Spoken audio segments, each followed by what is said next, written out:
If you're listening, you're a member of the Road Gang because this is Road Gang Radio. Saddle up.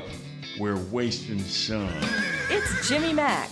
It's Lindsay Lawler. It's New Orleans. It's Nashville. A show about making a living. A show about making a life. It's the biggest... Is that a fat joke? And the best collection of voices in trucking, transportation, and travel. Not only in this world, but beyond. We're looking at you, Zebulon 5. Let's turn this sucker over.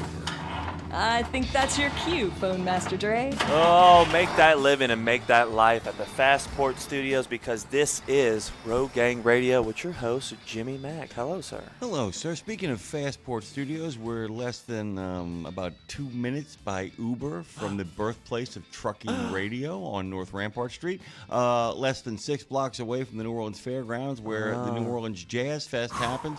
And close. Just a hop, skip, and a jump. Speaking of close, Mardi Gras is right around the corner. February 17th. And we're a hop, skip, and a jump from the third or fourth, depending upon who you talk to, largest urban park in the United States, the gorgeous City Park. I don't have to write copy anymore.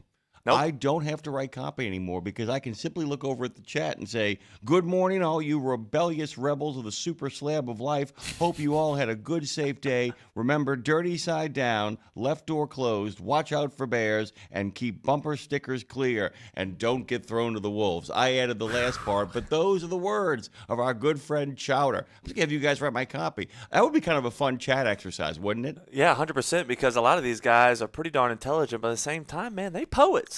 Poets. They poets. And they know it too, my brother. Guys, welcome to the best damn trucking transportation show in the known universe, broadcast live on Odyssey. iHeart. Man, give your heart to iHeart. Oh, give it to them. You know, make some FaceTime on the Book of Face. Come on, man. Come on, yak it up on YouTube like our friend Chowder and Lovey and Earl 504. Good morning to both of you. Good morning, my family, everyone. Have a wonderful and fun day. We will. Brothers and sisters, you'll all be safe and healthy while you're trucking. And, of course, the deep profundity from our friend, the Paranormal Pie Man, who simply, as always, says, yo. That, of course, is our good friend Phone Master Dre on the ones and the twos, as Lindsay Lawler likes to say. It's good to see you. And by the way, on your T-shirt, it says, I got your back. Yeah, a.k.a. also a Halloween shirt. I had like 3 things I was going to say, and they all just came in together. Here's what we're going to do, by the way. I'm going to talk a little bit. Okay. When one of those 3 things that you wanted to say comes back into your brain. Just at one time whenever I was going to say that. You ever do that whenever you're like, you're basically doing a rough draft in your head, and then you just cut it out, and you're like, oh, yeah, I'm going to do that, but I like that thing, and then they just, Okay. Yeah. By the way, you've just described something in its miniature micro form, and by the way, when I say micro, you know who I'm talking about. What I'm talking about here, though, is called writer's glut, as opposed to writer's block. Well, writer's block isn't bad either, but I think it's a block caused by a glut. A lot of people, when they say writer's block, is nothing's coming. I don't have any ideas. When you're trying to figure out your way through a problem because you can't figure out your way through a problem, and not being able to figure out your way through the problem is preventing you from figuring out your way through the problem. They call it block, but it's better to think about it as glut. What is a block? Everybody, when they say, nothing's coming, and everybody for some reason thinks about a brick wall, like I have no ideas. That's not what's happening. Yeah. What's happening is what just happened to you in microform. Yeah. You had 3 thoughts at once, and they blocked. Yeah. Now, I hate to get sphincterish here, but but that's what a blockage is. A blockage isn't a lack of stuff there. It's way too much trying to make its way out at the same time. And what's often the most important thing you can do when you hit a block is what? Is take a breath, take a moment, suck it in, figure out what to focus on, pick that one thing, and let it out. Just relax. 615-292-6366. By the way, our good friend Joe J says good morning, and of course gives us a big high five wave. The Paranormal Pie Man does like the repetition of the word yo. I like it too. We like it very much, Paranormal Pie Man. And you can, of course, as always, give us that call. Jump into the conversation. We'd love to hear from you. We got a little space today. We are in the midst of changing things with our good friends at Reeds Across America in regards to the programming. That has nothing to do with them not being with us. Jeff Pierce and I, who is the guy who runs the radio over there, had a great, long conversation. It went on for a long time yesterday about what we're going to be doing with them in the new year. And we haven't really gotten a chance because we had such a long break. And, I just wanted to kind of get Dave. So we jumped back in last Friday. Yeah. And then Dave was here yesterday. By the way, that's a terrific show. We'll be getting all the stuff back up and running over the next couple of weeks. You guys can check out what you've been missing. I'm in the midst of trying to kind of put together a newsletter, whole lot of stuff. It's kind of, once again, we go back to it.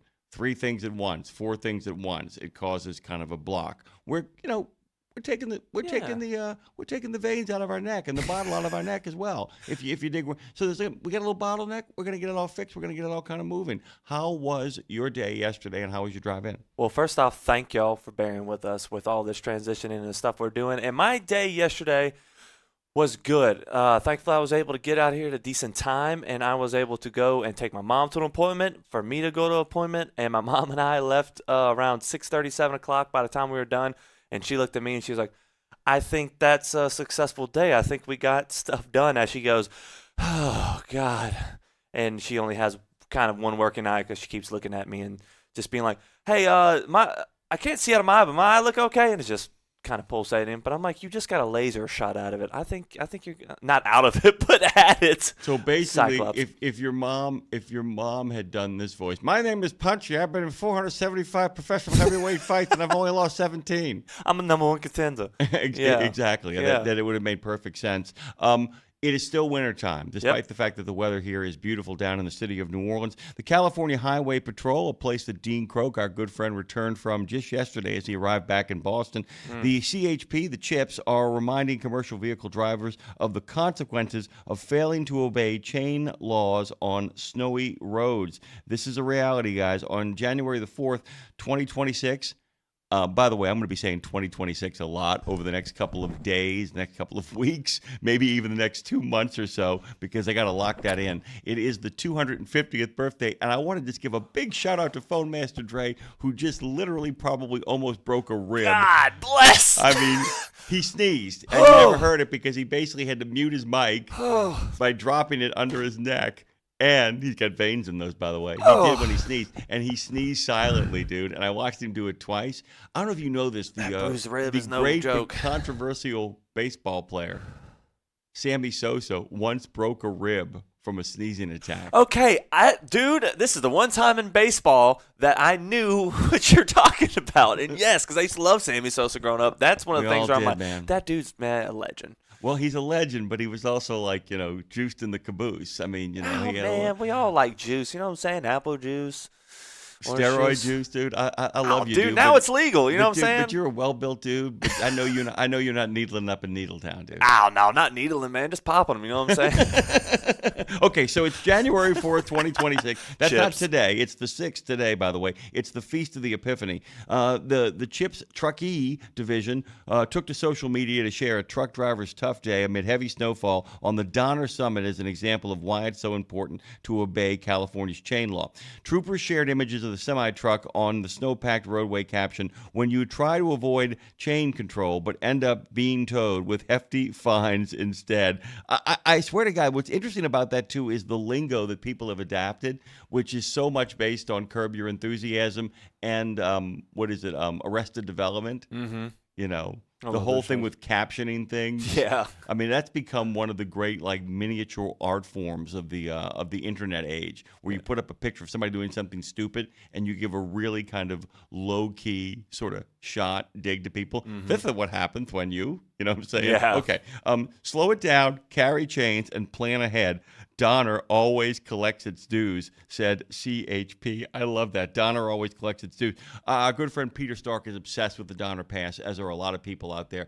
Guys, remember, it is still winter. Kevin Lindsay's going to be back here for Maintenance Matters. So much of what we talk about on that particular segment is, in fact, about safety in the creation of maintenance, the idea that so much of what you're doing right now involves your pre-trip.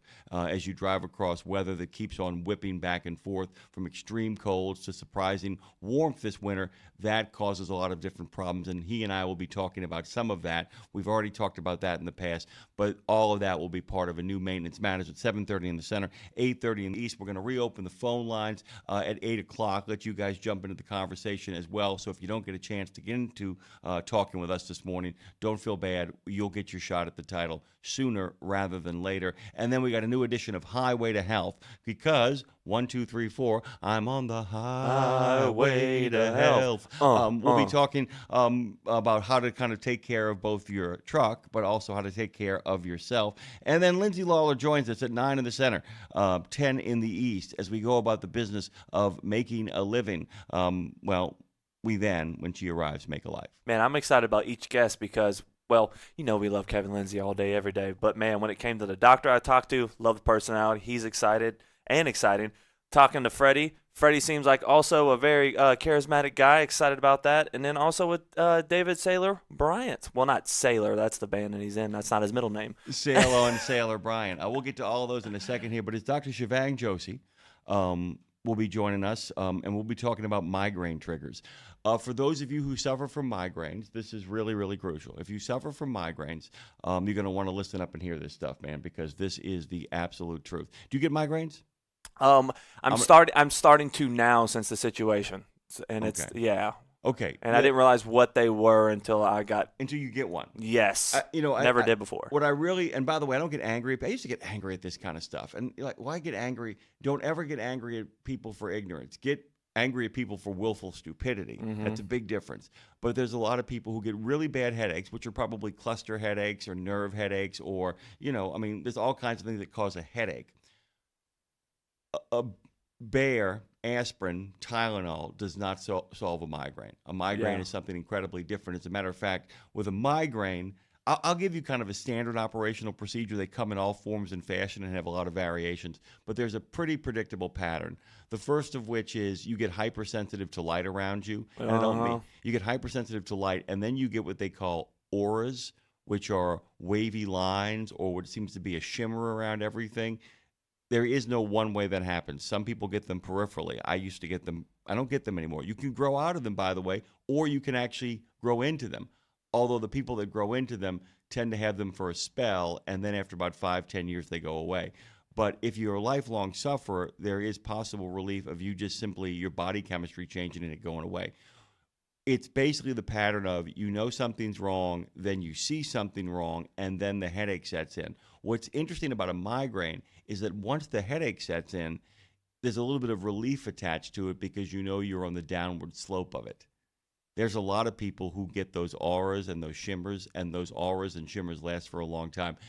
We actually have talked about this before in the past, and the reason I'm bringing it up, guys, is that it's no joke. If you, after 25, 26, start getting migraines, or you've had migraines all your life, you need to pull over when you get them because your vision can rapidly deteriorate. It doesn't feel like you're going blind. It feels like something's going boom, boom, boom, boom, boom, boom, boom, boom. That's why they call it an aura. I don't want to trigger anybody's aura, by the way, because you can actually talk somebody into a migraine. They're stress-induced. They're genetically induced. There's a lot of that goes on. Sweet mother of pearl, I have talked my migraine way almost to the break here. So what we're going to do is take a deep breath, have a moment of reflection about our country, let the good pastor step in, give us a bracing cup of Java, and then away we go. You ready, Dre? Let's do it.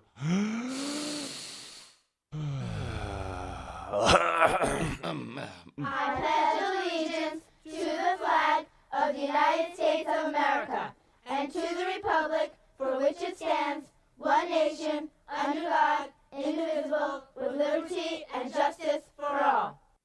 Oh, say, can you see by the dawn's early light what so proudly we hailed at the twilight's last gleaming, whose broad stripes and bright stars through the perilous fight o'er the ramparts we watched were so gallantly streaming.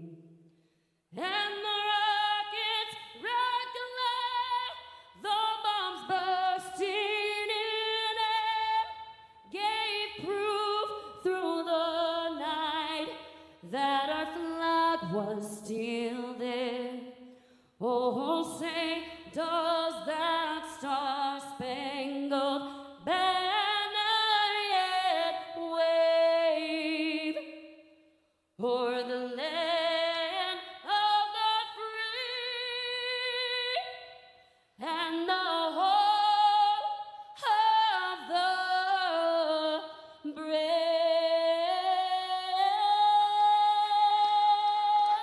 It's a good time for a cup of Java with Pastor John, brought to you by the Bennett family of companies. It's Tuesday.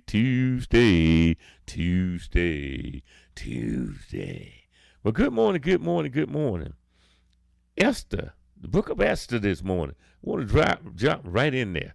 It says in Esther chapter 8, verse 17, it says, in every province and in every city to which the edict of the king came, there was joy and gladness among the Jews, with feasting and celebration. And watch this, and many people of other nationalities became Jews because fear of the Jews had seized them. Did you hear that? He said people change when God moved. People change, because you got to remember the book of Esther, it talks about they were trying to destroy the Jewish nation as a whole, but it also talks about how God gave favor to Esther in the book of Esther. And I want you to think about something. I want you to think about this before we jump out of here. I want you to think about it.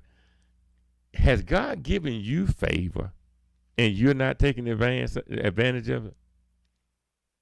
Just think about it. God has probably given you favor and you've been so selfish and self-centered that you've missed it. But hey, hang in there, because the joy of the Lord is your strength. God bless you. Java with Pastor John is brought to you by the Bennett family of companies. Visit drive4bme.com, drive4bme.com, to learn more about the Bennett values and opportunities for drivers just like you. Thank you, Pastor. And that's right. Hang in there, just like our callers. Ain't that right, Jimmy? Hang in there, hold on tight, and don't get thrown to the wolves. And speaking of phone callers, somebody who actually held on tight, didn't get thrown to the wolves, and came around the bend, probably with her. Probably riding 6 white horses. Our good friend 3.5 is on the scene. Good morning to you, sir. How you doing? Hello, you sultry voice man. Good morning, bud. Happy New Year to the whole gang out there. Happy New Year to you, my friend. Nervous. The best voice on the planet except for Nemo's. How you doing, 3.5? What's going on? Doing good. Well, I thought I'd give you a little, well, not you, but the world, a little advice from a retired truck driver. Perfect. Congratulations. I want everyone, I really made it to the other side. Yeah. I want everybody to think about using turn signals more, or directional signals, as I was taught as a kid. And I'm not talking about just 3 flashes and I'm coming over. I mean, I want them to use them like they're properly intended for. And there's a couple of different reasons. One is, and obviously it lets people know where you're going. But another reason is it sort of mentally trains the public that look at that professional, look at what he's doing. Maybe I should do some of that. You know, he seems to get through traffic well using signals. Maybe that's something I should try. By the way, there actually is, in terms of religion, there is actually a term for it in regards to evangelization. It's called evangelization by example.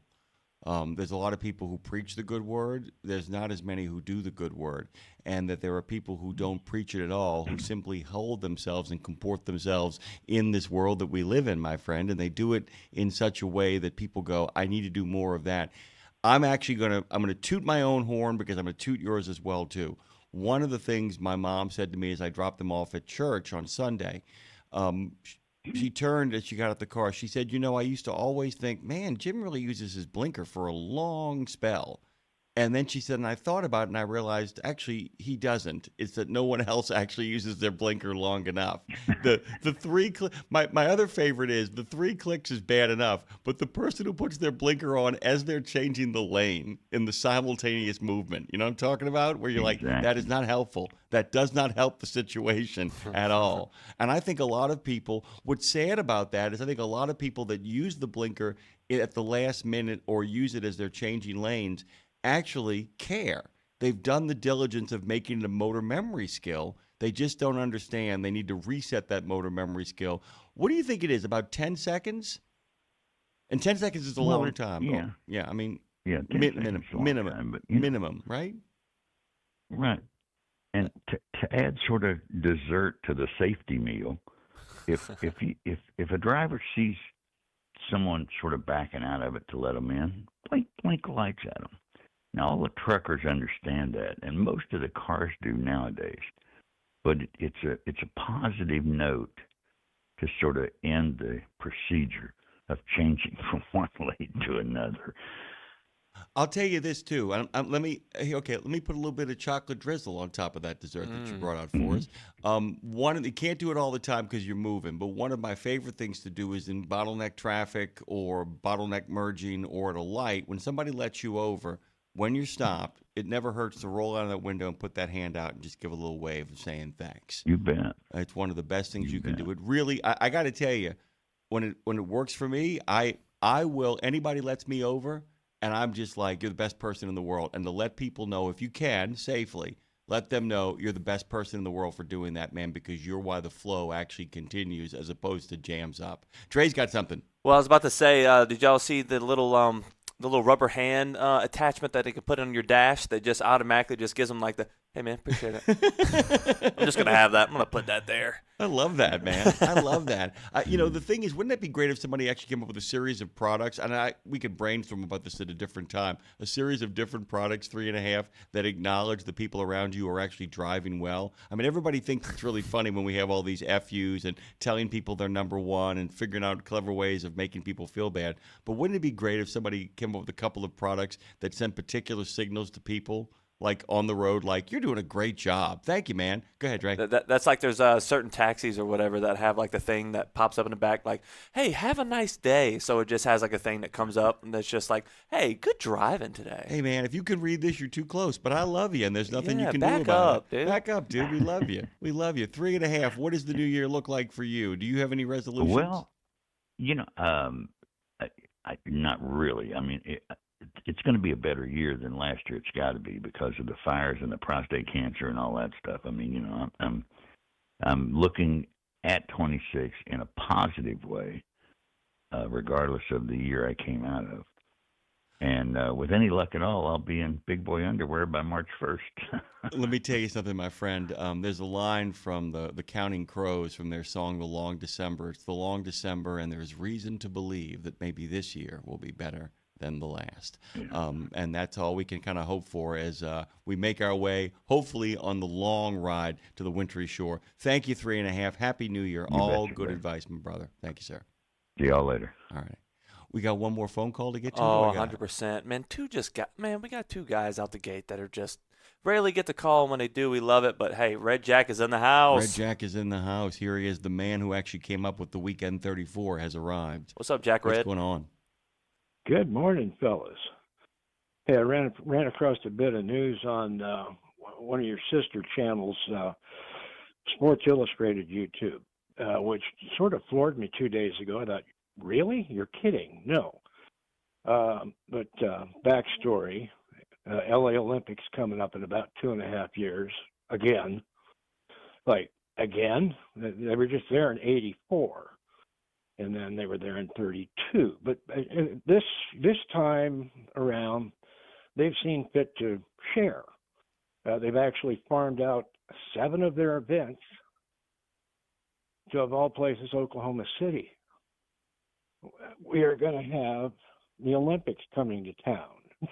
Yeah, I mean, by the way, this is one of those. You heard about this already. I did, but I'm.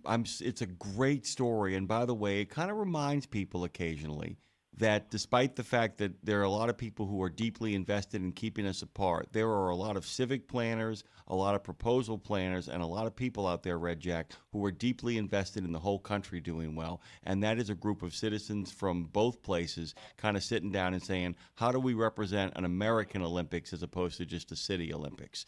We're so big that unlike, when Paris gets it, that's the whole country of Paris celebrating. We literally are, how many nation states inside of one great, gigantic nation? I think it's terrific, dude. I'm so excited for everybody in Oklahoma City. The eyes of the world, man. That's just groovy, isn't it? Well, you having said that, so it would be kind of counterproductive for me to say, we beat Texas to the punch. No, actually, that's exactly what you should be saying. I'm kind of stoked about that. I think that's great too. By the way, it's like the natural inclination is to kind of go Texas, but you can't even accuse people of playing politics at that point because Oklahoma and Texas share the same politics to a large degree, and it's just one of those things too where it's an attempt because Oklahoma City, people don't realize Oklahoma City's like San Antonio. People don't realize how big that sucker is. It's a big place. Any place that can sustain a major league franchise, and I'm talking about in the generic sense, any place that actually can support a professional sports team at that level is a serious player.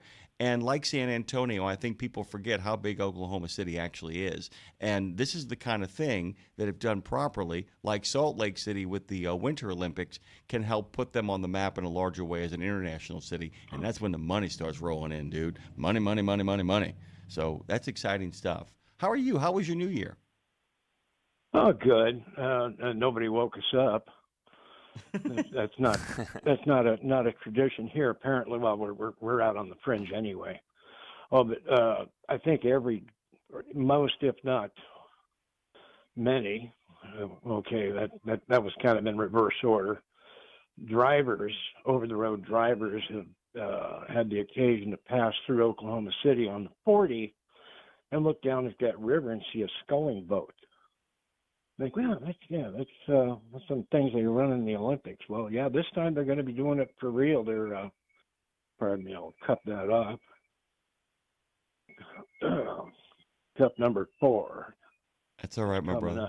Up. I'm on cup number 2, but actually, as Drake can tell you, cup number 1 is actually cups number 1 and 2, and cup number 2 is actually 3 and 4. So I'm totally down with you. I'm keeping up with you, brother.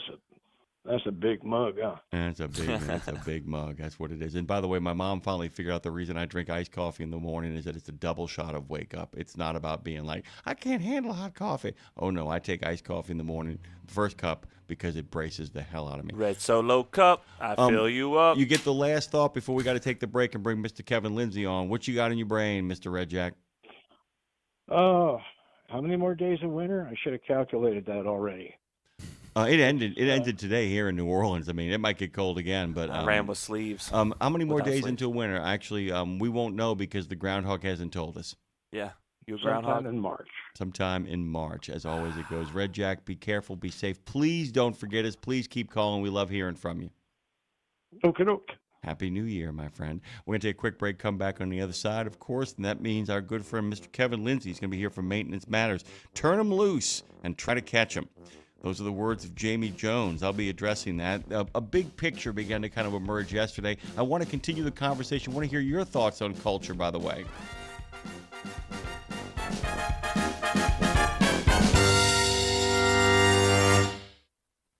In a video game, if you get enough experience, you level up. And when you level up, you gain more skill. And with enough skill, you beat the boss and win the game. Sounds a lot like trucking, doesn't it? Except in trucking, you don't beat the boss, you become the boss. And if you want to be the boss, you gotta meet the boss. And that boss? Carrier's Edge boss, Jane Jezraoui. Want your drivers to level up? Carrier's Edge has the training, comprehensive safety, compliance, and best practices on one website. It's a simple subscription with no contract and no commitment. Learn more. Try it out. Level up. CarriersEdge.com. Hey, come on! We're starting the game! All right, I'm coming. Wait for me. CarriersEdge.com.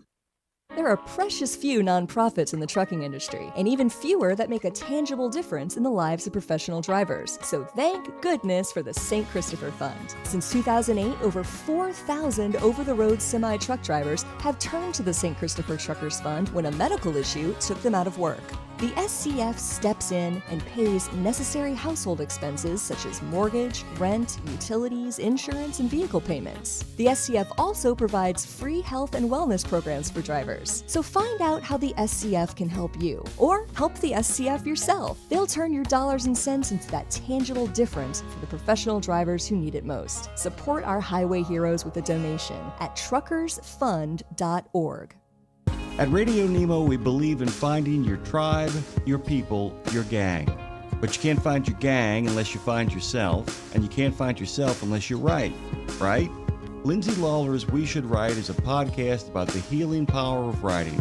It dives deep with creatives of all types to discover how putting a pen to paper helps them work their stuff out, and maybe gives you the permission slip to do the same thing. We Should Write, live at noon in the center every Wednesday, and then everywhere you get your podcast. Go to RadioNemo.com and learn how to write yourself to healing, creativity, and clarity. Right? You know Castrol for passenger car oil and racing, but did you know that they're in the heavy-duty over-the-road market? Well, Castrol's CRB Multi 15W40 and Vecton Long Drain 10W30 are now available at TA Truck Service Centers nationwide. This is the partnership in preventive maintenance. TA Truck Service and Castrol, offering you premium products and performance at great price points every day. Castrol, performance for the long haul, guaranteed.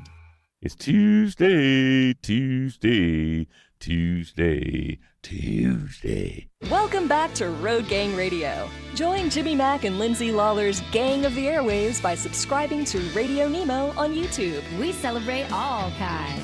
Make it official. After all, if you're listening, you're already in the gang. The Road Gang. By the way, if you want to see the dangers of the state controlling the means of production, and by the way, I'm not what you would call a pure capitalist in the sense that, like, pure capitalism is like borderline libertarianism, where it's every man for himself, get out there and like fight on the docks until you figure out who's in charge. Like that, by the way, that's authoritarianism too. Feel everybody just kind of fight their way to see who can kill everybody else, and I mean that economically and financially. I'm not in favor of that, but I'm very much against what I'm going to tell you about now. The ports are the key to rebuilding Venezuela. That's what Luis Sola, the former Federal Maritime Commission chairman, told FreightWaves. Those plans will come through the ports. Container facilities in Venezuela's busiest port, were left in a state of serious disrepair by the Maduro regime. A U.S. maritime executive, of course, Luis Sola, says, as a management group looks to reclaim its investment in terminal operations there.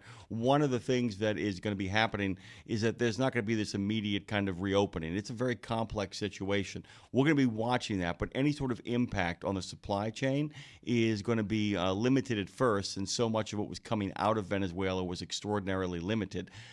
If, in fact, things go well, you should be starting to see a trickle of flow beginning probably in the beginning of the second quarter.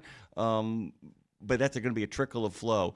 If anything starts to get fixed there, if the old investors and the old builders and the old people, and I'm going all the way back to the Hugo Chavez. I always make jokes about him, but here we are back again. If, in fact, what happened during the seizure of the means of production and the state apparatus by the Chavez regime gets reversed, it will take a long time.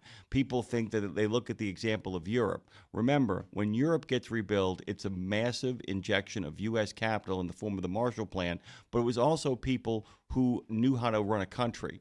You follow me? It's like, once you go into the Netherlands and start rebuilding, it's people who were running the country well and got kicked out by the Nazis come back and start running the country.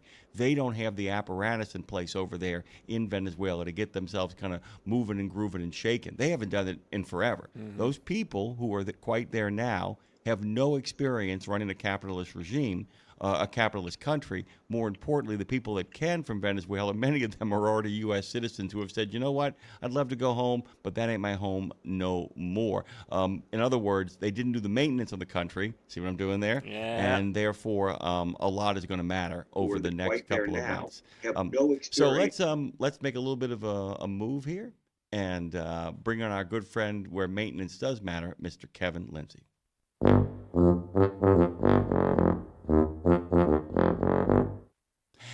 Welcome back to, of course, Road Gang Radio. We'll probably find another transitional song for that particular moment. And I'm not picking on Dre, by the way. Is that we're experimenting. We got a whole bunch of new what we call intro bumpers, and we play with them and have a really good time with it. Well done, Dre, by the way. Always working on the fly and always thinking things through. Yeah, that one just sounded like you have stomach problems. So yeah, and by the way, it is New Year's, and a lot of people did eat those black beans. Okay, so listen up. Here's the deal. We were talking yesterday, Kevin, on Nemo Nation. Of course, our good friend who actually runs the whole maintenance shebang for Travel Centers of America, Kevin Lindsey, joins us as he is one. We were talking yesterday, Kevin, about what a healthy trucking culture looks like in America. And we had about 13 guests on yesterday, each one of them giving a very different perspective, whether they were a truck driver or a CDL trainer or the head of the Arizona DOT. We can go on and on and on with this. But what I wanted to ask you is, we talked earlier about how you kind of coordinate all of those men and women who work with you to kind of provide maintenance. It's 300 locations plus to kind of do that. And we talked about the idea of what you're kind of on top of. I wanted to ask you from a maintenance perspective, and we talked about how important that pre-trip were and how important the post-trip were. But for you, when it comes to running maintenance shops, when it comes to the people who actually run those maintenance shops, the people that work for them, so they're people who you supervise, who supervise other people, how do you create a culture that is on the same page? And we addressed that before, but how do we create a culture that is healthy, where people can come to people and say, this isn't working, or I'm willing to try what you're saying, but once it doesn't work, can we try something else? And we can kind of start there and then kind of shift into maintenance. Well, I think first of all, you've got culture starts from the top. I think in any organization it really does. Culture reflects leadership. So, I think that's an important step. But actually trying to change a culture that may already be off track or something is a whole different ball game, right? So, really. To me, the best way to really look at this or handle anything like that is you've just got to you've got to have the right guidelines, right? This is the way we're going to do things. You've got to have the right people, and that's a tough one. That is a extremely tough nowadays. It's hard to find people that even want to work sometimes. Much less work on a truck or work in that environment. Stand at that counter. Our TSAs, like in our location, and service advisors, basically truck service advisors. A service advisor, whether at a dealership, third-party service provider like us, those are your frontline employees. I always looked at them, using the old military adage or whatever. They're the pawns. They're the ones out front taking the brunt, right? They take the brunt of everything. They get all this stuff. So you really got to start there. And and I know that's one of those things we got some work to do in our organization, as I know a lot of people do. Getting someone first of all is willing to show up to work when they're supposed to, and ask the right questions. Which takes some training, takes some time, takes some experience. So. But that's one of those things, you got to get done. And like I said, kind of at the beginning of this little spiel I started on here, you got to have the right person, because that person's got to be able to actually, communicate effectively with customers. It's a customer facing position. So you've got to be able to communicate with customers, and quite honestly, not all customers know what it is they need. They may know what's wrong, what their truck is doing that's not right or something like that. But a lot of times, they come in and tell us, hey, I want you to do this. And, that's not always the best approach. That's one thing I would love to throw out there, get as many drivers to understand that as possible. I get going into places and saying, hey, I want this done, or I want that done. Well, that's fine, but why? Why do you feel like that needs done? What's causing that, right? Because the last thing we can do is, as a third party service provider, is just, okay, sure, we'll go do this. Hey, look, this didn't fix your truck. Well, now there's a bad blood, And you got to make that right up front, and communication is the key there. So. A couple of things you said, by the way. I'm so glad I opened this up, by the way. And guys, Kevin Lindsay joins us as he always does. We're talking on Maintenance Matter about culture, because that is part of the maintenance of, in regards to the people that work on your trucks. I really, really believe that the fact that, you can actually spot a good culture when you walk into a shop. A couple of things here. I'll start with the last one first. You make a really good point. And Dre and I were talking about this morning. Dre found out that his rib is not broken, but it's simply deeply bruised from his accident, which we were very relieved about, although I was worried when he actually had a sneezing fit that he might actually end up cracking the rib in the process. But this is really important, and we got Highway to Health coming up about migraines here. There's actually a connective tissue. This is really cool. Where it hurts ain't where it's broke. If you know what I'm saying right there. A lot of people don't understand that where it hurts ain't where it's broke. That the thing you're hearing that's wrong might not be broken. It might be something else that is causing the thing that's making the bad sound. By the way, we go back to filters here. That's a really great example of that. But you know what I'm saying? The idea where it hurts might not be where it's wrong. And that often where it hurts is merely a symptom of what's wrong. And so often people will say, I think it's this. And it's like, well, let's take a look at that, but I'm not going to fix that. I'm not going to do that. Because if I do that, can you hear me, Kevin, by the way? Oh, yeah. Yeah, absolutely. Absolutely. Okay. Then we had a thing. The lights went out for a second here. It's really crazy what just happened. We had all the lights go out, but you can still hear me. And I'm actually going to ask everybody on the chat rooms, by the way, really quickly as well. Oh, Dre, I'm fine. The wall over here. Guys, the lights went off on one side of the thing, but the lights on my desk table are actually on, and all the lights are on, correct? This is going to be a really great episode of Maintenance Matter when we put this sucker back up. Sorry about that, Kevin. I was making sure I wasn't talking into a vacuum. So the thing is that often it's a matter of knowing how to kind of listen to what the customer is saying, but at the same time being like, I hear what you're saying and I hear where you think it's off, but if I just go about the business of repairing that before I actually get to the thing that's really wrong, you're going to spend money on something you didn't need and then spend more money on what you actually did. Fair? Fair. And, it kind of goes back to some of the things I was talking about, I guess, on Friday, or at least the last show or two. We were discussing some things about my brain just fizzled out in the middle of that sentence. I don't know what happened. It fizzled out because I got distracted as well too, guys. Welcome to Road Gang Radio, where the wheels have come off, but we're still rolling. It is. Man, what do we always say? We got to get this back on and give them torque, right? Yeah, turn them loose and try and catch them, as Jamie Jones said yesterday. I'm going to talk about something else, and if the thing you can't remember, you suddenly do remember, you just jump in and give me the business on this. So when I worked over at Medard H. Nelson Middle School, I worked with my old partner from the DA's office. And what he had done was he worked in child services, family services, and that really depressed him because he felt like he couldn't really affect change.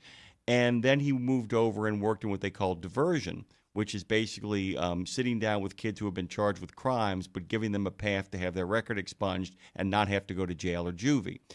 Even that wasn't good enough for him. So he became a disciplinarian at a middle school, and he had his own business where he would help reset culture at grammar schools, middle schools, and high schools. It was a proprietary model to do it.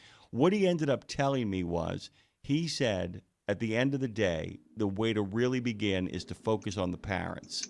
He said, and basically in the same way to focus on the customers. And he said, if you could somehow work with the customers, the parents, to change the culture of their lives, they in turn would come into the schools and help change the culture of the schools. It's really, really interesting because you talk about the idea of it starts from the top, but it only starts from the top, I think, and you actually said this in a different way. It only starts from the top if you take the time to observe the people that are working for you, see what they're up to, listen, watch, and then make conclusions. And then you have to find the people that are doing it right and not favor them, but gravitate towards them and use them as the evangelization example. That it becomes an evangelization by example, in where you basically say, this is what works, this is what doesn't, let's do more of this. Rather than criticizing those who were wrong, you elevate those who were right. And in doing that, you gain the trust of everyone. because then they all see a path to success. That's what you made me think of when you brought that up, if that makes any sense. Yeah, no, that makes perfect sense. And I think you're spot on there, because that's that's one of those things when you start at the top, like I was saying, that the whole leadership reflects culture, culture reflects leadership, whatever, right? Because it can work both ways. So, but to get it to work both ways, there's got to be a buy-in somewhere. And that thing is, you got to really believe in what you're doing, and you got to have that common goal to get to. That's what, over the years, I've seen that. I even saw that back in my military days, when I was a young man. We had a new boss come in, and everybody's like, "Oh God, he's a pain in the butt." He's all by the book and this, but once after a period of time, we realized what he was trying to do was change the culture, and we did, and we became a really good tight knit unit. So, even there in those types of situations, it makes sense when you stop and think about it. And I'm gonna kind of flip back here, Jimmy, because what I remembered was, we were talking about earlier, and I had my little brain fizzle out there, but and a prime example of what I was trying to make a point of there about our, the service advisors and stuff, that be in the front lines. Well, a lot of times we get customers come in and say, "Hey, I need and this will kind of go back to some of the things we talked about, in previous sessions about some of the things we're still seeing, the number one things we see, which a lot is still after treatment. So we'll have a lot of people come into, our locations and say, "Hey, I need a regen, my truck needs to be regen." I just want to make sure everyone out there listening understands performing a regen on a truck because there's some sort of after treatment check engine light does not fix anything. A regen does not repair an issue with the truck. A regen can get you back on the road for certain things, but we get a lot of that where hey, they just want us to do a regen. Well, that don't fix anything, and it's been really, really hard over the years to try to get our own culture and our shops changed to where you got to ask those questions. Why do you feel like you need that regen? What's it doing?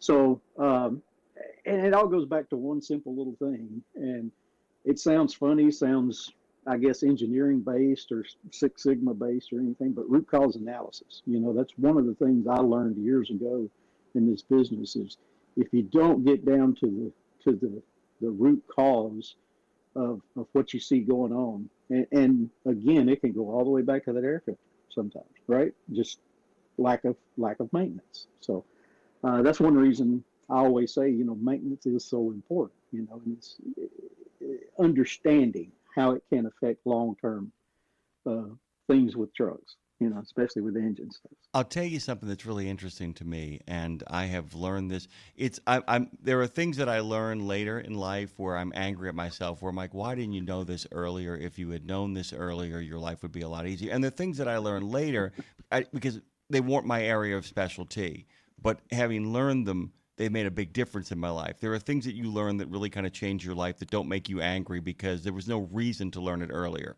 Right? I mean, I'm talking about the idea, the things that come to you and you're like, dude, I'm so thrilled I know that, but it's not my fault or my mistake not knowing that. I didn't have to know that, and I had a lot of other stuff that I actually fill my day up with stuff.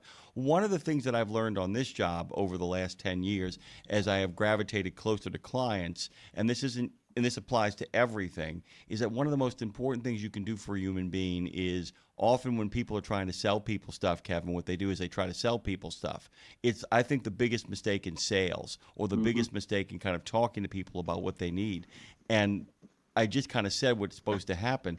And I can see from a maintenance standpoint, too, ask the customer, ask the client, ask your colleague, ask your collaborator, what are you hoping to achieve here? Because in many ways, it goes back to your root cause analysis. It's the same thing, but it's the same thing from a positive emotional standpoint in the sense of what do you want? What would make you happy?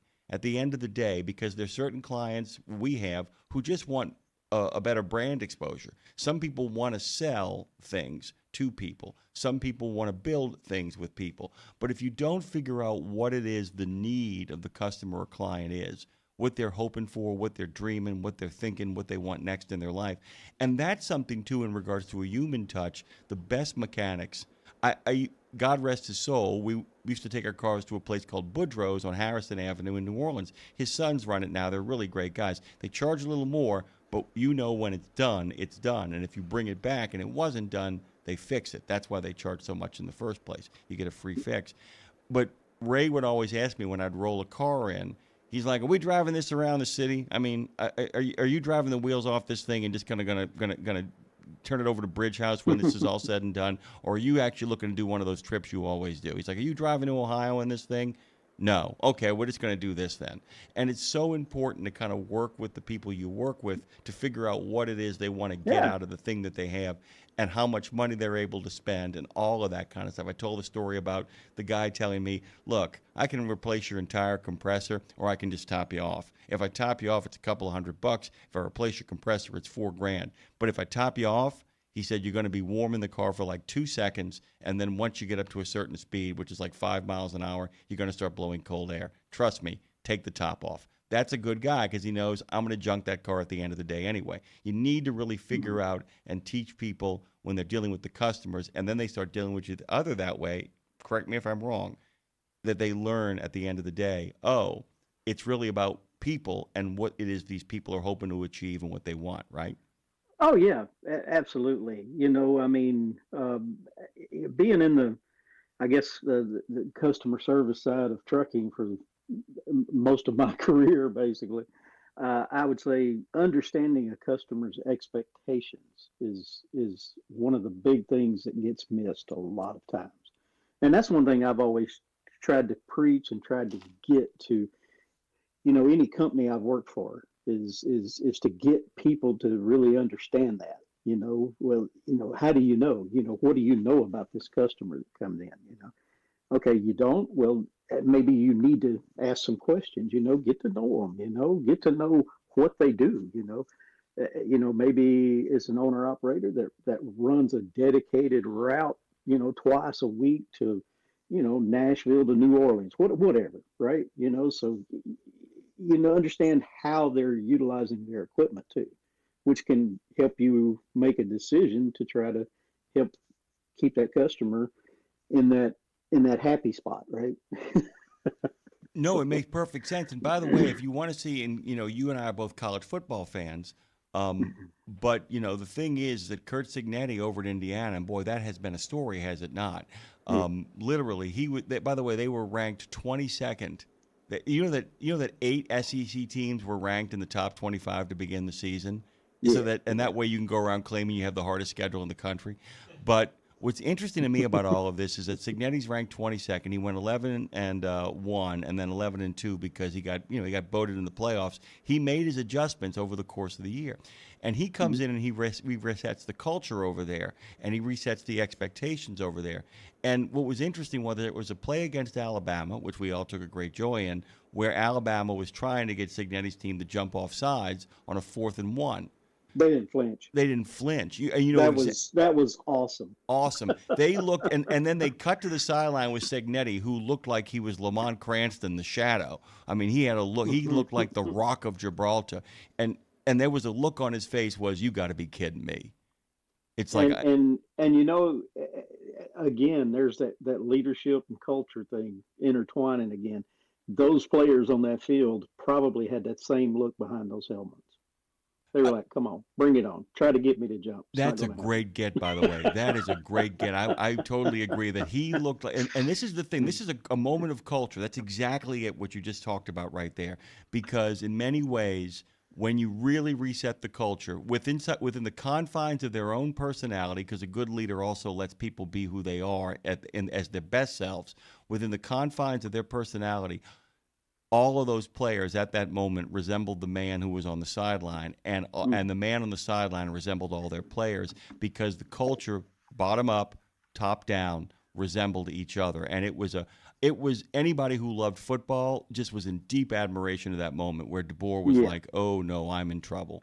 I'm in trouble. And, and not pick on Alabama fans entirely. I remember that great Miami, Alabama Sugar Bowl where everybody thought Miami would just boat Bama, and their coach was Gene Stallings, and he had that same look of, you got to be kidding me. You have got to be kidding me. And I remember there was a moment in that game where Gino Torretta came to the line, and all 11 Alabama players were on the line of scrimmage. Yeah. And he looked like, I don't know what to do here. I don't know whether to that was a new look, right? Yeah, it was a very new look. And that's the kind of stuff that you can only do if you are in what I call snap count culture, where everything runs like a well-oiled machine, and that's part of it as well, too. But that's the other thing, too. You don't want to get to the point where you never crack a smile, and Curt Cignetti at the end of the game did. So the other thing is along with the discipline in the culture, how do you create space for enjoyment and fun so that people understand that they can have a good time and they don't have to be dour while they do their job? I guess is the last question of this morning, and a good place to end. Yeah. Now, how do you do that? Oof, well, that's $1 million question, right? Because I do think to create a good culture in an environment, whether it's a truck shop, no matter whether it's a plant, different teams working on assembly lines on plants, anything like that. But as far as culture goes, when it comes to that, I think a key part of that is, first of all, you got to understand and have that common goal, and everybody has to buy into that. And to get that buy-in, a lot of times it truly does take that leadership, that one, maybe just one person, and maybe not even all the way at the top of an organization, just one person stepping in and saying, hey, shouldn't we be doing this to get to this goal? And, what can we do to do this better? And do that, I know that sounds very vague, but it's I think it's one of those critical steps. It's by the way, a lot of the stuff that goes on, people don't understand this, is that, as goofy of a show as it was, one of the things that Ted Lasso did really, really well was it made sure that when people write slogans on their walls, or people tell people this is the mantra or the manifesto or the mission statement, as it were, to really kind of not only just put it up there, but explain to people what it looks like in action. Does that make sense? That, that the idea that if you're going to have some kind of comment, when the going gets tough, the tough get going, you better show people what that actually means and what it looks like in practice. You can't just say it. You've actually got to do it. By the way, I don't know if you know this, the phrase that Lindsay came up with for this show is the wheels have come off, but we're still rolling, which, by the way, I think is highly appropriate for this entire morning so far. Kevin, Lindsay, of course, has managed to keep the wheels on long enough to get us to the first checkpoint. The first hour is over with. My friend, it's always good. Don't forget, guys, that he, of course, is the head honcho of maintenance over at Travel Centers of America, and you guys should stop in there. You know that his culture is actually infectious. Thank you, my friend. All right. Thank you. Enjoyed it. We'll be back on the other side of this break. Of course, the phone lines are open. The discussion is culture. We got some news coming for you as well. Don't forget that Highway to Health, the second part of this maintenance day, is going to be focusing on migraines and what you can do about them and how you can have more awareness. 615-292-6366. Don't get thrown to the wolves and go to Truck Down. Exceptional value and exceptional values. That's Bennett Trucking. A core commitment of faith, family, and freedom has driven Bennett to being the leading provider of innovative, integrated transportation solutions, both at home and abroad. Bennett's values are not just compatible with providing high-paying jobs and unmatched customer service. They're inseparable. If you're looking for an employer or a partner who believes the best business model is being a model citizen, then Bennett Trucking is the place for you. Go to BennettIG.com and find the folks who share your values.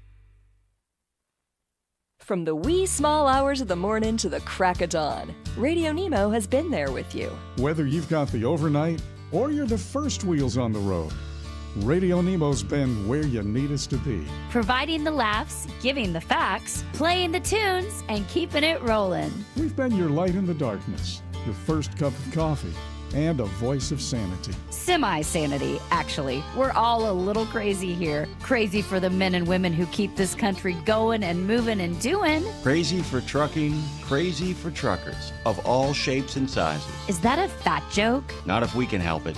Because it isn't just about the rules and regs. It isn't just about the day-to-day. It's about your health, your homes, and your hearts. So we wanted to say thank you. Thank you. Thank you. Thank you from everyone at RadioNemo for sticking with us, standing by us, and keeping the traditions rolling into the future.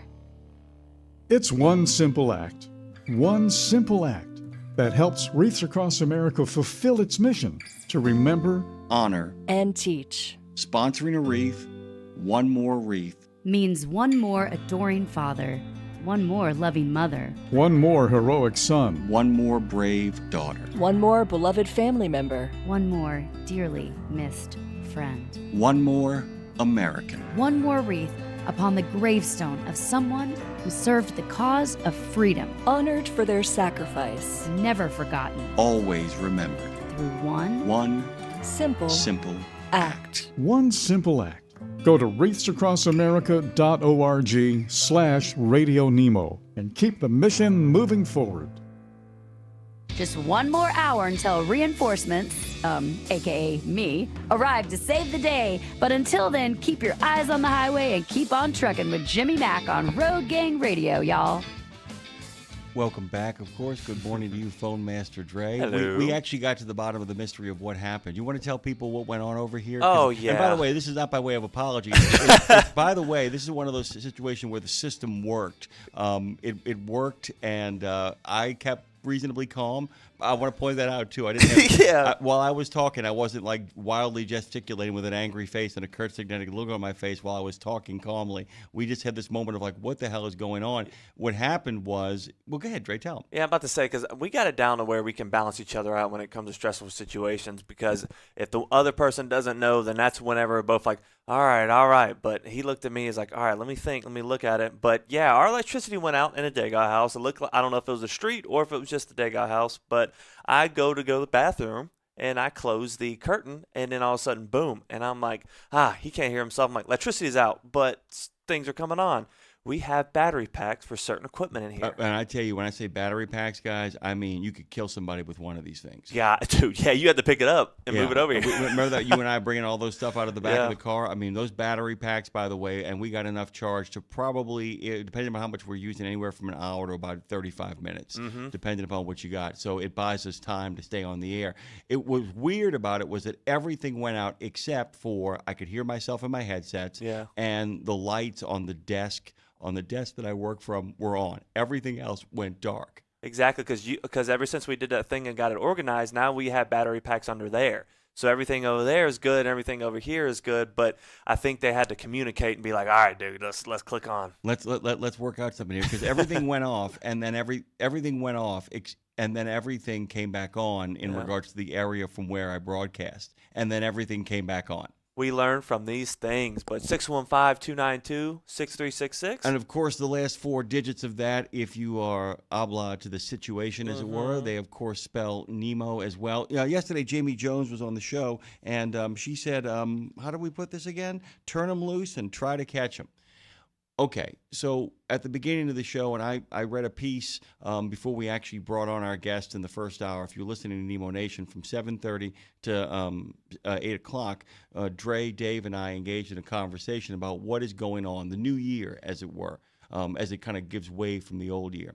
The big stories, of course, are what is going on in the non-domiciled sector of things, what is going on with CDL mills, and what is going on with the continued abuse, or as Jamie called it, predatory hiring practices, not just for people who are here illegally, but people who are uncertain about what they want to do, people who are looking for, ways to kind of get their lives back on track. Yeah. They are the ones who are the victim. Remember, most people, and Jamie was clear to point this out too, what happened in Florida, that driver, the video cam show he was not a good customer. Yeah. That he was a guy who had very little concern for the world around him. If you remember the I-70 accident with the Cuban gentleman, with the green card who was in that accident. Oh, yeah. He of course did something terrible, and he actually should have put his foot down and established a boundary. But there were a lot of people, the governor of the state, a lot of people, even some people who were victims of the accident, who kind of stepped forward and said, this sentence is too harsh. What is going on here is too harsh, that they understood that he was in a no-win scenario, that he had been essentially bullied into the job. Now, once again, full-grown man, make your own decisions. There's a difference between those two kind of drivers. And that there are young men and young women who find out, 4OD showed me this kind of 24-hour CDL. Now, when you hear 24-hour CDL, it's not as bad as it sounds. It's terrible, but I'm not talking about they give you one in a day, but it means they only have 24 hours of training. Oh, and they can give you. That's still not good. No, it's not. That's terrible, man. That's about 3.5 days of training. You know, if you're doing if you're doing an 8-hour day with a lunch break. I think that was something similar to what my childhood friend did, because I was like, when were you doing this? He was like, oh, yeah, I jumped on that. So I'm like, oh, okay, well, that makes sense, but doesn't make me happy about it. The only way I could see a 24-hour CDL making any sense is that if, and by the way, this is actually rigging the system in a positive way, taking a bad situation and rigging the system so that it works well for you. I'll give you a good example. So you get the 24-hour CDL, but you have a friend who has a small trucking company, and he says, look, go get a CDL, any CDL you can get, and I'm actually going to train you out before I put you on the road. Yeah. You follow me, where you have a friend? That would be one example of kind of beating the system, getting the CDL on the cheap, and then having somebody who owns a small business using their off time to help a friend get up to speed and giving them real training. But that is an exception that actually proves the rule, if you dig where I'm coming from.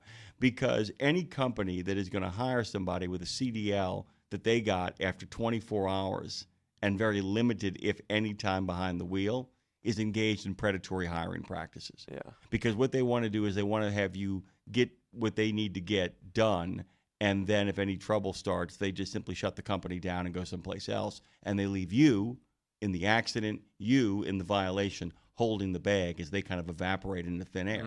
It, as Jamie said so well, it is the problem of what is going on, and it has been going on for a long time. And we know this because so many of you, when we were over on the other platform, so many of you, even when we first started on this platform, really made an attempt to call us and tell us what was going on. Often it would not fall on our deaf ears, but even when we would talk to people, it would fall on their deaf ears. They would say, it's anecdotal, or that's a one and done. You're picking the worst story of them all. Well, it turned out this administration turned over a rock. And then when they turned over the rock, they had a different agenda in mind. This isn't what they intended to happen. Although there are many people, Mr. Bars, it seems Mr. Duffy, are like, well, this is what we found, so let's see if we can fix it. In fact, they started with the border, then tracked a lot of what was coming across the border to the non-domiciled CDL situation. And then it became apparent, our friends at the CVTA, our friends at the NAPF TDS began to say, well, you know, where are these guys getting trained? Yeah. Follow me on this. If, in fact, you find that there are a lot of non-domiciled drivers who are out there not doing it right, being trained too quickly, being trapped behind the wheel, what our friends who are doing legitimate CDL training were doing, and tell me if you can understand this, they said, wait a minute, if, in fact, there are people who are getting their CDLs who are illegally here and getting them quickly, that also means that there are people who live here in this country who are citizens who are going to the same schools and the same CDL mills who are being given them quickly, who don't understand this is not how things are supposed to be. Yeah, exactly. This is that's what a trucking culture is, in the sense that if you can actually, all right. Give me the proper training. And it's more than proper training. It's also about PSAs. There's a PSA connection here, too, because the number of people, who don't understand how a truck works, how a truck operates, we don't do this enough when we're doing driver training. So let's just say that, and by the way, it has gotten awful in regards to kids not wanting the keys to a car in their teenage years. Yeah. And by the way, this may be a case of where kids have negotiated themselves out of responsibility and out of fun. Because as more people don't want driver's licenses, it makes it easier for states to raise the driving age. No. We don't have all these. We don't have all these kids. We don't have all these parents pressuring us. Okay, let's bring it back to 15. Oh, I am in complete agreement with that, by the way. I think you should get a permit at 14 and a driver's license at 15, and no matter where you are. And I think that should be a national rule, not a state decision. Yeah. But here's what the problem is that, back in the day, and by the way, there's a lot about back in the day there's a reason why we left it back in the day. Well, the thing is, we left it back there for a reason. But there's a lot of stuff we should have brought forward with us as well.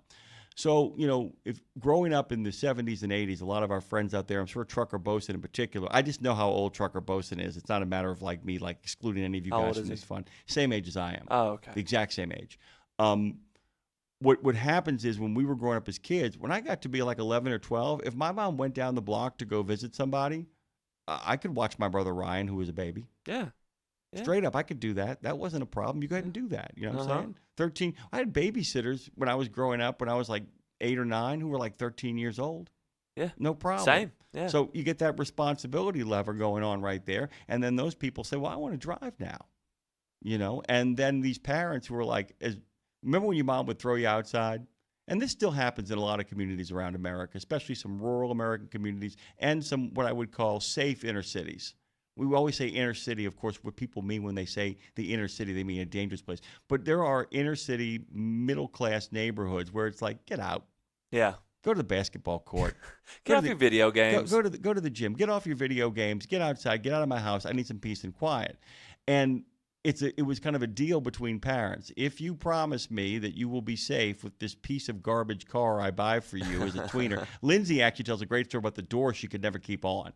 Lindsay. Oh yeah, I remember that one. Yeah. But here's a piece of garbola. Go drive it. Just get out of my hair. And it was it was the equivalent of you went from your bike that you rode around the neighborhood to maybe your mini bike that you rode around the neighborhood to your car that you were able to drive off and extend the boundaries of childhood. And here's a prime example of what not to do. Don't do like me and get that freedom, and then you get this truck and it's an old junker, and you take care of it, you fix it up, and then you skip school one day and let your friend drive it behind the back because he wants to hide it from his grandma, and he wraps it around the tree. Don't do that. Don't do that. And this is and by the way, you actually have walked us to exactly what I'm talking about. So the childhood has boundaries. Mm-hmm. The idea, and I don't mean boundaries like New Age speak. I need to establish my boundaries. It's just that's not what I'm talking about here. What I'm talking about is when you're 7 and 8 years old, you can go down to the end of the block.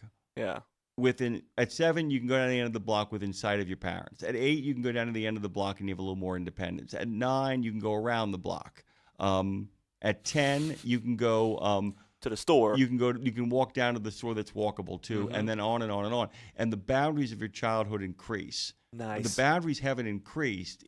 Those are the boundaries of childhood. You're getting closer to the frontier of childhood until finally, in the old days, back in the day, and around 13 or 14, you could suddenly see the other side of the boundary, and across there was the beginning of the country called adult.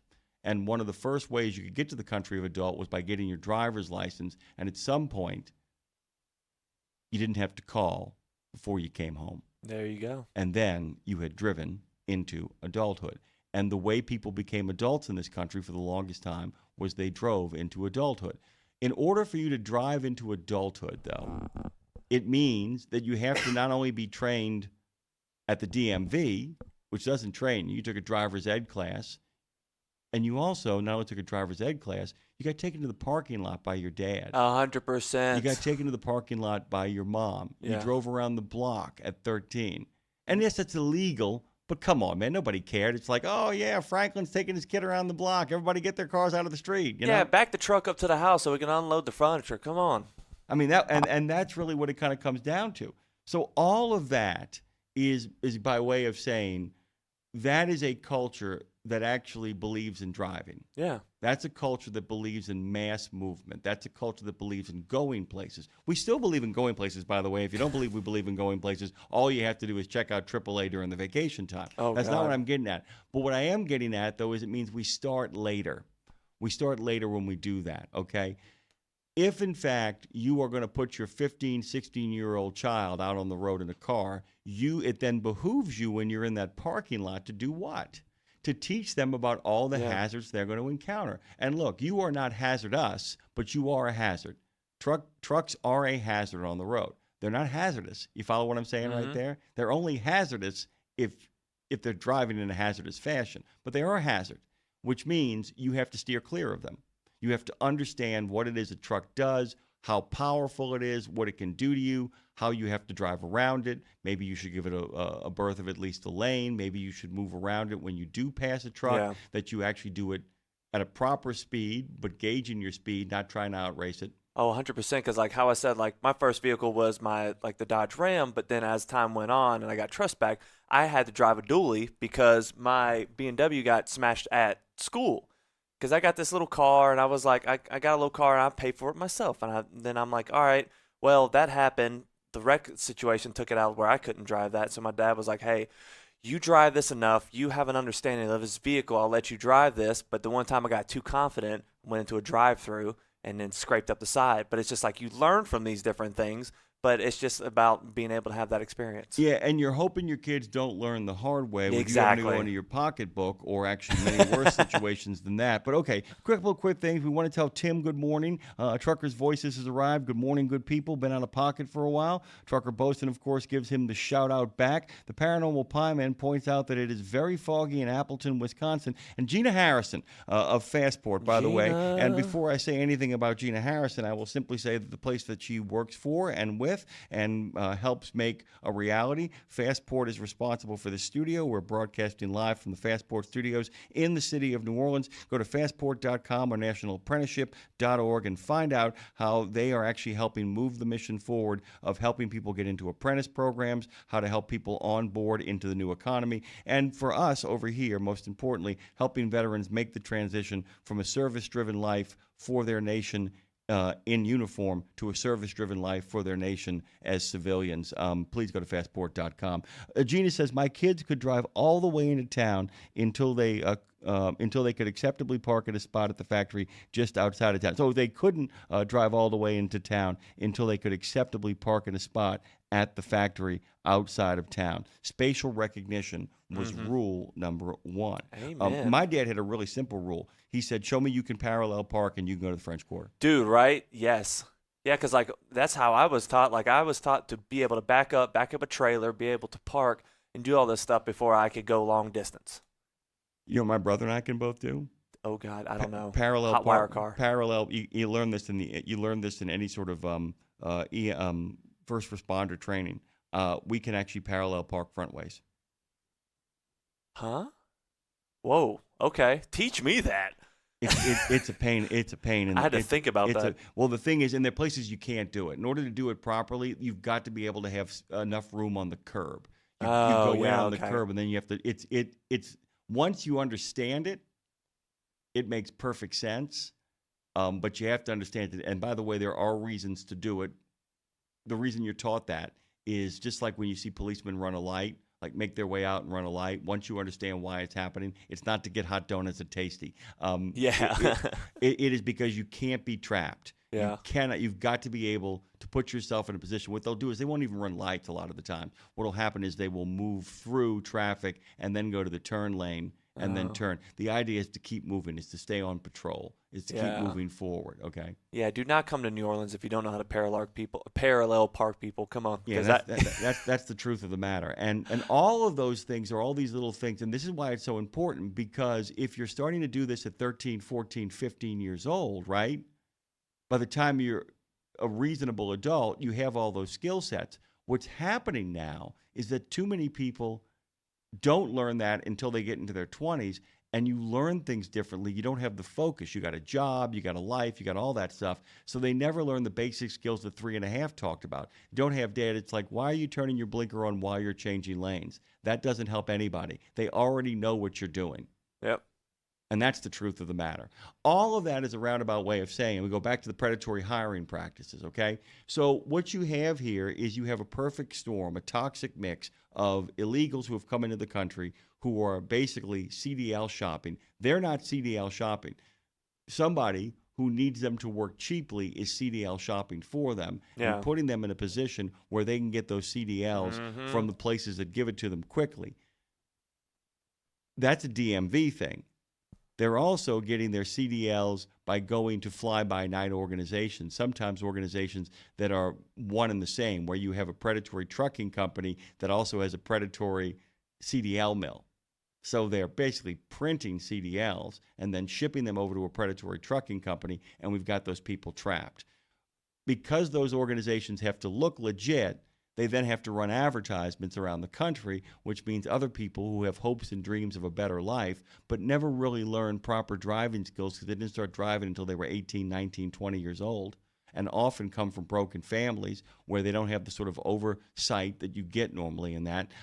They then end up there, and rather than meeting the best person in the world, because here's the thing too, if you are somebody who comes from the inner city or somebody who has played by the rules and waited in line at the border and done all your due diligence, when it is your time to drive, you also know the rules. That's the thing about, too, immigrating properly into the country, is that you learn the rule of law. You learn everything you had to do, which means that if you go to a CDL mill after you've done all that, you're like, something's off here. Yeah. Anybody who's become a citizen of the United States the right way, let me tell you something, guys. Anybody who has actually gone through the process of becoming a citizen has done a lot of work. Because the test they have to pass, I would say, now most of the people who actually comment on our chat could pass that test. Yeah. Straight up, they could pass that test. Except Gina. No, Gina could pass. Actually, I'll be really honest. Gina could really pass that test. Oh, yeah, no, that's Gina why I said could it. really pass that test. That's why Dre's making that comment, of course. But, so they get it. They also, by the way, let me give you an example of a Venezuelan woman I know who is now a minted citizen of the United States. In order for her to be ready to take the test, she already could speak English, but she was taking an English second language class to hone her skills to be able to, understand the questions better. Yeah. Meaning, like, to see the what I would call the subtleties inside of English. Yeah. Words, the same word meaning 5 different things and all that kind of stuff. So think about what she did, okay? She came in, she applied for asylum, she had to wait for asylum, she got adjudicated by the judge properly. Then she had to basically get the asylum. She then had to become a green card holder. I mean, it goes on and on and on, all that stuff. So by the time she gets to the test that she passes, she is a fully committed, fully in citizen, which means if she decided to go get a CDL, she's also been to second language classes like at Catholic Charities. She's been around networks of people that help new immigrants kind of get acclimated, which means she has a network of people around her, Dre, who if she sees a bad CDL mill program, she doesn't go, well, maybe that's for me. Because her friends, the people who take care of her, the community that's built up around her is like, yeah, don't do that. Yeah. I mean, that's why our friends over at the Punjabi Trucking Association, that's why they are like so big on the English language proficiency requirement. Yeah. They're serious about that. Oh, no, man. no They're joke. Like, each time they came on. It's the first thing out of his mouth every time. Yep. They're thrilled about it. Uh-huh. They don't want people who can't speak language. And by the way, as we were pointing out, as we said, most Indians that come here, that's the other thing too. ELP ain't a problem for them. Yeah. Because it's the largest English-speaking country in the world. India is. A lot of people don't know that. But like with Portugal, everybody says, oh, that's the most Portuguese-speaking people in the world. No, it's not. Brazil is. And people don't realize that. You do your math, do your homework. Let me tell you guys something, though. The Paranormal Pie Man says, I went to Fox Valley Tech College for my Class A, upgrading from a B, and that's probably the best place to get your CDL from, and the best thing, they have a skip pad. By the way, listen to this. That place is the truth. Mm-hmm. We've actually had those folks here on Education Station. Yeah. And the truth of the matter is that those people... they're no joke, dude. They're no joke, dude. They're by the way, they are a member of the NAPFTDS. Oh, I didn't know that. Oh, yeah. By the way, look, if they are a legit... the CVTA is still trying to kind of expand its membership. Yeah. But being a member of that means you've got to hit certain benchmarks so that people who will never apply. But the NAPFTDS, if guys, check that, by the way. If you're recommending, if you have a friend, check in your local area if there is, in fact, a technical college or a vocational school or a community college that has a trucking program. It's probably legit if it's a legit community college. But if, in fact, is a technical school or a VOTEC, just check to see if they have a membership with the NAPFTDS. Because it means as an organization, if things don't go the way you want them to, if you feel like something is slipshod, which it usually isn't, there's an organization you can go to that can go to them and be like, hey, dude, you like your membership here? You like our stamp of approval? Mm-hmm. Then you need to get with our culture and not just your own. Exactly. And that's it. So, okay. All of this is a way of saying we go back to the non-domicile. We go back to the CDL mills. We go back to, the way truckers are treated across the country. All of that is a toxic culture. That's what a toxic culture looks like. Because basically you're getting your CDL from a CDL mill, you're going to work for the kind of place that hires people who hire non-domiciled drivers and CDL mills as their principal employees. Now look, as I said before, maybe some kid does the 24 hours or does a real fly-by-night program, but he gets hired and then the guy who hired him goes, "You're not ready, but you got the makings of a good truck driver. Yeah, you got potential. Let's finish this together. Let's kind of do this together." Somebody gets in over the fence. Or, as I said before, the other great example is the small business owner who says, "Look, Bob, I can train you. What I need you to do is I need you to go get a CDL so I can train you and get this done. I can't certify you. I can't do it. Let's get you taken care of." The other question I do have, by the way, and I'm interested in maybe talking about this tomorrow or another day, is if in fact they start, I don't think this is going to happen, but if they start shutting down these fly-by-night CDL mills, and there are good drivers out there who got their CDLs from those fly-by-night CDL mills, do they lose their CDL? I don't think they do. Yeah. I don't think they do, especially if they've been doing it for a long time. I mean, we go with my scenario. You get a fly-by-nighter, but then I just wanted to get that license so I could start driving. That being said, I have now used my jobs and the people I know and the drivers I know to get me up to speed, to turn me into a first-class driver. Mm-hmm. There are examples of guys who went out and got like law degrees at the cheapest fly-by-night place they could get them and then became spectacular lawyers. That was a matter of finances. They simply couldn't afford it. But then they did all the other work properly and with diligence and kind of made that happen as well. Always an interesting thing. Okay, so Highway to Health. Let's talk about that for a second. Talk about it. Oh I looked over, Dre, and time was gone. Yeah, buddy. Hey, can I say one thing real quick? Yeah, please. Gina Harrison said, "I would practice first, but I'd pass." We know you would, boo. Yeah, and by the way, guys, once again, from the top, let me say, Gina makes a really good point, too. We're not saying that if you can't pass the citizenship test at this moment that you are a loser or a failure. Yeah. But we're saying that if you don't think you have to study for the citizenship test, you better be me or my dad. Yeah, don't be a loser and think like that. Yeah, don't do that. Don't do that. Okay, let's talk about this. Migraine triggers is really kind of the specific thing here. And by the way, I hope you guys noticed I have made a point of not talking about migraine for long periods of time, except to kind of introduce it. Dr. Joshi will be kind of joining us this morning. He is a board member of the Association of Migraine Disorders, and we're talking about migraine triggers and adding in a few New Year resolutions aspects to maybe controlling those migraines. He joins us, by the way, for the next half hour before we get to the top of the hour. Dr. Shivang, Joshi, is going to be joining us this morning. If you guys want to call and ask questions about migraines, we'd love to hear from you as well. That's a really groovy thing. The first time I ever got one, I was 11 years old and in Little League, and I got a base hit, and I got to first base and was standing there, and then the world began to go really, really weird, and I was panicked. I somehow got around the bases to the end of the inning, but I went to my coach, and I just said, "I'm in trouble. I don't know what's wrong here." Fortunately, the Little League coach said, he goes, "Are you seeing like shimmers on either side of your face?" He goes, "It's just a migraine. Have some water. Take a breath. We'll get through the next inning, and we'll see where you're at." And he was right. I got a bad headache, but then it was over with. That was my first time I got a migraine. Okay, because that's a beautiful way to explain it, because that's what my brother did for me, because I was driving on the way to work, and he was the first person, because I was thinking about you to call, and I think I was Monday. Yeah, it was a Monday. I was either thinking about calling you or Dave, but he was messaging me, and I saw it, and I was like, oh, he would know. I was like, dude, what's going on right now? I was like, ever since the break, I have this just feeling whenever I'm driving, and it's like it's pressure, but like right now, I had to pull over, man. I'm like, I don't know what to do. He's like, dude, you have a migraine.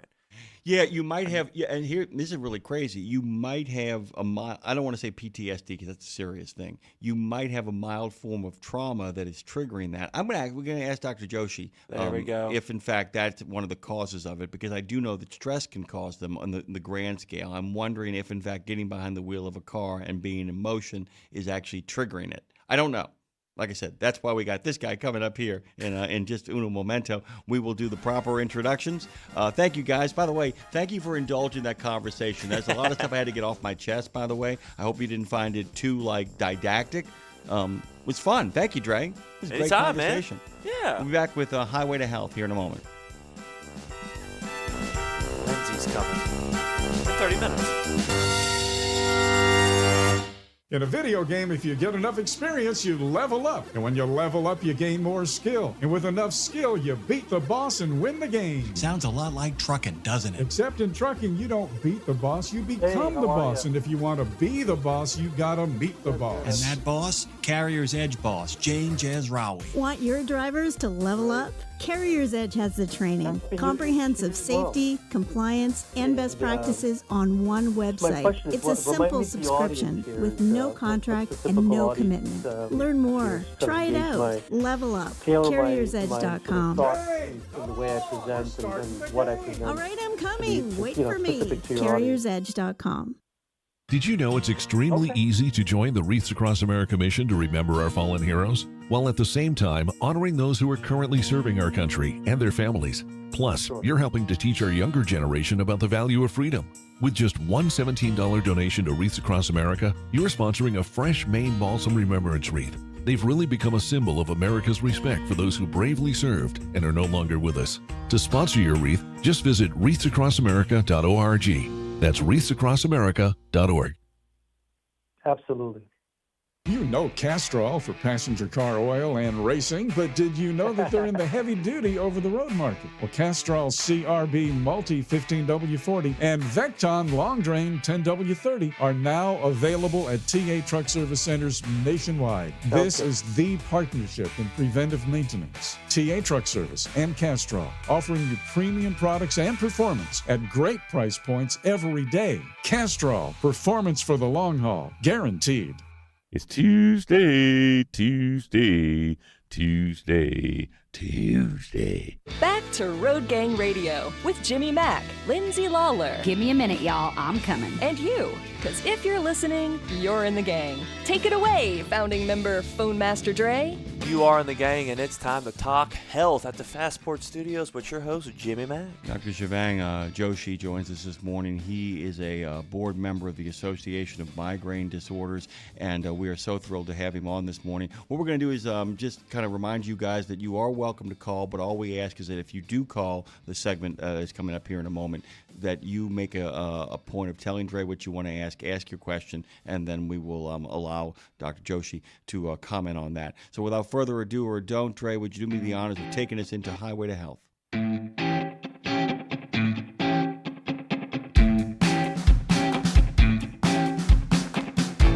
Dr. Joshi, we're going to begin really simply. How does one end up being a specialist in migraines? How does one make that the focus of one's life? Because I have to tell you, with a wife who actually has to do shots on a regular basis, people like you are a miracle in our lives. How did you gravitate towards this? Thank you. First of all, thank you for having me on your show, and I just want to give a shout out to all the drivers out there. I just want to say thank you for all you do, because America truly doesn't. Dr. Joshi, hold on one second. Dre's gonna pick up the phone for you for a second. We're having a little bit of a reception problem here. Yeah, guys. As you probably can tell, this is something that applies to you guys, but it also applies to the personal life that I have. Claire is an openly admitted sufferer of genuine, terrifying migraines. Botox shots brought a little relief, but it didn't do the trick that the shots actually in their leg do now, though, and actually brings them genuine hopeful relief. And so we wanted to make sure that a lot of you guys, many of whom struggle with these things because of all the triggers and all the stressors that you actually encounter on the highways and byways, we just wanted to make sure that you guys had everything you need and all the information you need to kind of get you one step further down the road. The road gang should not be about massive stressors as well. So Phone Master Dre is going to be kind of setting this up and kind of getting us going and taking care of us on the other end. And then we'll get Dr. Joshi in here in short order. I want to make sure that he's got a lot to say. Hey, Dr. Joshi, thank you so much. We'll start again. You can start with landline here. There you go, sir. There you are. Welcome back. So tell us. So basically, you do what you were saying before, and then you can kind of slide into your passion for helping people with migraines. Sure. First of all, thank you for having me here, and I just want to acknowledge all the drivers out there, and I just want to say thank you, because without America, without you guys, America doesn't run. So thank you for all that you do. Regarding migraines and how I got into it, basically the quick story is, I was always interested in neuroscience, and I started out a path in pharmacy school, and then from there I went on to medical school, And then specifically, I chose a path in neurology residency training. And then within neurology residency, I did some electives in headache medicine. And then after that, went on to do a specific training in headache medicine fellowship here in Boston. And then, I really enjoyed the field and helping the people that have migraines. So that's how I got into what I was doing. And by the way, he while he had a fellowship in the headache medicine, he served as the instructor of neuroscience at Harvard Medical School, as he said. And some of his clinical interests include the here we go. How do you say this? Is it trigonal? Trigeminal autonomic cephalalgias. Yeah, big words here. But basically, migraine headaches, other non-migraine headaches, because not everybody has migraines. The trigeminal autonomic cephalalgias refer to headaches such as cluster headaches and things like that. So headaches is a very broad term. Yeah. And Dre and I were talking about that, and I want you to kind of also distinguish for our listeners, by the way, the differences between cluster headaches and migraine headaches. And Absolutely. then I'd love you to talk about, this is really important because I was actually talking to Dre about this earlier. I suffered from them for a long time, had really, really bad auras and really bad headaches, and at some point in my life, it just went away, which is like something that was really kind of amazing to me. But if you could kind of distinguish cluster, migraine, and then talk a little bit about auras, and then we'll get to triggers. Absolutely. So, typical migraine, if you look up the definitions, will start out on one side or the other side, and it's described as a throbbing pain, pain behind the eyes usually, and is associated with several other features such as nausea, light sensitivity, wanting to lay down. Sometimes there's vomiting. And you can have some components of these. You don't necessarily have to have all of these components. Typically it lasts anywhere from 4 to 72 hours. And some of the common things you see with migraine patients is they want to lay down and rest and not move.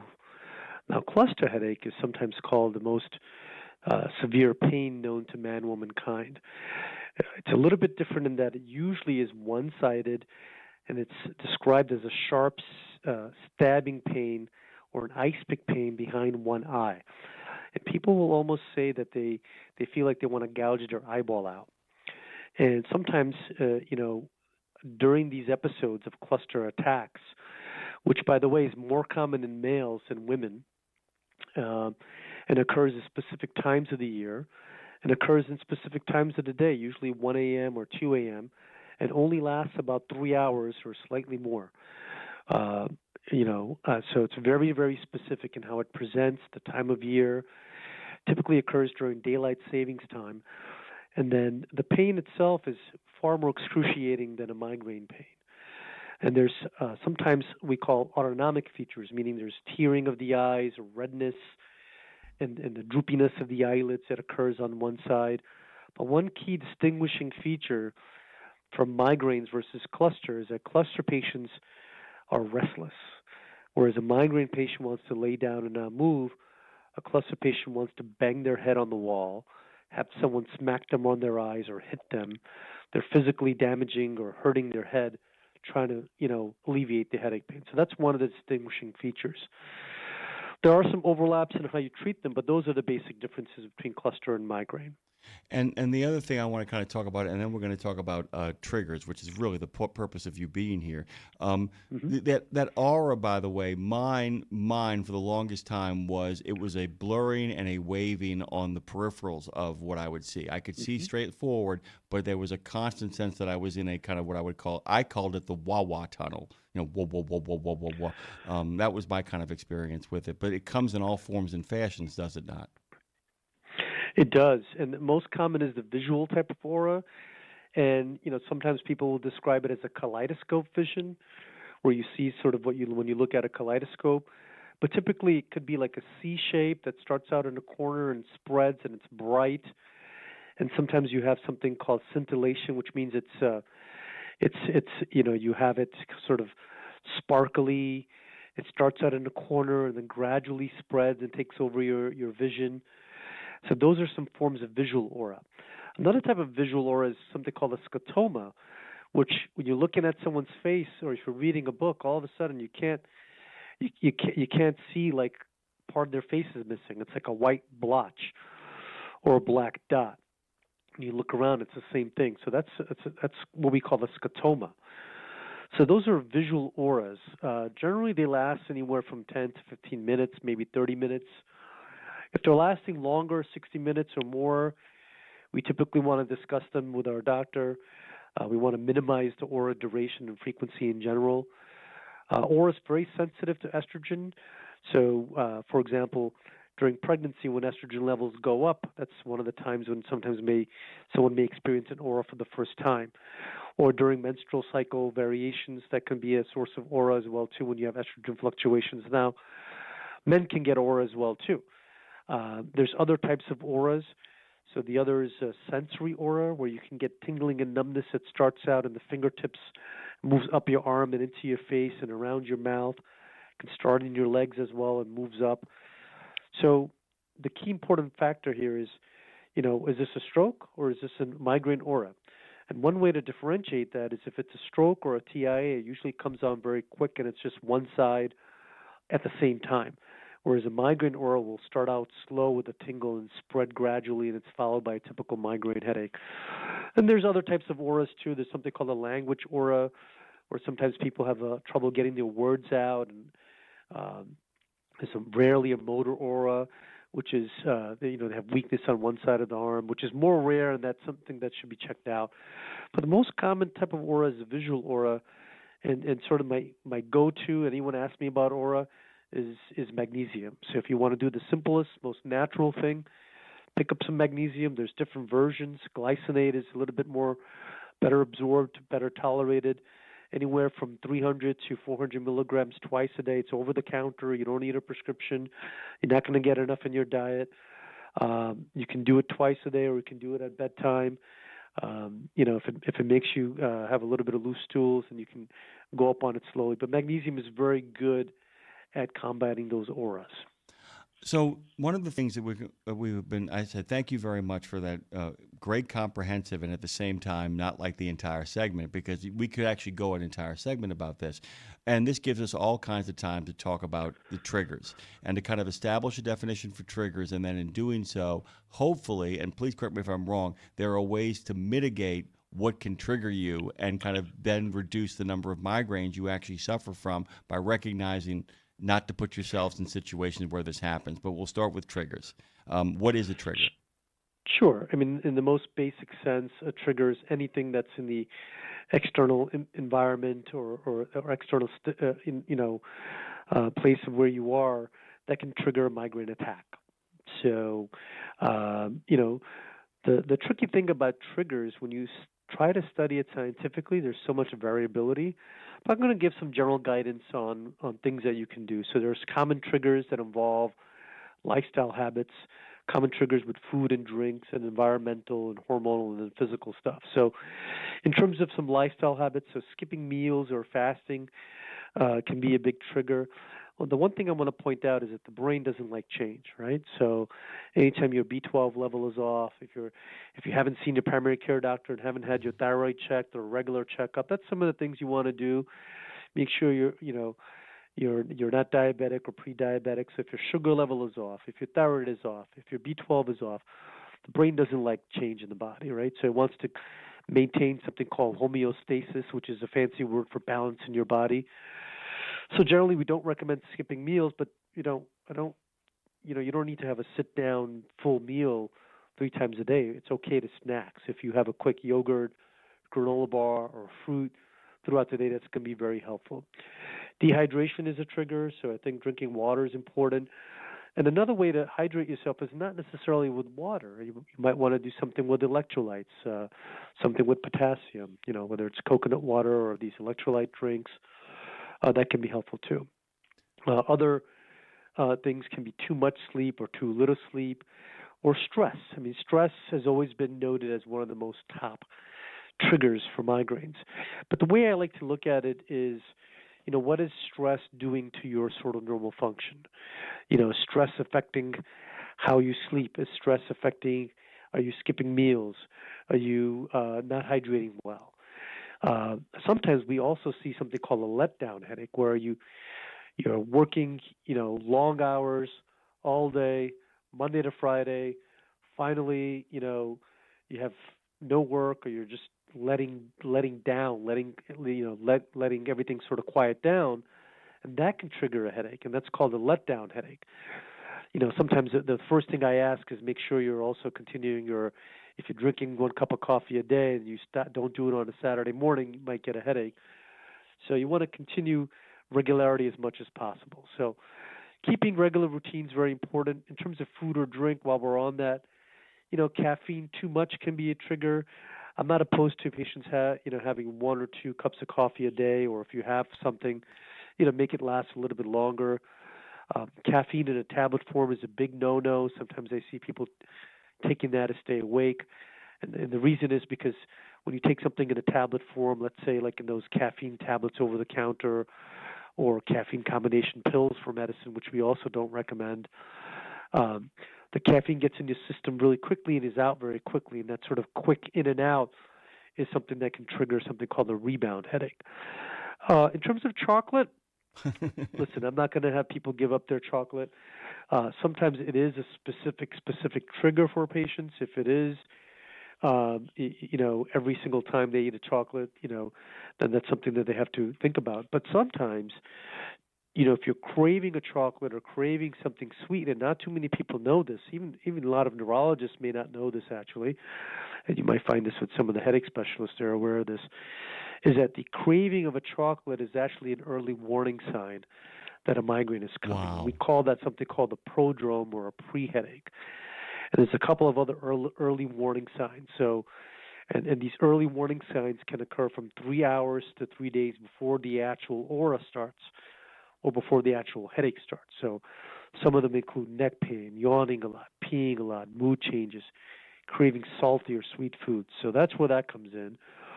In terms of other well-known triggers, the main food triggers that I typically tell my patients to avoid are artificial sweeteners, anything with monosodium glutamate or MSG, which is found in certain Asian foods, found in certain potato chips, found in some certain tomato cans, certain Latin seasonings. You'll find a plethora of monosodium glutamate. Also, you want to avoid things that have nitrates, right? So a lot of your lunch meats or deli meats, things that are cured, will have nitrates in them. And you can get the same type of deli meats or bacon without nitrates. So all you have to do is look at the label. The label will clearly say no nitrates, or it might say uncured. And that's something that's important. So Dr. Joshi, processed foods. Dr. Yeah. Joshi, really quickly, I've got a couple of questions for you as well, but my producer, Absolutely. actually, we have experience with this, and he's got a really quick question for you. Well, more like a comment because, hey there, doctor. Growing up with my mom, she was triggered very heavily by MSG, and that was most of my childhood. Was any time that I'd be like, oh, I want her to try this snack, see if she likes it, but let me go read the ingredients, make sure I'm not giving my mom a migraine. And that sets up my question for you as well, too, because it really is important that the people who suffer from migraines communicate to their family and friends what their triggers are, particularly when it comes from a dietary or environmental thing, to help them better understand, because this is the kind of thing where people can actually work together to help people that they care about avoid getting migraines if possible, right?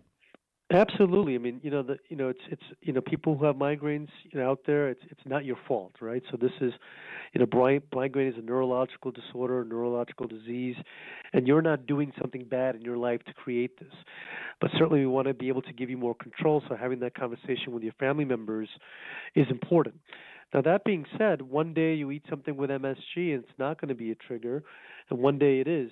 So one of the things that when we talk about triggers is we like to think about the combination of things. Right. Sometimes, let's say you had a bad morning, you skipped breakfast, and the weather's changing. You got a cold front coming in, so the barometric pressure is dropping, and you had a stressful, let's say argument with your spouse, and you had some chocolate, whatever. Because you deserve it. Really, I mean, you had a terrible day. It, of course. Yeah.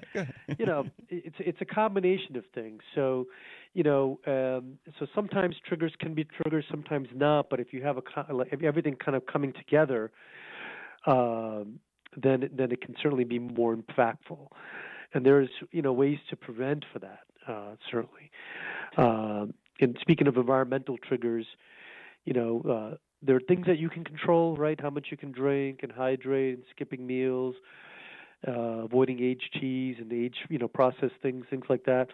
There are things that are not in your control, and some of those things include barometric pressure changes.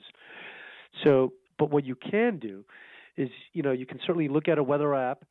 A lot of these weather apps, whether it's AccuWeather or other apps, can tell you when the barometric pressure is dropping. A lot of them also have something called a migraine index, just like they have like a pollen index. The pollen's rising or the pollen's it's high or ragweed's high. Some of them have a migraine index, and it'll tell you that the index is high or the barometric pressure is dropping. And what that should tell you is to keep your medications close by, or try to avoid any other trigger that you might be wanting to have a chocolate. Maybe that day you kind of want to avoid having chocolate if the weather's changing. So those are some ways you can try to control some of the things that are usually not in your control. I was going to ask you this too, because this is something that happened to my wife, who I've pointed out actually is treated for them.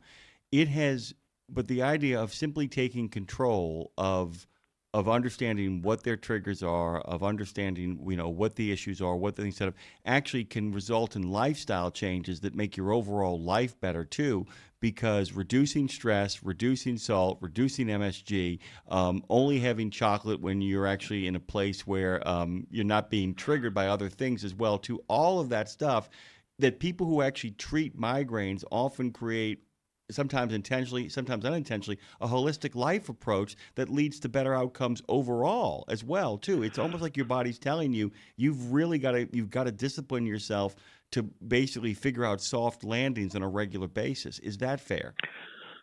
Absolutely. I think certainly a non-pharmacological approach in the beginning is very important. And then also, if that doesn't work, you still continue the non-pharmacological approach, whether it's sleep, whether it's sleep habits, diet, regular exercise, watching what you eat, hydration. And then if you still get a migraine, remember, it's not your fault. You're doing the best you can.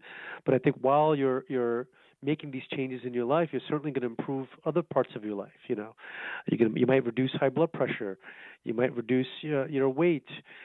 You might, reduce other medical conditions by just improving, making an attempt to improve in this aspect. The other thing that's really interesting to me too, and by the way, I told you, for many years, up until about the time I was on the edge of my 40s, I suffered from terrible migraines. They began to stop around 36. You're going to be shocked to discover that around 36, I lost about 67 pounds and started walking on a regular basis. And I never made the connection to it until about 2 years later. And I'm not just simply saying, get out there and start walking. But I realized in many ways that was reducing stress, that was bringing down a lot of the stuff that would normally trigger me. I wasn't getting as angry all the time.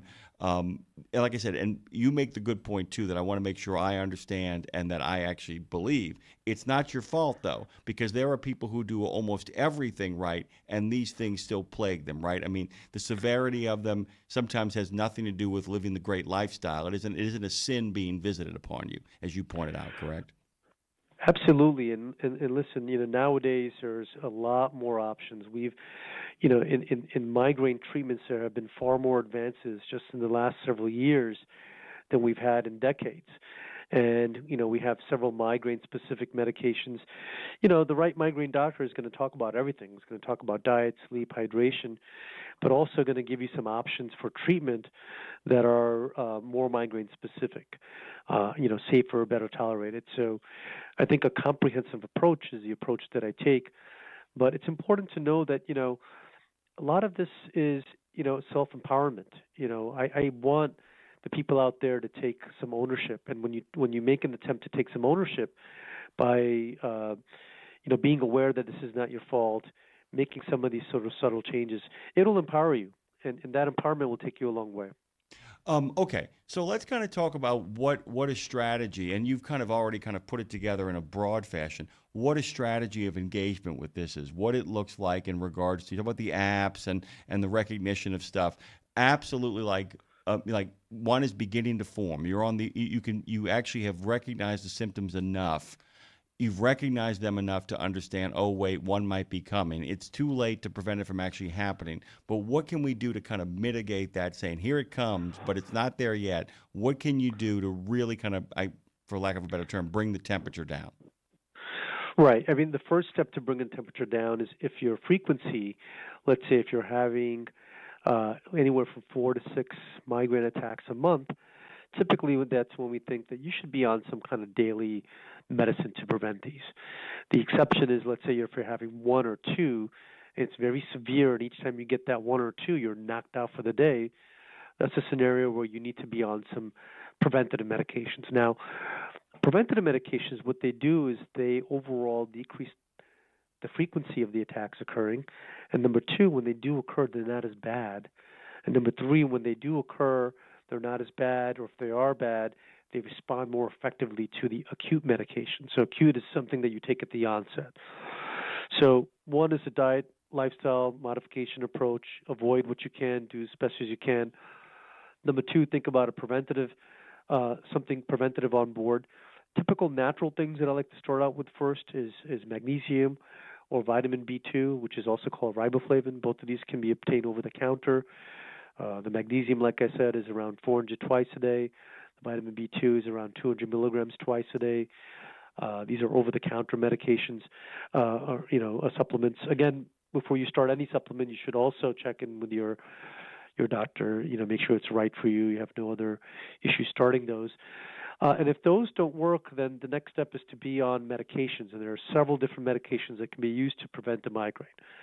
All right, so let's say you only get 1 or 2 migraines a month. You're not on a preventative. You haven't taken anything, but a migraine attack is starting. The earlier you try to treat that migraine attack, the better off you're going to be. If you don't have, let's say, a migraine medicine that's prescribed to you, what you can do is, sometimes you can take something called rapid release Tylenol, which is over the counter, or acetaminophen. It'll specifically say rapid release on it, or ibuprofen liquid gels. They may tend to work a little bit faster, and you can try to use those to stop the migraine attack from getting more and more. But the earlier you treat, the better. And if you have the aura symptoms, you can treat earlier on with the aura. If you don't get the aura as a warning sign, as soon as you start to feel like that pain behind the eyes, you're feeling a little light sensitive, within the first 20 or 30 minutes, you want to be able to treat that. Now, there are several different migraine medications that are available that can be prescribed that also you use to treat early. So you're getting the attack, you can treat early. Some of these medications, if you treat early, can make you, maybe at the first time, make you have some side effects where you need to kind of lay down. But there are newer generation medications that are better tolerated. So there's several things you can do. I'm okay with someone having a little sip of coffee and taking some acetaminophen when this migraine starts as a non-prescribed medication approach. So certainly that can be done. What I'm opposed to is someone picking up that pill over the counter that has a caffeine and Tylenol and aspirin in it. And sort of caffeine in that tablet form, combination form, can trigger more headaches. I hate to tell you this, Dr. Joshi, because I could keep on talking about this from now until Kingdom Come. The segment is over, and like I said, I'm deadly serious. I would just hold you over for the entire show if we had the time. Yeah, I'd love to come back. This is fun, and I'd love to educate, and there's a lot more education that can be given. But I think that for the audience out there, remember, there are things that you can do to gain better control. It's not your fault. The whatever I just talked about and more, you can find on the migrainedisorders.org website, which is the Association of Migraine Disorders. Just go under Patient Resources. You can find it there. Also, if you go under Migraine World Summit, I just did a podcast that's going to be played sometime in March, I believe, on weather-related headaches. So a couple of resources where you can go to. By the way, I'm actually I can't wait to hear the weather-related one, because I live in the city of New Orleans, where if you don't like the weather, give it a block. It's the joke I make. When he is not actually serving as the director of headache medicine and the director of clinical research at Community Neuroscience Services in Westborough, Massachusetts, he is also the assistant professor of neurology at UMass. Dr. Joshi has joined us, graciously given us a lot of his time this morning. Can't thank you enough. Happy New Year to you, sir, and hope we get a chance to talk again. Absolutely. Happy New Year to you and the audience. Bye. Bye. Migrainedisorders.org is where you should go to. Look busy. Everybody come to attention. You know what's happening next. My good friend Master Dre is in charge of what is happening over there, which is really kind of groovy and cool. Somebody thinks that you're a handsome man. A friend of mine says what you're doing, and I sent this lady a picture, and she was like, that's really cool. That's a good-looking dude. So we'll be right back on the other side of this. She's here. Hot. St. Christopher Truckers Fund provides free health and wellness programs for drivers to help prevent some common medical conditions seen in the industry. These programs include diabetes prevention, rigs without cigs, a tobacco and nicotine cessation program, healthy habits for the long haul, a 12-week total body wellness program, a vaccine voucher program that includes free flu, shingles, COVID, and pneumonia vaccines, and GPS, Get Preventative Screenings. That includes free at-home cancer screening tests. These programs are available to Class A over-the-road semi-truck drivers. For more information or to register for a program, visit the St. Christopher Fund website at truckersfund.org. The mission of Wreaths Across America is unwavering, remembering our fallen heroes, honoring those who are currently serving, along with their families, and most importantly, teaching the next generation about the value of freedom. And you can join our mission with a $17 donation that sponsors a fresh Maine Balsam Remembrance Wreath. Each wreath will be laid in honor of a veteran who gave the ultimate sacrifice for our nation. To sponsor your wreath, please visit wreathsacrossamerica.org. That's wreathsacrossamerica.org. The Soup Nazi says no soup for you, but we've got plenty of alphabet soup for you on Nemo Nation every Monday. You'll know what's going on at FHWA, TCA, ATRI, CARB, NHTSA, NACFE, OVAC, NTSB, ATA, RLA, NMFTA, DOT, CVSA, TXTA, NASTC, NAPTA, and of course OOIDA and FMCSA, and more. Dave, we're gonna need a bigger bowl.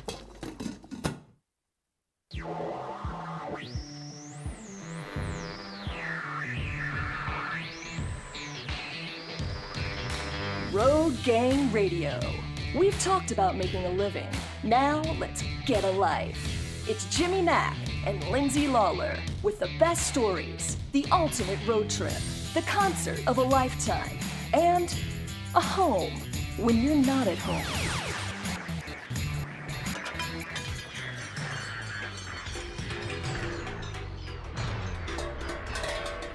The wheels have come off, but we're still rolling.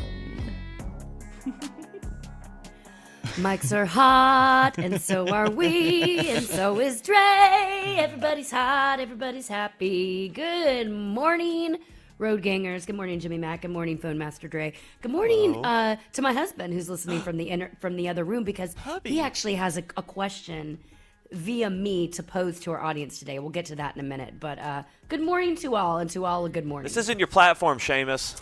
Bull if it isn't. Actually, it is. It is. Actually, it it is. is. It is. And I want to kind of start off the new year by kind of saying that this is your platform. It's going to become more of your platform and I'm talking directly to Seamus. It's going to become more of your platform as the year goes on. Lindsay, yesterday on the show, Jamie Jones joined us, and it is not quite up to the level of the wheels have come off, but we're still rolling. But we may have a backup plan in regards to another catchphrase about what we're talking about. You ready? Here it is. Okay. Turn them loose and try to catch them.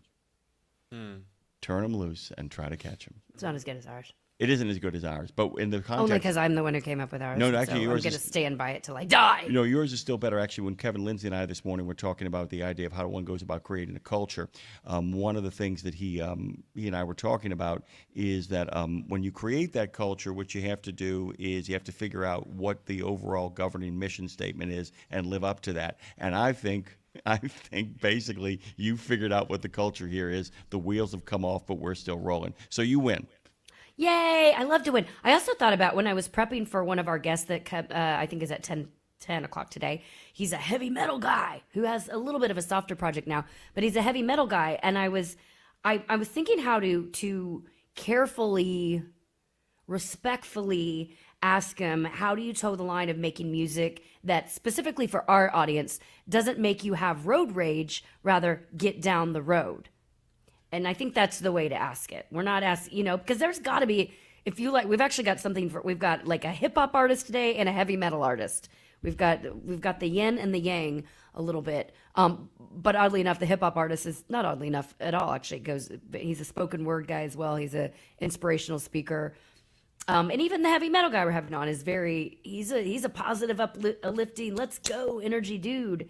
But you got to toe the line between road rage and getting down the road. I like to that one too. I'll tell you this. I'm beginning to think that I don't think it anymore. I actually believe it.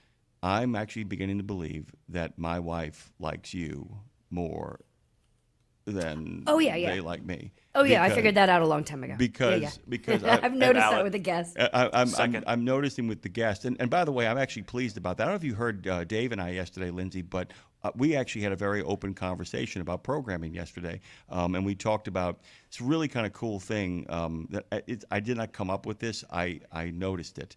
What I noticed is that people often confuse relief with reprieve and reprieve with relief. And what I mean by that is often you'll pull something out of your butthole and you are incredibly relieved that you did it. And while you're relieved about it, at the same time, you haven't got a sense of reprieve that goes on there. The idea that reprieve means when you got your ass saved and you still got a lot of work to do. Our former programmer would confuse the two all the time. We would barely pull it off on a weekend. We would barely get the guests together. You would make a lot of phone calls. She would maybe find somebody that had been on the show years ago and stick them in there, and she would be relieved that it had happened and then go back to doing the same thing over and over again. If you're following what I'm saying here. And having Claire on the show, the fact that we have more guests that sometimes fall into your bailiwick rather than mine makes me happy because I look on the calendar and they're already there 3 weeks ahead. So I don't really, I'm happy to have anybody here who's fascinated and interesting as long as I know I can prep for them with 3 weeks to go and not getting a phone call from you at 11 o'clock at night, justifiably so, going, who are we talking to tomorrow and why is there nobody on the calendar? So if my wife wants to keep on booking people that fall into your bailiwick, I am completely in favor of it. I'm completely in favor of it. I'm also completely in favor of me figuring out technology or not figuring it out. I'm realizing I was just commenting over on the chat to people and all of a sudden I'm coming up as we should write, which is fine and great. And I tried to create that yesterday, and I created it. I'm so confused on technology. I had a Zoom yesterday, and I literally felt like a 90-year-old woman. I was doing the looking at the camera right in. Am I on? I'm like, okay. I've started to rely too much on technology that works for me, and I'm forgetting how to do it myself now. So I'm gonna dial it back. Complete side note, that's not what we're talking about today. Well, but the thing that is interesting to me about this is, and this is what's really frustrating for me, is that, regrets are a really kind of tough thing to kind of deal with because they're things that you didn't get a chance to do when you were growing up or things you didn't do when you're 20. I've had a lot. Yeah, exactly. But the thing about those regrets is that you have to be able to distinguish between I did not actually have time to do that. I did it my way. There it is. Sorry. That's okay. Not sorry. What is interesting to me about it, though, is the fact that there are things that I didn't get a chance to do when I was growing up that I know I didn't have a chance to do, and I can't be angry about that. There are things that I had a chance to do that I didn't do, and one of the things that I wish I had done when I had a little more time, because, man, I could certainly use a month off, not to take a month off of work, but to take a month on work of learning all the technical aspects that are contained in both making digital content and also understanding. If Dre explained to me what was wrong, I would understand it. Jeff Pierce and I of Reads Across America had a very long conversation yesterday, and one of the things was he was talking about what is your level of back-end skill. And don't go there. But he was asking me what I knew behind the scenes. I said, I know enough to know when you're talking to me that you're not talking technobabble, if that makes sense. But I don't know enough to know how to fix things. And I was really hoping to use, any time I would have available to me to kind of work on what you're talking about, being a slave to technology, actually mastering it. But where do you find the time these days with all the things that we have? Where do you find the time to actually figure out how to do proper editing, how to do all that stuff, how to actually fix when something goes wrong with what's happening over here? Nothing's going wrong over here, by the way. The power just mentally went off. But the idea, how do you find time to do that, though? How do you do it? I mean, are you following me here? I mean, what do you do? I am following you, but it's not a problem. I think when people are like, oh, I just don't have time to do it. I'm not saying that's what you're saying. But it's like every single human's in the same boat. And there are people who figure it out. So you figure it out. You just prioritize. You just compartmentalize. You do, sometimes you do less of the fun stuff. Sorry. Sometimes you don't sit and just watch Netflix all night or what. I'm not saying you again. No, I know what you're saying. Stop talking to me. I'm not looking at you guys, even though I have to look at you because you're in front of me. But yeah, you just figure it out. Like there's a couple things I want to do, and I realized last night I'm going to have to, there's a couple things that I need to do. There's a couple things I want to do. And I realized the want to do's have to go away. And some of the want to do's were even things that, like, I wanted to start this women's accountability group. And I've been wanting to do it a while. And one of my girlfriends reached out and said, hey, will you do that with me? And then immediately she's like, but I don't really know anyone to be in it. And I was like, well, so it's going to be me doing it. Great. Okay, I don't have time for it then. No. It just went off the list. It was like, that was somebody else wanted me to do it for them. So probably won't work. But I'm like, I got to put all into, you figure out, here are all the buckets, lay all your buckets out, and then start dialing back. Which bucket can you do away with right now? Right. And then focus in. Okay, I'm going to pivot. So Seamus, who's listening in the other room, I think, and if he's not, then he'll listen to it on playback. Hi, honey. But hi, honey. Seamus is my husband. We've been married for 19 years. 19 years? No, 18 years. 19 years in June. 19 years this year. What a flex. 19 years this year. Yeah, together 22. And anyway, he's worked in TV and film for a long time. He travels a lot, used to travel a lot, doesn't as much anymore. COVID stopped that, and then it just never really picked back up the same way because he did a lot of shifting after COVID, et cetera. So he's been trying to figure out what is the thing he can do when he still loves production when he does it, but production isn't always happening. So he'll have times where there's maybe weeks or months where he's not on a show or on a gig, unless there's like a one-off that pops in or news thing that comes up, which he also does as well. And he's trying to figure out, like, what is that thing that I can do in between the thing that I do? It's downtime. And he loves driving. This is why I love this audience, obviously. Or this is why I'm speaking to this audience. He loves driving. I'm actually asking, I know some people are going to naysay what I'm about to ask about or pitch, but I really want your honest opinion. Pitch it. He loves driving. He knows that. And so I've like, maybe get your CDL. Like, you'd be good at it. But, that makes him gone more. So we're trying to toe that line. I don't need him gone more when he's not gone. So we're trying to figure out that balance. He has a truck, a big pickup truck that he loves. He would be up for getting a bigger one. And I know a lot of our truck drivers out there also drive a pickup truck for their pleasure or their day-to-day. Pickup? And so he's been looking into hotshot trucking. Now, I know this is that niche in the trucking world, of course, that's somewhere between hauling a pickup and with the semi. He's not looking at the semi side of it. And to move some, time sensitive or smaller loads, that kind of thing. And, he'd love to start out doing it more locally here with whether that's, gooseneck or fifth wheel, car hauler. I'm not sure what that looks like, flatbed, whatever it is. I would love our audience's opinion of that. I'm sure that, and I don't know, I assume it's sort of quote unquote looked down on, maybe not, by some people, maybe not. Is that something that is viable for him to do? If so, where does he start? Knowing that we're not going straight to semi, is that a gateway drug, or is it something viable to? I mean, I know it is something viable to do if he just leans into it. But I would love anybody's thoughts over there on the chat, or if you want to give us a call, and Jim, we can open that discussion. But on just the hot shot trucking side of things, and do you guys and girls look down on it? Do you see a pickup hauling something and are you like, I will crush you?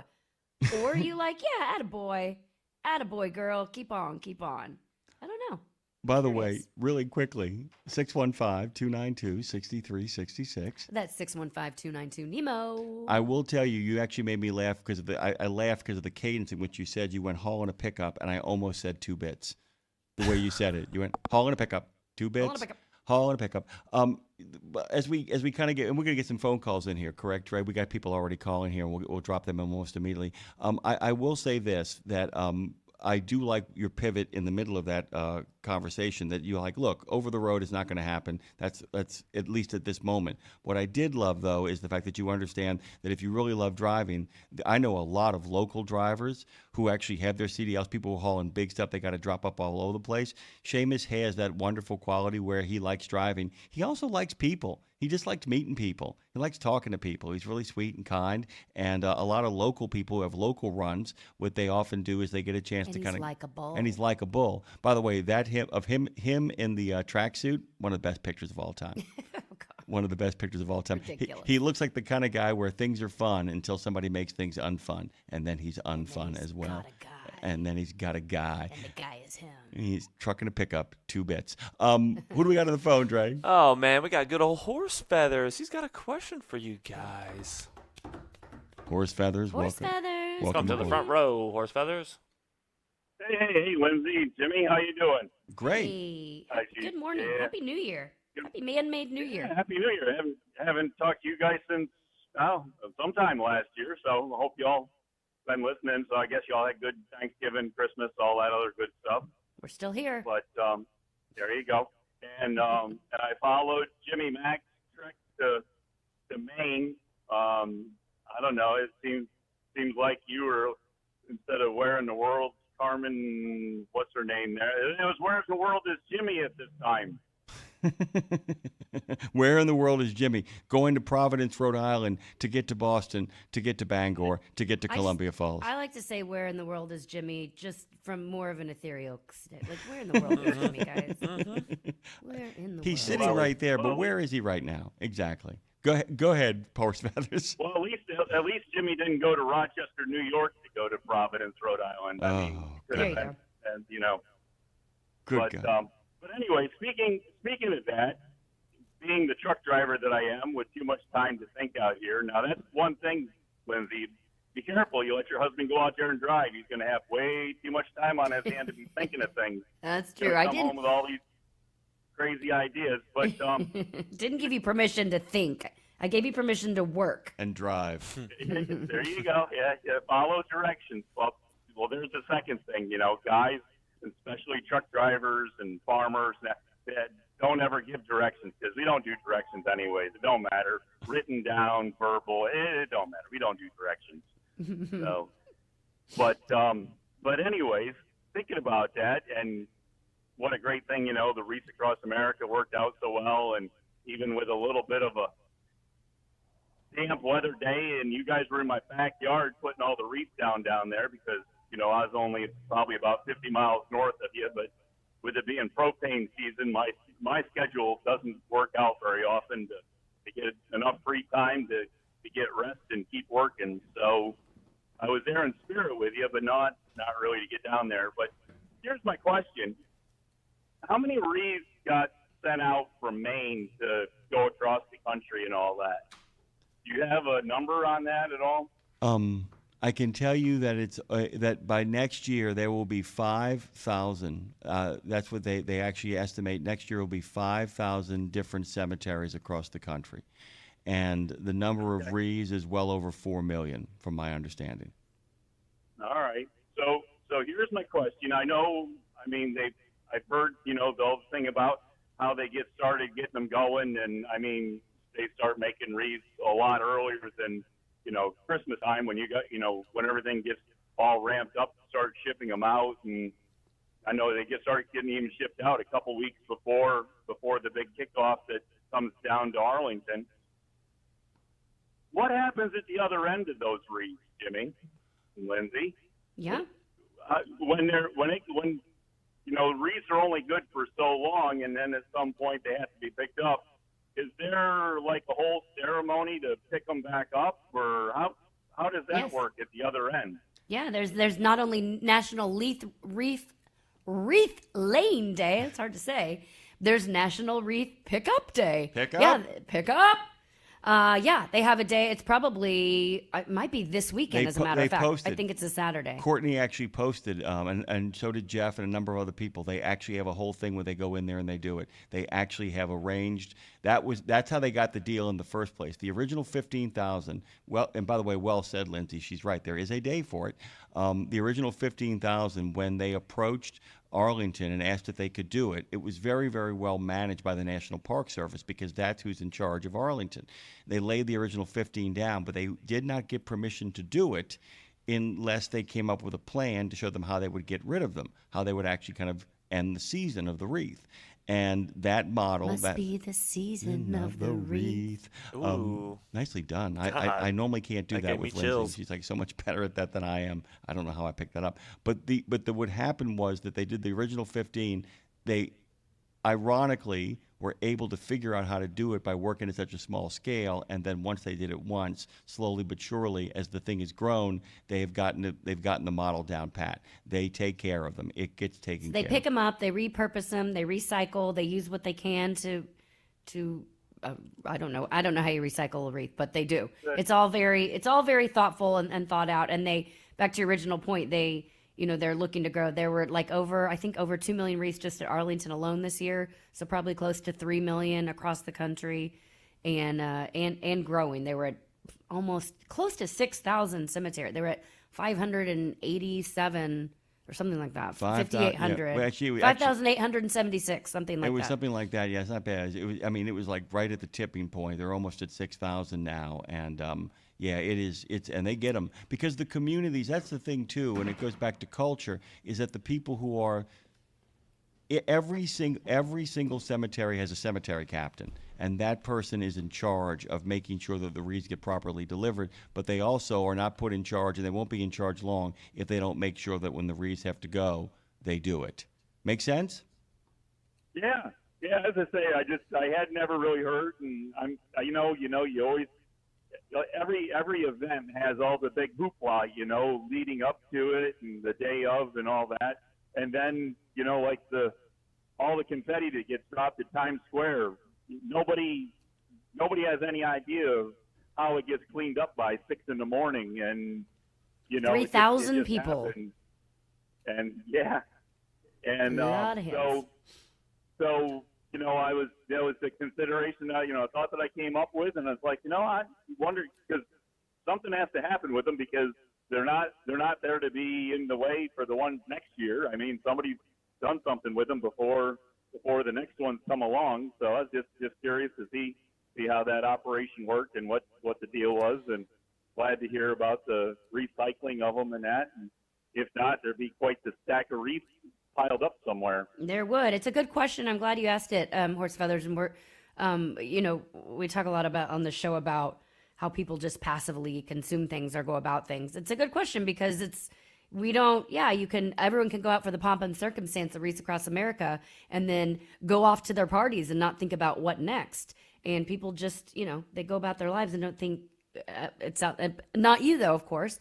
I like that you asked the question. It's like, hey, wait a minute.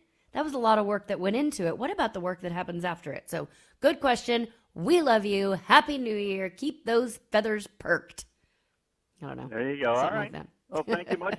Good talking with you, and we'll keep listening out here and liking on Facebook. And I don't know. I don't know. Do I get to YouTube? Possibly. I guess. Hey, one last quick question. Are you guys working on an app of any sort so that you can just click open an app on the phone? You can click open an app right now on iHeart. Yes, eventually, but you just go to iHeart. It's a free app, and you just search RadioNemo, and you can listen like you would do Pandora or Spotify. It may not be your thing, but the answer is yes, there's an app. It's currently iHeart, and there's more to come.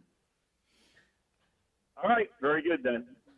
Thank you, sir. By the way, really quickly, Lindsay, it is always the third Saturday of January for major cleanups. Last year it was January 18th. This year is January 17th. At most sites, however, local cemetery captains and coordinators often make special events of it on different days, depending upon whether or not they can get the necessary people to make it happen. So there's a bit of flexibility. But at Arlington, it is always the third Saturday of January, and many people follow their lead. And it's a really great point. You talk about the idea of the sausage getting made on a regular basis, and that's important too. I don't know if you know this, but at Mardi Gras on Tuesday night at 11:59, the police start walking down the streets of the city and just saying, Mardi Gras is over. We hope you enjoy the city of New Orleans, but we're going back to normal hours here. And you don't have to go home, but you can't stay here. And what ends up happening, which is really groovy, is then literally the cleanup trucks start rolling, and they have a mission. Every single person who works for sanitation and cleanup and all of those people try to get the city spotless by Ash Wednesday morning. And it's amazing if you actually experience it, because you wake up the next day and the streets are clear. And it's quite a job. It's quite a job. It's quite a job. We got another call to get to, Jimmy Mack. And actually, I want to say over at Seamus just walked in. He's fumbling around with his other job, working on my headphones and his headphones.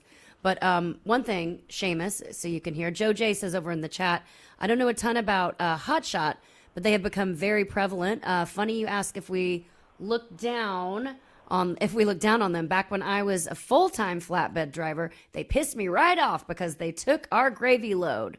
But he says back when, so I think he's come around, it sounds like. But it says scales do like to pick on hot shots, so make sure, Seamus, and whoever listening, that you have all your ducks in a row and you know all the regs well. You like to learn, so that'll be well. I like ducks. He likes ducks, and he likes Rose. Dre, who's on the phone? Woo, Marshall's in the house. Marshall's in the house. Morning, Good morning, Marshall. Good morning. I'm a little nervous to get on the show here because this segment kind of started out weird, talking about pulling stuff out of your butthole and then the back end.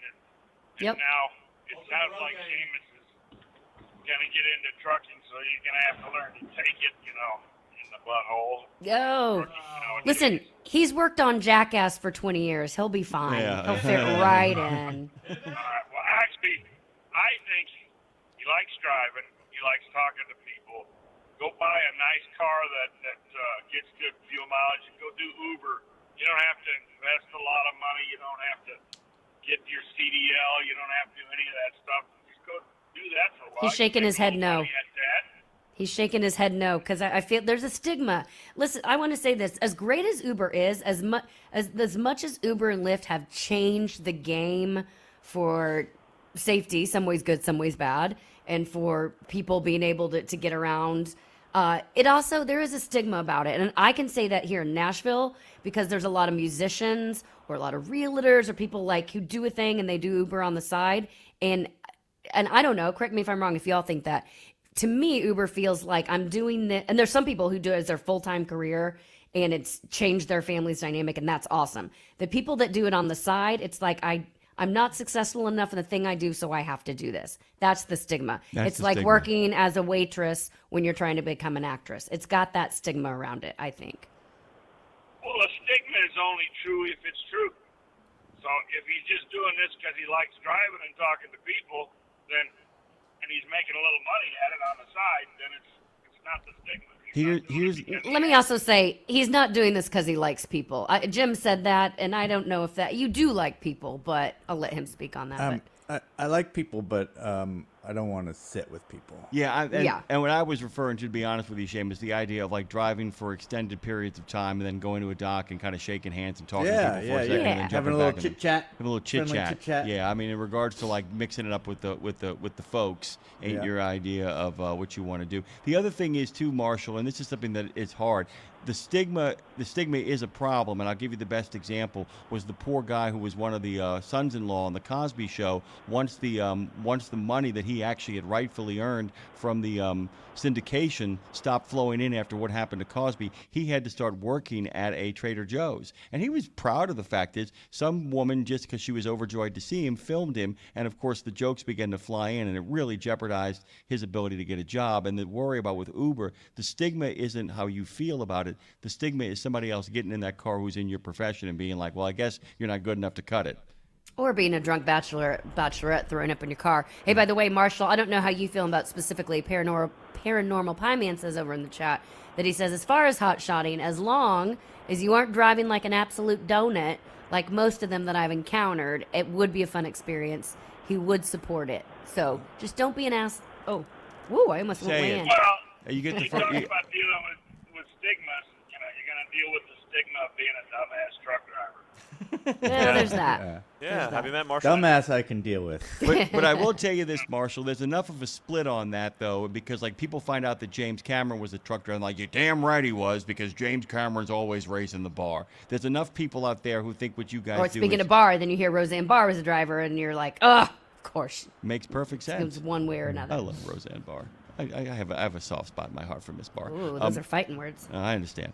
We got to get out of here, brother. We got to take this break. Marshall, thank you for the advice. Well done. Thank well you. said. You guys have a good one. Take care. Hey, You too, brother. I forgot what time it was. good morning to you, Seamus. Good morning. Good morning. How you Thanks doing? I'm doing good. I'm doing all right. You know, When ready you- to tackle the new year. You know what we're going to do, by the way? I'm going to post some question about this, and then we're going to encourage people to come in over the course of the week. And actually, if anybody wants to drop in for the entire week and just give advice on this particular topic, we would love to hear it on the chat or on the Unless phone. it sucks.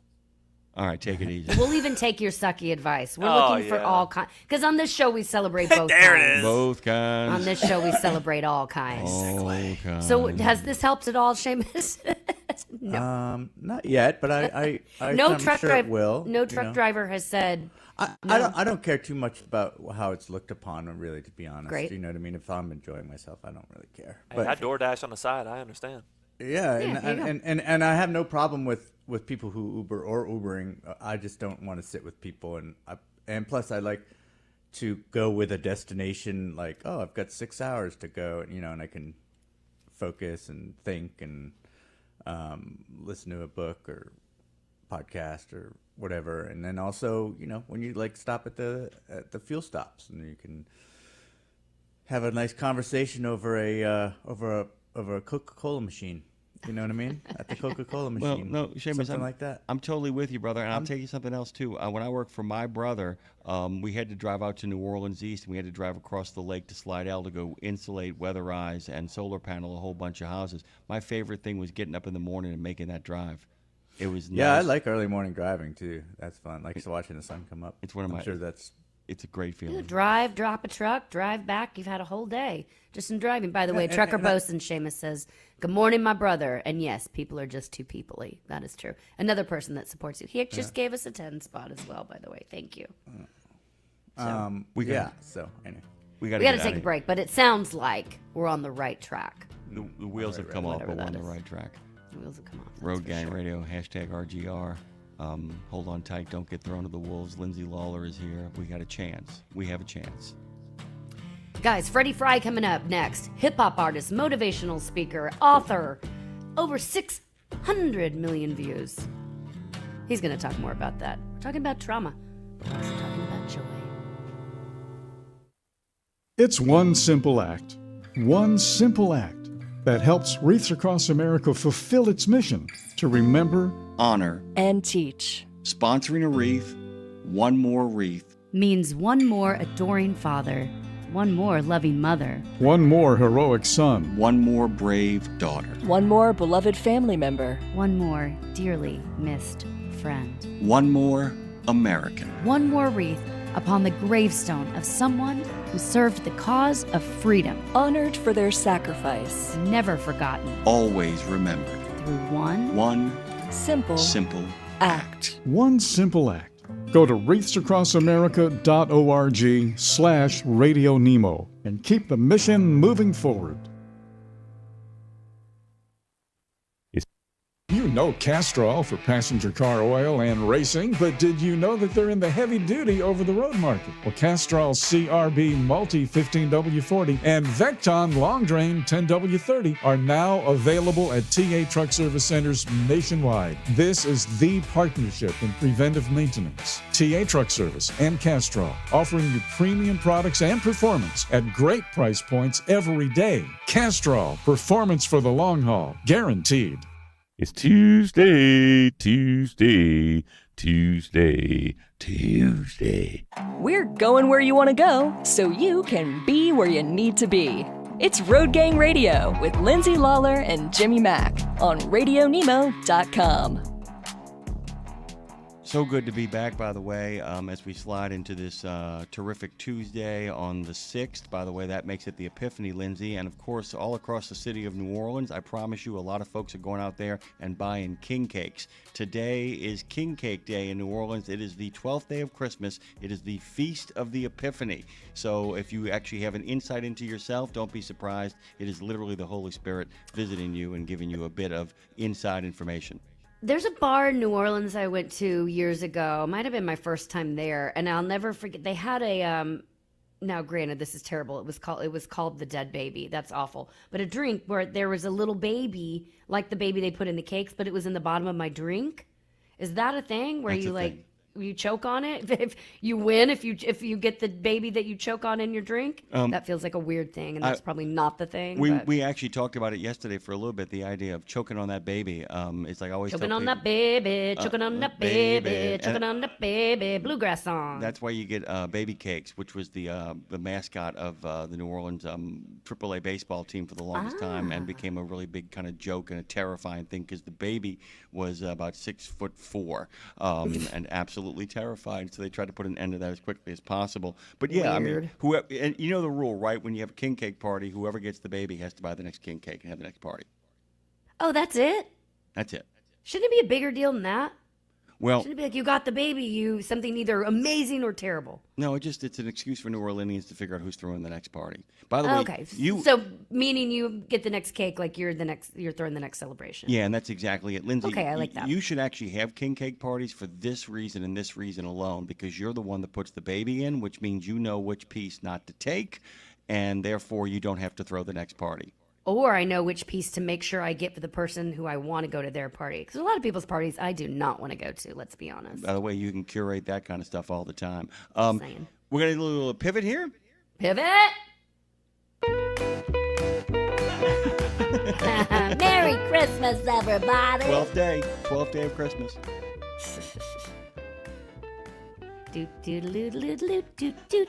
By the way, a dynamic force of transformation. He's a best-selling author. He's an entrepreneur. He is a motivational speaker. He's a voiceover artist. And by the way, he is internationally known as an underground hip-hop artist. He's formerly known as Player 1000.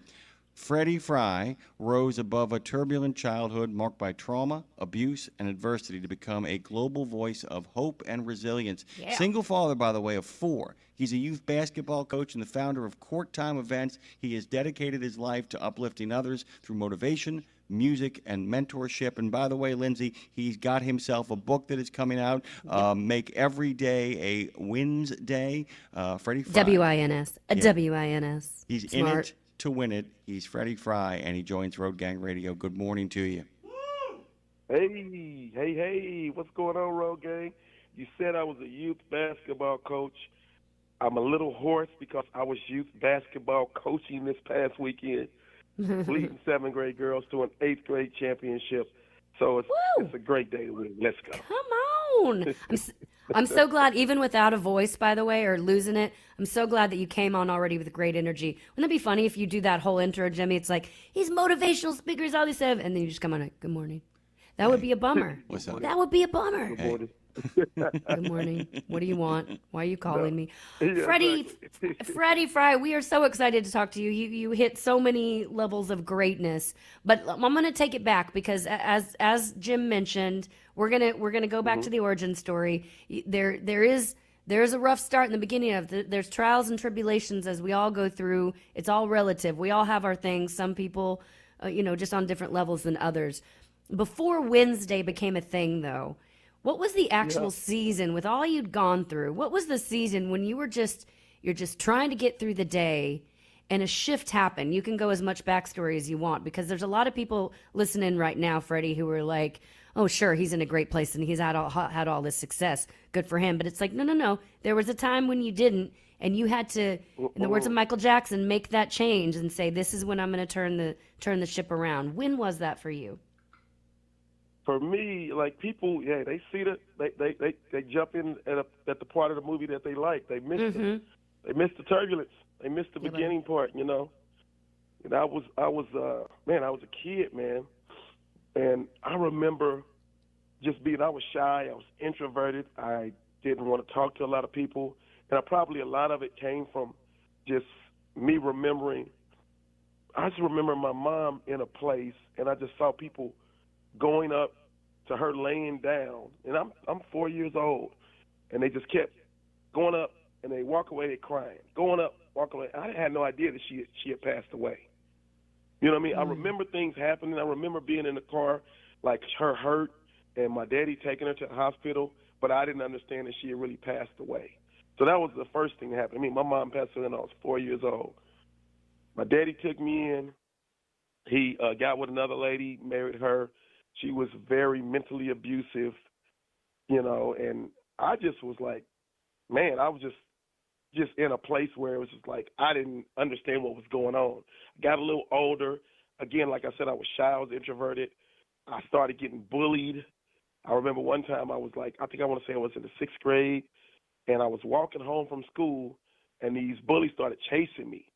And I'm trying to let them catch me. They caught me, picked me up, body slammed me, hit me in the stomach, and they drugged me to the swimming pool. I grew up in the hood. I was in the north side of Tulsa, Oklahoma, which is the hood, the ghetto. Yeah. And it was a swimming pool that was closed, but it had water in it, and people had kind of cut the gate open so they could sneak in. They drugged me through that gate, threw me in the water, held me under the water. I thought they were trying to drown me. And just before I drowned, they pulled me up, got out the water, they took off running, laughing. I'm sitting there, I'm like defeated, you know. And I remember just saying a prayer, asking God, you know, give me the strength to be able to deal with these bullies, be able to deal with life. And man, shortly after, I found hip hop. I was up late, and I was watching this show. Probably should have my butt in the bed. It was like midnight.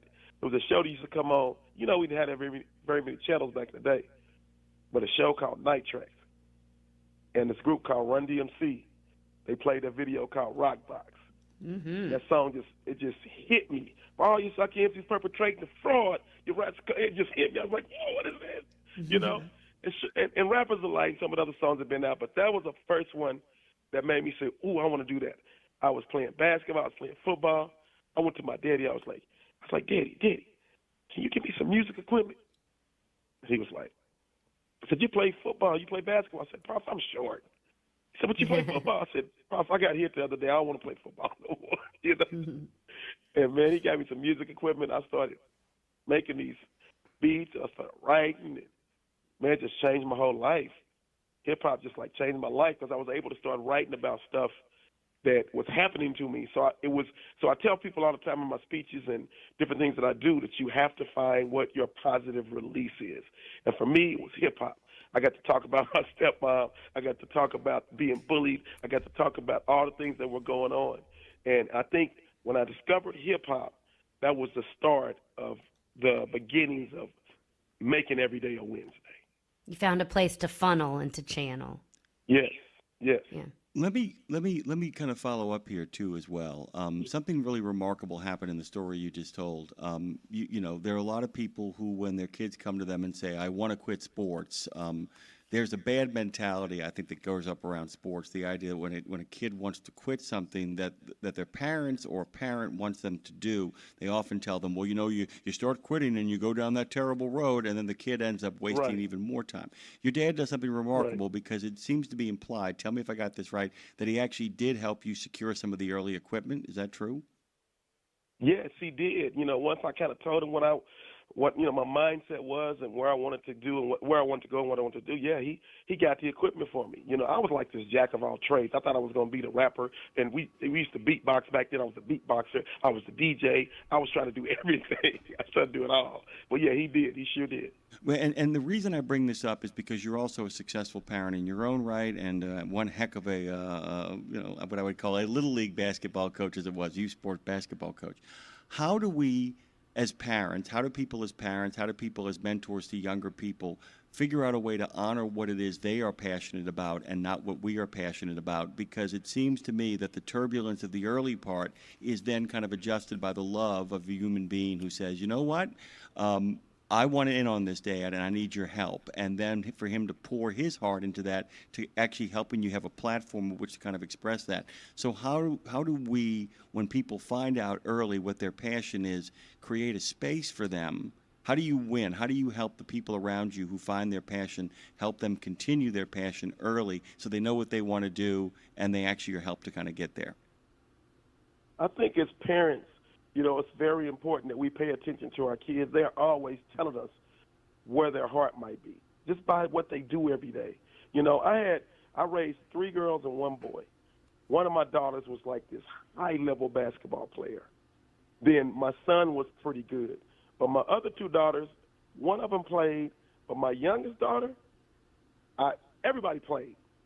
But I quickly realized that my youngest daughter was not a basketball player, And so when she came to me and said she don't want to play anymore, I think as a parent, what we don't want, especially in 2026, you don't want an idle kid. You don't want a kid that's just sitting around TikToking all day or playing video games all day or not doing anything. So for me, it was always, okay, you're not going to do this, but we have to replace this with something else. What is it that you really like, and we'll pour all our energy into that so you can be the best at that, And it's funny because I wrote songs and I talked about my kids, and for me, it's Freddy Bryant originally being Player 1000. People don't know this, I'm one of the founding fathers of hip-hop in the state of Oklahoma. So when nobody was rapping in Oklahoma, me and a buddy of mine, we were 2 of the first guys to start rapping, and we were able to really build some good traction from rapping, and a lot of the younger kids look up to us. So anything, and I tell people all the time, I got a catalog, a Player 1000 catalog. Anything before 2000, anything before 2000, if you and it's on streaming services, Player 1000, it's going to be profanity in it. Now, one thing that was different about me, even at a young age, is I always was saying something. Even if even if I was cussing in the song, I was saying something. So when I gained custody of my kids, which was like 97, I lost the passion to rap. Because I became grown, you know what I mean? I had these kids, I didn't know what I was doing, and I was just pouring all my energy into them. So as they got a little older, me and my best friend, Durrell, which he's the Deekster, it's Player 1000 and the Deekster, we just stopped doing music for like 8 years. Still best friends, never really talked about it, but I was raising these kids. As I got a little older, they got a little older, they started getting into hip-hop. I didn't like what they were getting into, so I said, you know what? I'm going to go back and take them on a journey of hip-hop to show them how it can be, you know what I mean, without all the profanity and all that. So after 2000, none of my songs have any profanity in it. I say all this to say, I'm going back to my younger daughter, I wrote a song called Special, and I talked about my kids in it, and I talked about all their passions. At that time, my oldest daughter was the hooper. My second oldest daughter, she was like really into Superman and Batman, which I thought was odd for a girl, but she really was. My youngest son was into video games, and my youngest daughter was a reader. So I say all this in the song, and she's like, "Daddy, you make me sound like a nerd. I'm a reader. You said I was reading this song."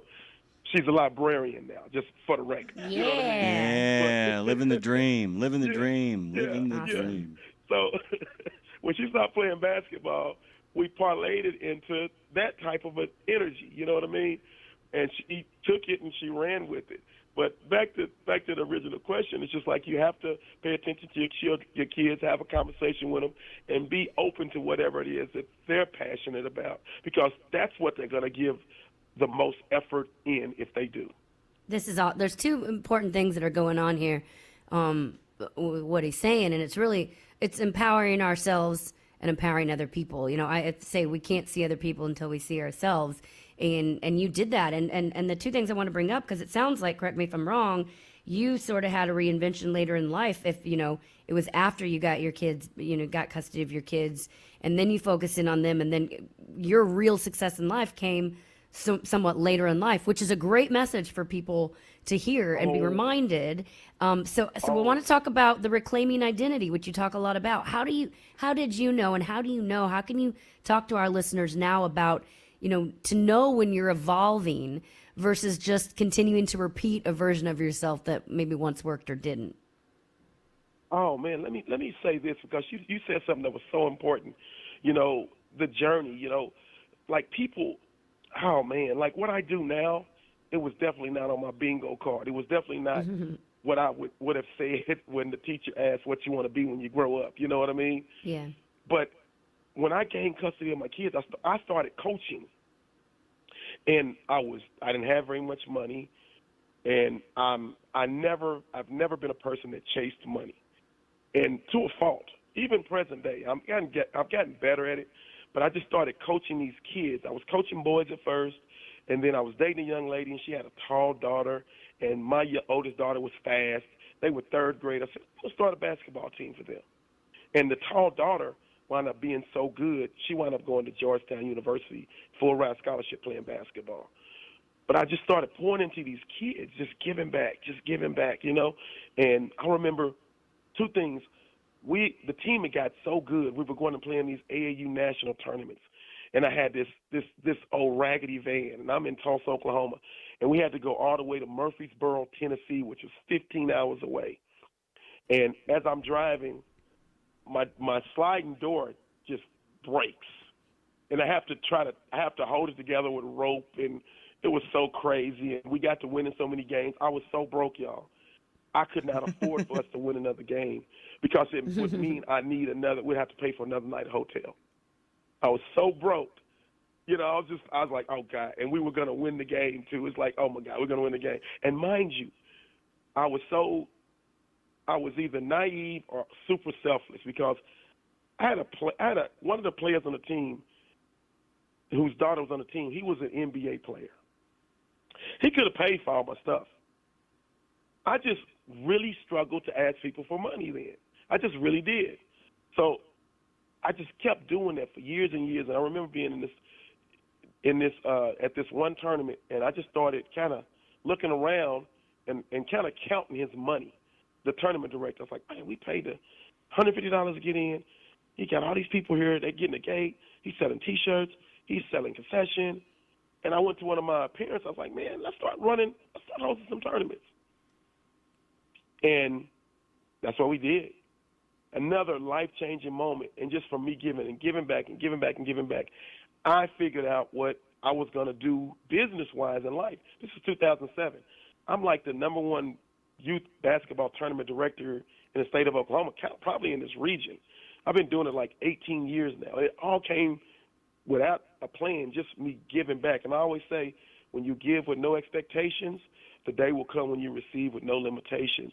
So I tell people all the time, sometimes you're operating in your gift and you don't know when God and the universe is going to pay it back to you, but keep giving and keep giving from your heart. And sometimes those blessings come and you didn't even know they were coming. You know, it's crazy. One of the things, okay, let's go back to another detail on that story. So you said there was somebody who actually had the kind of moolah to make it happen. And, you know, everybody's first impulse is, well, why didn't he offer? And then you realize that's actually really positive masculinity there, too, because he didn't want to step on your toes. But if you'd asked him, he might have helped. But you think about the fact that it wasn't like, I can do this for you, or I'll take care of this for you right now. But rather than flexing in front of another dad, what he simply did was, okay, well, you know, if he wants it, he can ask. I kind of think that's what was playing out there, right? Does that sound like it makes sense? Well, you know, it makes total sense because he did help me with the Player 1000 music. He did, you know, he put some money to help us with that. But realistically, and this is kind of what I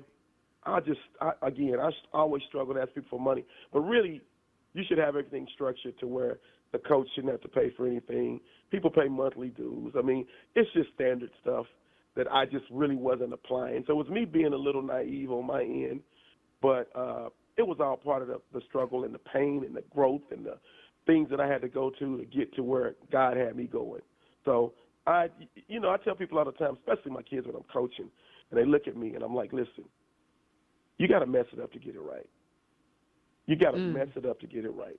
So don't be afraid to make those mistakes. I have a few young ladies that they struggle with adversity, and they struggle when they mess up and their heads go down. And I'm like, I'm never going to fuss at you for making a mistake. I said, where you're going to get in trouble with me is when you quit, when you give up, when you don't hustle. Those are the things that I'm going to get on you harder for. But making a mistake, making a bad pass, missing a shot, if you miss that shot and you make a bad pass and you hustle your butt back and you don't let it beat you up, that's growth. And I can ride with that all the time. I say, you got to mess it up. And I tell them all the time, I say, repeat this, you got to mess it up. And they say to get it right. They understand that, you know, but that's life. You know, you got to mess it up to get it right. Don't be afraid of the mistakes. It's the adversity. Hey, adversity is teaching. You know, life is always teaching. Are we receiving? Are we listening?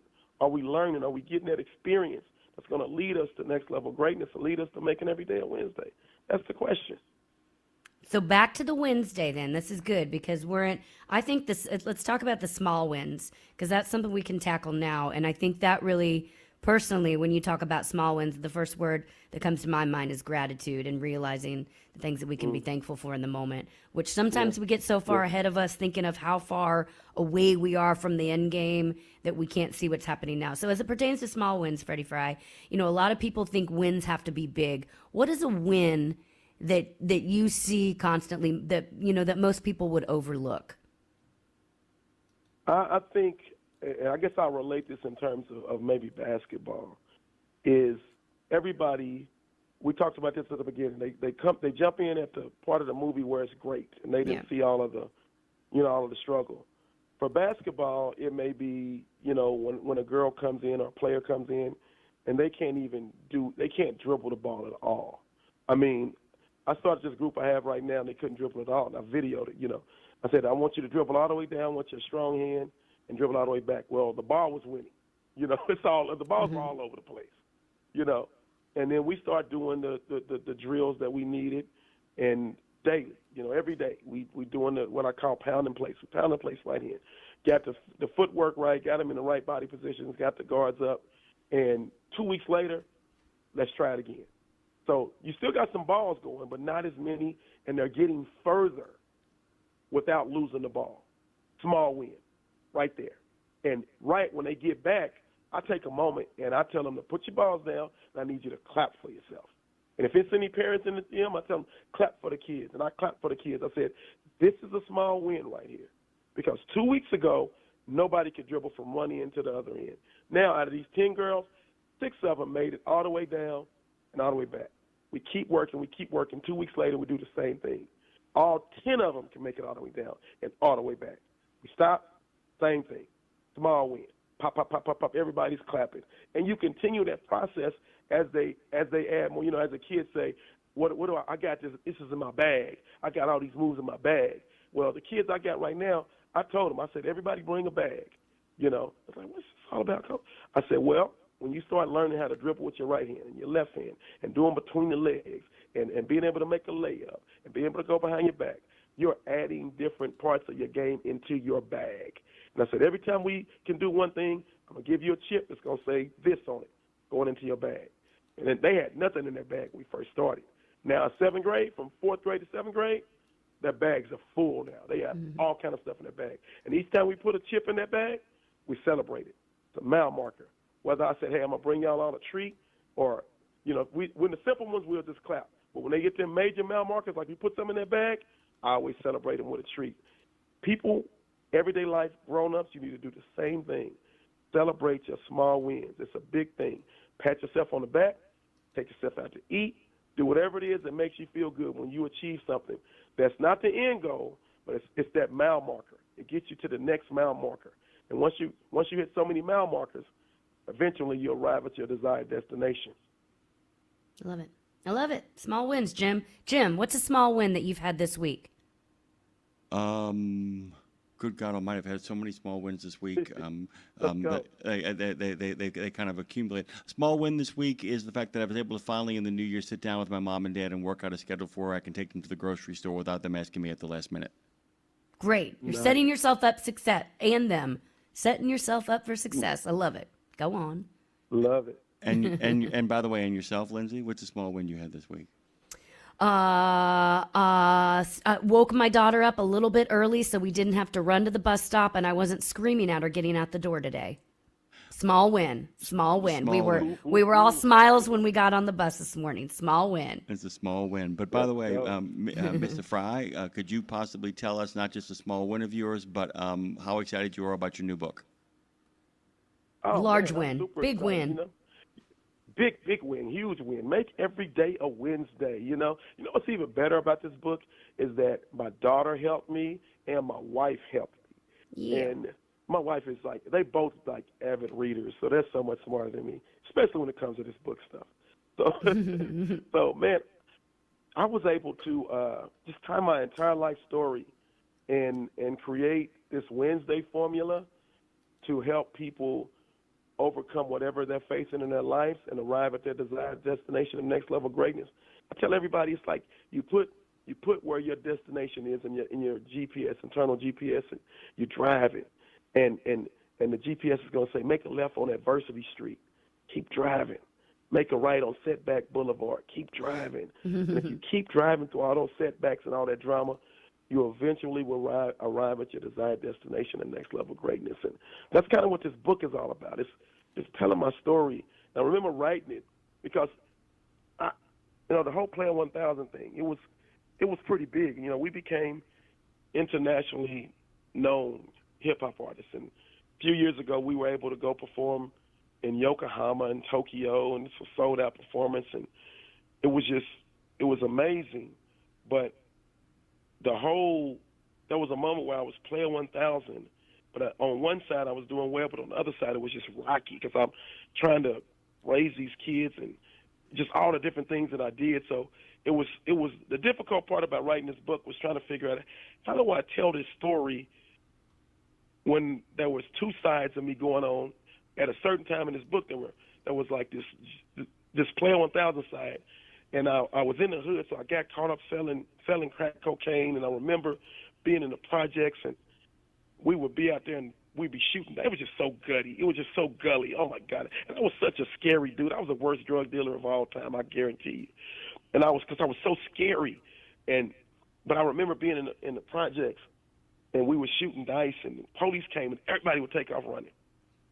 Police came, we all took off running, and you duck behind a building, and you try to wait for them to leave. Well, I thought the police were gone, so I come from behind the building, police car sitting right there. He looks at me and points, and he tells me to come to the car. I'm like, oh God, I don't have no drugs. I'm thinking this, but my heart dropped.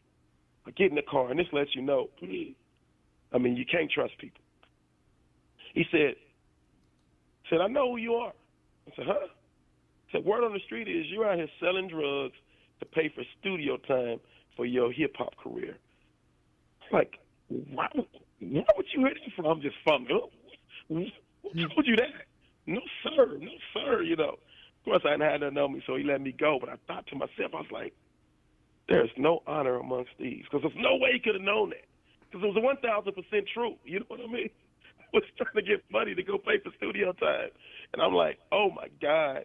It was just the story, the journey, but it's just basically a story of a young boy who went through so much, overcame so much, and is able to give you all of the game and all of the wisdom and all of the steps to making each and every day a Wednesday in your life. Whew. Make every day a Wednesday. You can search Freddy Fry. That's F-R-I, like Fry Yay. He's all over the interwebs, as it were. Make every day a Wednesday, W-I-N-S, guys. You can actually go on his site and even get an autograph book, which is really cool as well. Freddie, thank you for doing what you do. And by the way, doing it with good intention. You're chasing a dream that I love when people find, when they're doing what lights them up that also lights somebody up. I think that's when we're walking our path on this earth. So good on you. Thanks for inspiring, and thanks for taking time to shout out to our listeners, Freddie. Thanks so much for having me. You guys continue to do a great job, and this is a great day to win. Let's go. Let's go. Thank you so much. Thank you, Freddie Fry, for joining us on this terrific Tuesday. Wednesday is tomorrow. Wednesday is every day. We'll be back on the other side of this break as Road Gang Radio continues with a question that Lindsay has been cooking up for a little bit for our next guest. Cooking up.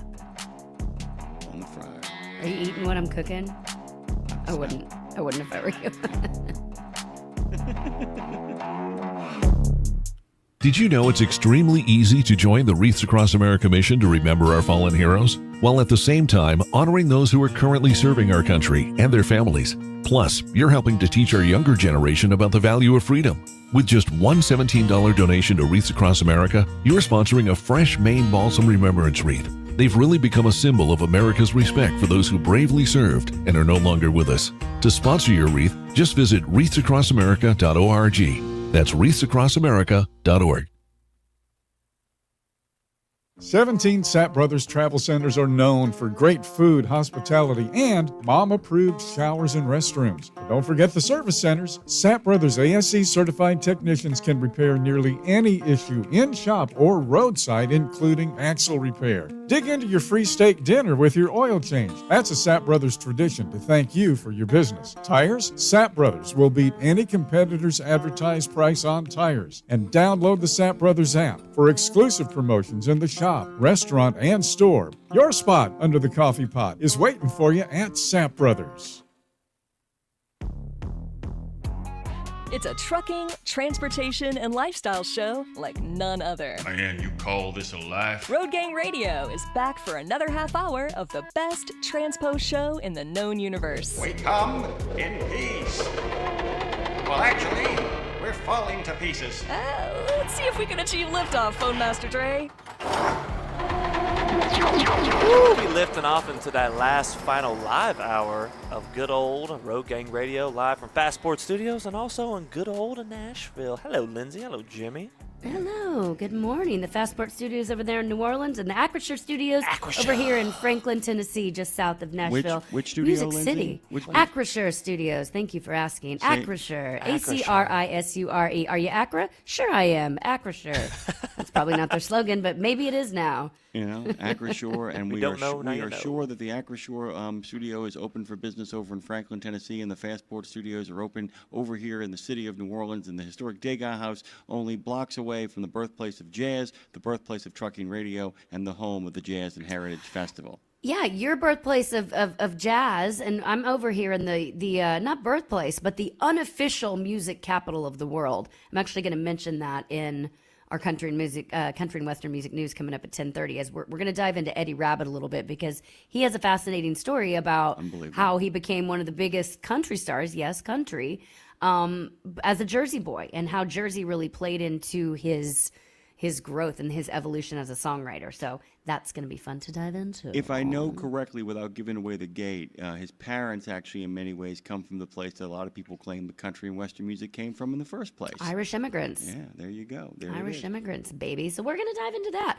But first, we're going from hip-hop to metal. Our last guest was inspirational when it comes to hip-hop. Our next guest, we're getting heavy, but there's also a softer side, Dre.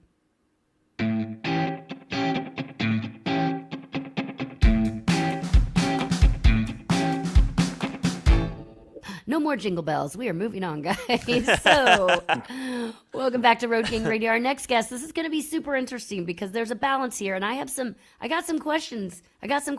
Jim, because I love when harder music has a softer side, but we've got to really dig for it and see it. So I want to ask David a little bit about that. But our next guest is David Sailor Bryant. He's a singer, songwriter, recording artist out of Louisville, Kentucky, just north of where I'm sitting right now. He's best known as the former lead vocalist of metal band My Own Victim. I have a lot of those. I am my own victim for sure.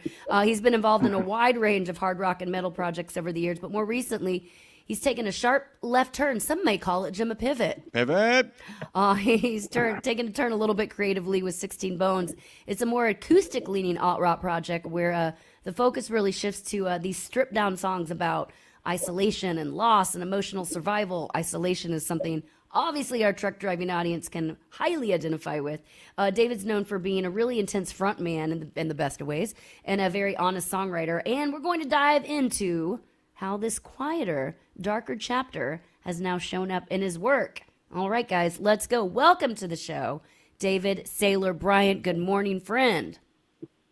Thank you, and thank you for all the kind words, and thank you for allowing me to appear on your show here today. It's a tremendous honor. We're glad to have you. What What do you like to go by? Sailor? David Sailor Bryant? Yeah, DB? DSB? No, Sailor's my stage name. So, Okay. And it's my stage name that's transferred on out into my everyday name out here in the real world. So, Sailor's fine. Well, welcome, Sailor. Glad to have you. Let me kind of throw you in the deep end, by the way. If we look at Pantera and Down, we look at the Black Label Society, Machine Head, Soil, Days of the New, Acid Bath, Five Finger Death Punch, all of that stuff. And now we get to this kind of new incarnation of you. Do you feel like that there are things both from your personal life and from your onstage experience? Do you feel this is a different direction, or do you feel like this is somehow a synthesis of a lot of the other stuff you were experiencing? Because they're not the same thing. The idea that it's like enough of that, now some of this, or do you feel like, no, this has led to this? This all makes sense in that way. Right. So in my metal days, I got two gears, right? Forever and ago when I was in My Own Victim, and then Surviving Thalia, and then War Plan, which is the last metal project I released last year. It was always anger about what's like the things that make me angry in the world, and then social injustices and injustices and unfairness and things like that. So I would let those feelings out. But throughout that whole entire process, I lost my mother to cancer when she turned 50, who took her last breath in my arms. And it was at that moment that a different side of me started to unwind. I had always had an affirmation for the acoustic, flat top, raw emotional sound of an acoustic guitar. That's why some of my biggest inspirations, and actually one of them was Days of the New, is actually from out of Louisville, Kentucky, who I actually was on the road and played and toured with for a short period of time when Travis released his Red record. And so I start getting all these different emotions out of me, start writing from a different place that was foreign to me about loss and abandonment and isolation and feeling alone, because my mom was my best friend.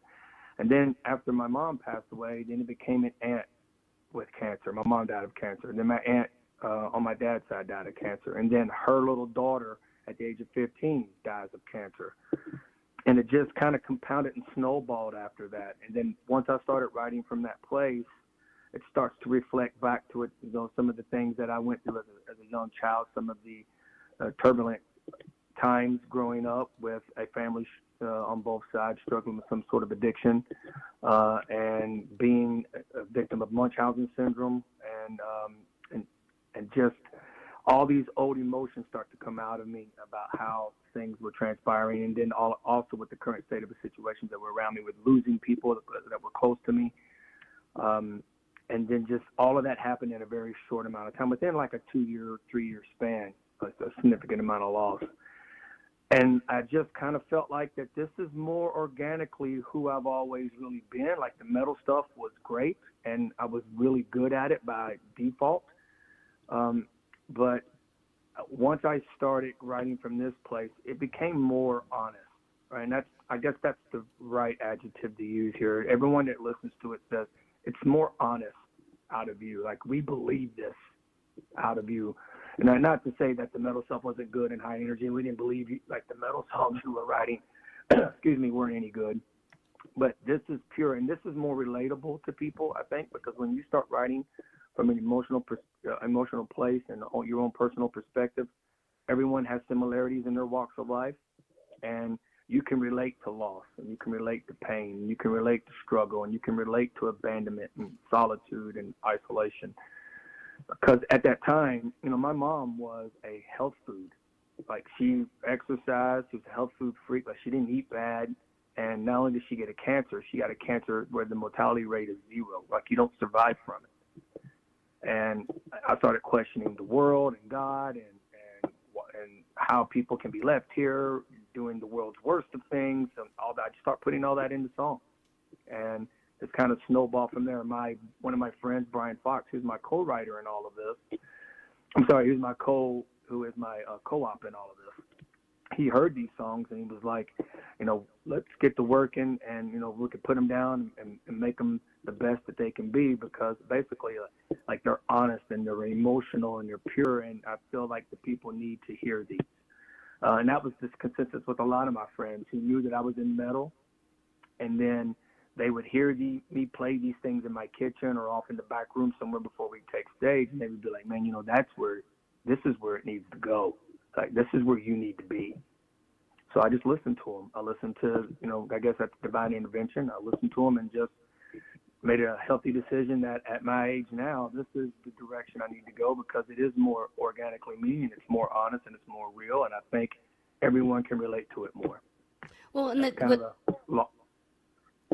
yeah, sorry. Well, I was just going to say it's that it's organically you now, and I think that's the difference. It's not that what you were doing back in the past didn't fit. It's just that it doesn't fit at the time anymore because we evolve, and that's a huge compliment to you. It means that you're evolving and you're changing, and always growing and learning new, and that metal's a part of you. I'm a country songwriter here in Nashville, but I was in a really heavy rock band out in LA, and I look back and I'm like, what the hell was that? That's not me. But then when I go back and listen to it, I'm like, oh, that was just me then. So it's cool to see these different sides. And, with that being said, I want to talk about volume versus vulnerability because, in that heavier music, the intensity oftentimes comes from sometimes from just the volume. But in 16 Bones here, it feels like when I listen to that versus your older stuff, it feels like the intensity is actually coming from the restraint, knowing from how you've evolved. So was that uncomfortable for you, that moment when you first went into the studio and had to find a different sort of strength there? It's a different muscle you were flexing, right? Yeah, I was. So it was. So to be able to pull off singing in this type of project, it was foreign. So I just like, you know what? I trust Bryant, who was my engineer and producer. And I just said, I'm going to stay here and we're going to, keep hitting the nail on the head till I get it right. And it was extremely uncomfortable because, I always been the guy on stage that was screaming this highly intense vocalization of things and to dial it back, not one gear, but several hundred gears. Yeah. And just be alone in a studio with an acoustic guitar and my thoughts and my emotions, right? It was, I want to say I was nervous about it, but it was foreign to me, but I don't remember struggling with it as much as I initially anticipated that I would. I remember it being so natural. It's easy when you sit in a room and there's no lights and you're surrounded with candles, not to sound cliche here, and you're surrounded with candles and you just get lost in the emotion of what you're doing, lack of a better term here, and it just seemed to come out like, it's weird how you move. Like I was always supposed to do it because I was moved to do it without even trying to work extremely hard at it. Just naturally just started to work itself out. And I guess if you create the right vibe and you're doing it from a pure place, it gets a lot easier. What was more aggravating than what was more, I wouldn't say the word aggravating, but what was more fearful was the reception of it, right? Because everyone known me for this highly energetic guy who blew fireballs through his hand on stage and with big giant mosh pits and jumping and kicking and backflips and this whole spiel. To come see me stand still with acoustic guitar in my hand or hear me sing that way. That was the most nerve-wracking part about the whole thing, was the fear of doing it. And let me clear something up. I never done this with the intention of releasing it. That's the strange thing. When I went into the studio, this was me to kind of exercise these emotions. I'll call them demons for the lack of a better term, but these demons and these hauntings and these things that were haunting me at night, nightmares and night terrors. And then, my talk therapist said the best way to deal with all this is to put it down in words and you articulate it. So I was like, well, I'm a songwriter. What a better way to try to do that? So I only done this initially to try to put it out there to get it out of me so I wouldn't have to worry about or keep living with the extreme anxiety over what I was going through at the time. So I was just doing it to get it out of me. And then once people heard it, they were like, well, you probably should record this. So back to the studio, I kept that energy. Like I'm in here to work through something, not to make something that everyone's going to love. And it just happens to be that it gained a little traction once I released it. Yeah. Let me kind of ask a question here in regards to how I want to make sure I've understood what we're talking about here, Sailor. What you're talking about here is that you were able to perform these songs live before you recorded, or did you workshop them in front of people that you trusted before you recorded? No, so I low key, right, went to open mic nights from time to time that I told nobody, and just showed up with acoustic guitar and just kind of started Frankensteining these things in front of live people that didn't know who I was. Okay, that's tremendous because That's what he hoped you were going to say. yeah, and what is interesting about that to me is that that's a really great way to do it because you almost become like a comic who is testing out material before you actually release it. And what's neat about it is you brought up a really great dilemma. It is a really difficult thing to do that live, but it's a really great challenge too because you've got to be able to focus on what you're doing in the song. But as you pointed out, you've also got in the back of your brain that no one has ever seen me like this before, and even though these people might not know who I am, you're trying to say be the thing that you want to be while at the same time dealing with the thing that you are or were. So it must have been a really kind of interesting dilemma. But that being said, having done it that way, it then makes it easier to go into the studio because then you know it works, as opposed to what are people going to think about this when it comes out. I mean, everybody worries about that, right? But the idea that it's like the first time you ever expose what you're trying to do, you do it in front of an intimate audience. So that seems like a really therapeutic, unintentionally therapeutic model for how you deal with this and move to a different place. I couldn't agree with you more. That was 100% intentional. That was the intention behind the whole thing. So my question is then, in regards to that, now that you've done this, is it a place that you want to stay, or is there maybe some other place that you want to experiment with and try stuff? No, I'm going to stay here, man, because these songs seem to come out, like I said, it's more organically me, and these types of songs seem to come out. Like when you write songs like on the release that we just put out called Signs, Symptoms, and Other Ill Conditions, right? I write well. Like that title within itself speaks volumes, right? Signs, Symptoms, and Other Ill Conditions. And I tend to write well songs that fit that space. Songs like End of My Rope and The Devil in Me and Some of My Fears. I plan on staying here because I have every other day I'm writing a song like that, right? So I'm going to keep doing it till the well runs dry. That's how I look at it, because it seems to be a place that I can tap into, and the well reserve is abundant. And just because you're writing from, I go back to saying you're writing from an honest place. Everyone can deal with raw emotion. Now, it's funny. What's funny about that is people say, I love your band, but I can't listen to it without crying because it hurts my feelings. And then I say, well, then I must be doing something right, because it's easy to listen. Nobody really wants, I feel that nobody really wants to tap in to the things that make them really feel. Like some of my biggest influences, like I said, were Travis Meeks and Days of the New and Eddie Vedder from the early Pearl Jam, things like great poets, Jim Morrison, who really wrote things that make you feel things, Bob Dylan, and like raw emotion, things that bring you to tears. I have a motto I live by, that you should be moved to tears and laughter every day, if not both. And I think that if people I'm crying right now. I'm crying right now, Sailor. And it brings tears to your eyes, then you're living, right? You're moving the right molecules. I know it's a long-winded answer to your question, but I think this is a place I'm going to continue to work from and stay in. We've already worked on a brand new single for the next record, which is going to be big for this project, and I'm pretty excited about that too. So, by the I way, plan on staying here. Just a media tip, because you're doing great, is don't ever apologize for a long-winded answer. It's the yeses and nos that make people on the radio go, really? That's what you're going to give me? No, terrific. Thank you so much.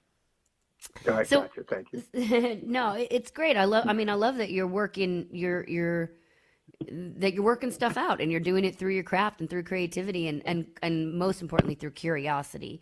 How I want to pivot here because I'm not sure if you know or not, but a vast majority of our audience are over the road truck drivers, and they obviously spend a lot of time in isolation, but music plays a big part of truck drivers' lives as far as what they listen to get them down the road, and and some listen to music intentionally, some do not. Just like every human, what we put on, what we intake is what we output. So we got to be careful with that too. So with that said, I do want to go back to both to the metal days, but then as it pertains to now. First of all, with metal, I'm so curious, how you, I'm going to say it this way, how you're able to, with metal, how you were able to manage making the music not necessarily want us to have to find road rage, but get down the road, because we got to be careful. I guess maybe it's the intention that goes into that music that you make. But were you conscious about that when you were making metal, that knowing that some people do use metal to get aggression out, and some, whether that be on other people or just to run around and get some emotion out? But how did you manage that world so that people weren't as much as you could control using your music for, I'll just say it, for violence? Right. Well, I would be false in saying that never happened. So my writing approach was just that. Right. I was an extremely angry young man due to how I was, due to my early days growing up with my family structure, coming from a broken home. And then that turned into social situations and political situations, like anything that made me overly, like my mom always told me I was so quick to anger. And I always wrote songs, that were from a position of protecting the weak from the bully perspective, and teaching the weak how to become the bully. And meaning, like, No Retreat, No Surrender was one of my songs, with a lot of actually biblical overtones in it. But I would be lying to you that if my stage show wasn't extreme. I recall in my younger days saying things, and I'm going to give you an example, from left to right, from front to back, all I want to see is buttholes and elbows. I'm not going to be satisfied till somebody gets packed out of this MFer in a damn ambulance, right? And then the place would go absolutely insane. And that happened one time, right? A young man did get packed out of it in an ambulance. And I quit saying that pretty quickly, right? This is because you never want no one to get hurt, but I was writing from a place of stand up for yourself and be held accountable, put people in check. If you're on the side of righteousness, you're on the side of righteousness, and you don't take no mess from nobody, and you too are equally valuable. This is how you do it. Very hate-breed in my approach, very early Pantera, vulgar display of power in my approach. Like, you watch your mouth when you speak to me, like all those types of cliche metal things. But as I got older, right, and was doing them things, it just seemed a little excessive. So how I managed that is through age, right? When I was in my 20s doing it, you weren't going to tell me. I've had the cops called on me at shows for inciting riots. I've had people waiting to talk to me in the alleys of places because they felt like that the things I said and the things and some of the actions I took, or spitting fireballs in their place, was out of line. But the music always entailed a place of stand up for yourself, fight for what you believe in, and never take no for an answer, and do not let someone gain the advantage over you. Because I was trained as a Marine that if someone stands in front of your face and can test you verbally, mentally, physically, they are your enemy, and it is your job to gain the advantage on them first, or because they will absolutely do it to you. So my military training played a lot in my songwriting back in those days, for sure. Well, by the way, you have a Phil Anselmo connection, do you not? I do. I've met him a couple of times. We've played a couple of shows together here in Louisville when he was with Philip Anselmo and the Illegals, and the story for that was outstanding. We ended up meeting him backstage and sat down and had a conversation with him for like an hour. And at that time I was in the band SWP, and we covered a song called "Bury Me in Smoke," which is a down song which Phil sings for. And we weren't going to play it that night. And I told him, I said, Phil, we normally cover "Bury Me in Smoke, but I respect we're not going to do it tonight. And he looked at me and said, no, full permission. You play it better than Pepper anyway. And I was like, dang, dude, you just threw Pepper Keenan under the bus. I was like, but there's no way I play that song better than Pepper. But it was flattering. We took pictures and hung out. And every time he comes through Louisville and I go up, we remember one another. So it's pretty interesting and neat, man. He is one of my biggest metal influences of all time. That Vulgar Display of Power record, when it first came out, I wasn't a metalhead until that record first came out, I believe in '93.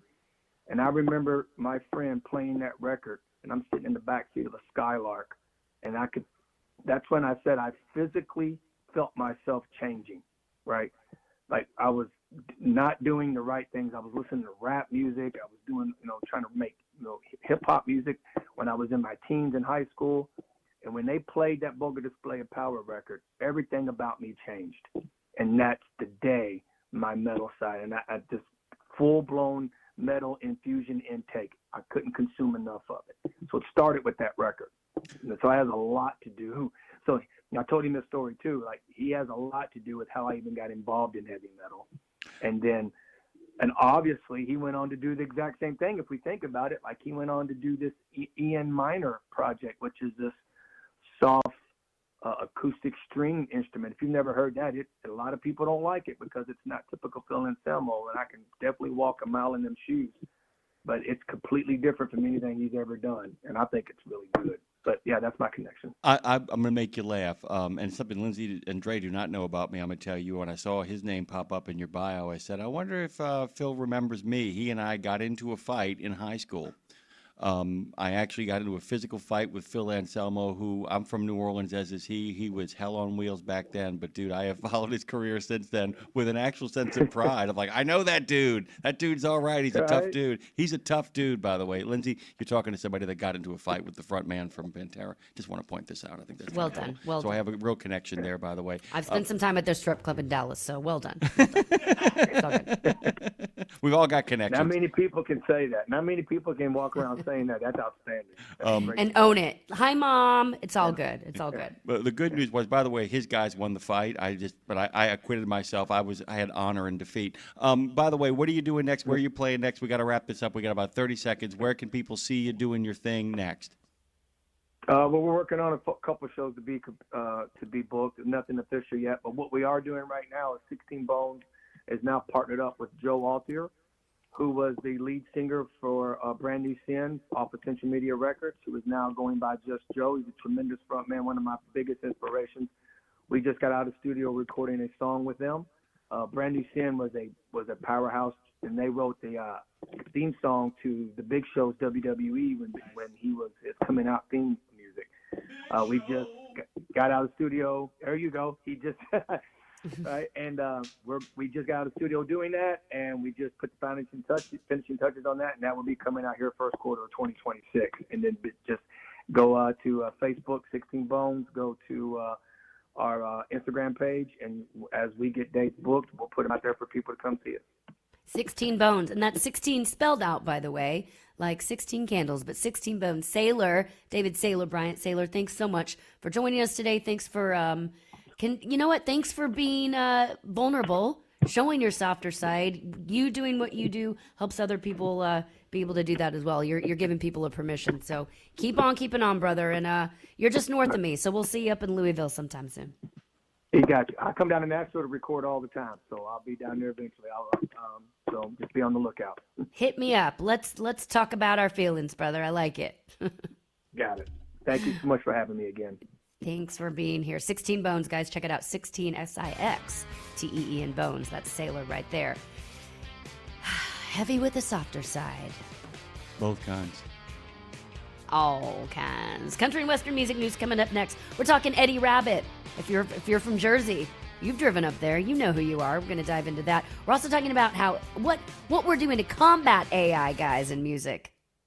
Exceptional value and exceptional values. That's Bennett Trucking. A core commitment of faith, family, and freedom has driven Bennett to being the leading provider of innovative, integrated transportation solutions, both at home and abroad. Bennett's values are not just compatible with providing high-paying jobs and unmatched customer service. They're inseparable. If you're looking for an employer or a partner who believes the best business model is being a model citizen, then Bennett Trucking is the place for you. Go to BennettIG.com and find the folks who share your values. The mission of Wreaths Across America is unwavering, remembering our fallen heroes, honoring those who are currently serving, along with their families, and most importantly, teaching the next generation about the value of freedom. And you can join our mission with a $17 donation that sponsors a fresh Maine Balsam Remembrance Wreath. Each wreath will be laid in honor of a veteran who gave the ultimate sacrifice for our nation. To sponsor your wreath, please visit wreathsacrossamerica.org. That's wreathsacrossamerica.org. Back to Road Gang Radio with Jimmy Mack, Lindsay Lawler. Give me a minute, y'all. I'm coming. And you, because if you're listening, you're in the gang. Take it away, founding member Phone Master Dre. You are in the gang with Jimmy Mack, Lindsay Lawler, and me. Phone Master Dre. By the way, it is the last encore presentation for a while of Trucking with OOIDA. Good morning to you, Lindsay. Good morning to you. Good to see you. Give me a minute. There. Oh, I'm here. Yeah, I'm here. By the way, there she is. We're talking chips, not micro, but of the salty variety. Not Dorito? Yeah, not Dorito. For nearly 2 centuries, people have been enjoying thin slices of potato. Trucking with OOIDA host Scott and Ashley recently got to talking about this household staple and wondered how the salty snack came to be. They turned to Alan Richer, better known as the Toga Chip Guy. He will be joining the show in an encore presentation to talk about the history of the Saratoga chip, how it grew in popularity, and what is it about this universal snack that, as one company coined the phrase, betcha just can't eat one. That's Trucking with OOIDA, the last encore presentation. New stuff is coming your way Thursday and Friday, but Trucking with OOIDA one more time, coming up immediately after country and western music news. Well, hey, y'all. Welcome to the Ho-Ho. What did you call me? Welcome to the Ho-Down, because it's time for country and western news with your Music City mistress, the honky-tonk queen herself, Lindsay Lawler. Fun size and a good time, I'll tell you what. Am I still fun size? Can you still be fun size when you're 47 Yes. and got a big ass? Yes. You don't have a Oh, big wow. ass, dude. Okay, adds to That's it. not true. You have a hovercraft. You're Uh-huh. good. You're good. James calls it my shelf because you can, like, he says he He's feels right, like he it's a can hovercraft. set something on top It's of a it. hovercraft. Yeah. Dude. You want a hovercraft. When you're 46 years old, if you got a hovercraft, man, baby got back, you're doing all right by me. And that's me. Look, you and I don't have that kind of chemistry.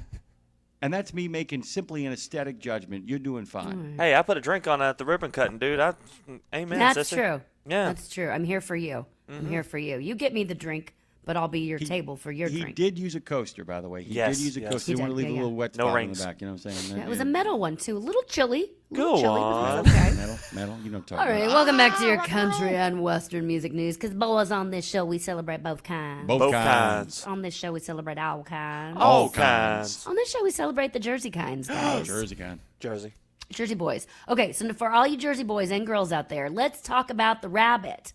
I'm talking, of course, about Eddie Rabbit. I find there's a lot of things in here I find interesting. So Eddie Rabbit, guys, he grew up in East Orange.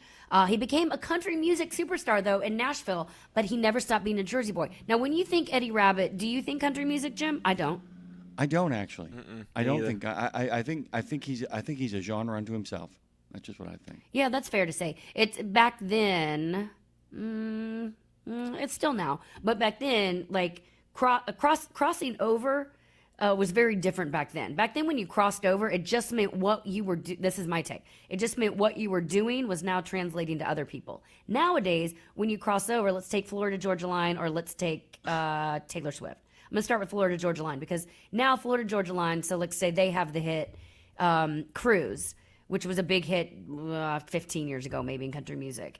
And when they crossed over, when they started finding popular appeal, instead of just letting that song live on another live over on pop radio, they added Nelly on it, and they made it a different track. They rebranded it, they re-recorded it for that. Back then, back with Eddie Rabbit, it was like I Love a Rainy Night was playing on, as it was playing on both pop and country. And I think that's the difference between crossing over then and now. That's just my take. Anyway, agree to disagree. It's actually it is. I agree with it. It is a really interesting take and explains in many ways the divisiveness, unintentionally, of what is going on in this country right now. That everybody is so segmented. That's exactly it. I think you're spot on. Spot on. Yay! Okay, so it's been more than 25 years, by the way, since Eddie Rabbit passed. And I digress, but I also find that weird, Jim, because I'm realizing more and more, actually just lately, that I don't know who's dead and who's alive. And I think some of that has to do, perhaps, with social media. You know what I mean? When you It's say, the fire like... hose. It's the fire Yeah, hose. I don't know. There's certain people I'd be like, they're dead? I'm like, yeah, with Eddie Rabbit. He's been dead 25 years. I'm like, he's dead? That one I didn't know. But, you know what I'm saying? He smoked too damn much. He died like 50. Yeah. But it's very interesting that we don't know who's dead and alive because of social media. We still see about him. We still hear about him. And younger generations find their music. That's something that's always been happening. But that's always very interesting. Okay, I digress. So Eddie Rabbitt's song Jersey Boy, which came out back in 1990, it's the tale of his somewhat improbable rise, I'll say, because, it name checks in that song. The Jersey Shore, Palisades, Pulaski Skyway, Claremont Diner, Hurricane Bar in Newark, and the streets of Old East Orange, which, of course, that's not the usual fare for country music, quote-unquote country music. Correct. So, coming out of New Jersey, that was unusual. Here's a quote. Coming out of New Jersey was unusual for a person who became as big as Eddie did in country music. That's Michael McCall talking about that. He's the associate director of editorial for the Country Music Hall of Fame and Museum. We'll talk about that more in a second. But Eddie Rabbitt, he had 26 songs, guys, that topped the country music charts between 1976 and 1989. And at his peak in the early 80s, I Love a Rainy Night, Driving My Life Away, Step by Step, and Someone Could Lose a Heart Tonight. Those crossed over into the pop charts. By the way, 3 of those 4 songs were written by my friend, the great David Malloy, who will be on We Should Write next month. But those, think about that. I love a rainy night. I love a rain. And then, ooh, I'm driving my life away. They didn't change anything that did. That was the same on pop as it was on country. So he really did have a remarkable rise for someone who, as you mentioned earlier, Jim, he was the son of Irish immigrants who was earning $50 per night singing at the Hurricane Bar in Newark before deciding that to have any chance of being discovered, he would have to move to the nation's unofficial capital of country music here in Nashville. And here's what I want to talk about from a trucking standpoint, Jim. This is why it kind of stood out to me, because there's a woman named Ellen Emery who says that she used to frequent the Hurricane Bar up in Jersey, and she said that they would watch Eddie Rabbitt perform night after night, and sometimes they'd even share meals with him at a diner just down the road. She says he'd sit there having breakfast, he'd have a napkin there, and he would start writing on it. She says he was always writing lyrics. We should write. Right. Yeah. I have so many napkins. And so I think about truck drivers in this moment. That's why I love the story. He was sitting at that Hurricane Bar. Truck drivers were coming through the bar, by the way, too. He was meeting truck drivers at the restaurant. And he was just doing what truck drivers listening or anybody could do as well. Just writing down what's happening around you. I have so many napkins. You have so many journals. Oh, my God. And now those napkins I've put into my phone and into my computer. But I remember when I first moved to town, Jim, Seamus and I, we were brand new to Nashville, and we stumbled upon a writer's night at a place called Douglas Corner Cafe, which is no longer there. It's called the 8th Room now. And I was watching a bunch of songwriters playing, and I got a bar napkin out, and I was writing on it. I was writing just because I was looking around. I was getting inspired in lines by seeing people and couples and whatever. I had somebody come up to me. I can't remember if he had performed that night or if he was just a writer, musician himself. And he basically said something to the tune of, "Hey, new girl, you can't do that. You're stealing lines from people's show." Basically, and he totally made me cower out with my tail between, because there are people that will go to shows and steal lines. I can't imagine why you would do that, why that would even be interesting. That is not what I was doing.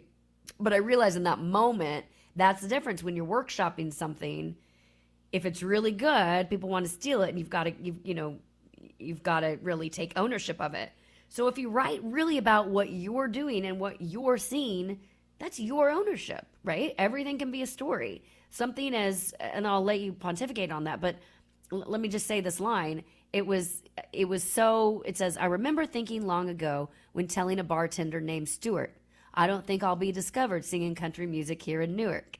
So I took a Greyhound bus on down to Nashville. I knocked on doors and I made some friends. One opened up and I walked through and I never was the same again." That's just his story. He also calls out about his school and his bar, and he says things so specifically that it's his story, and you kind of can't steal that.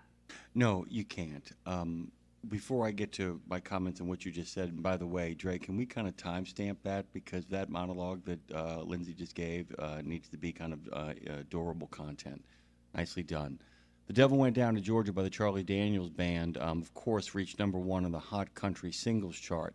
It reached #3 in the same version that it was originally released in on the all-genre Billboard Hot 100 chart in 1979. To prove your point, Lindsay, that back in 1979, back in what I would call peak Eddie Rabbitt days, people like him and Dolly Parton and Kenny Rogers were crossing over.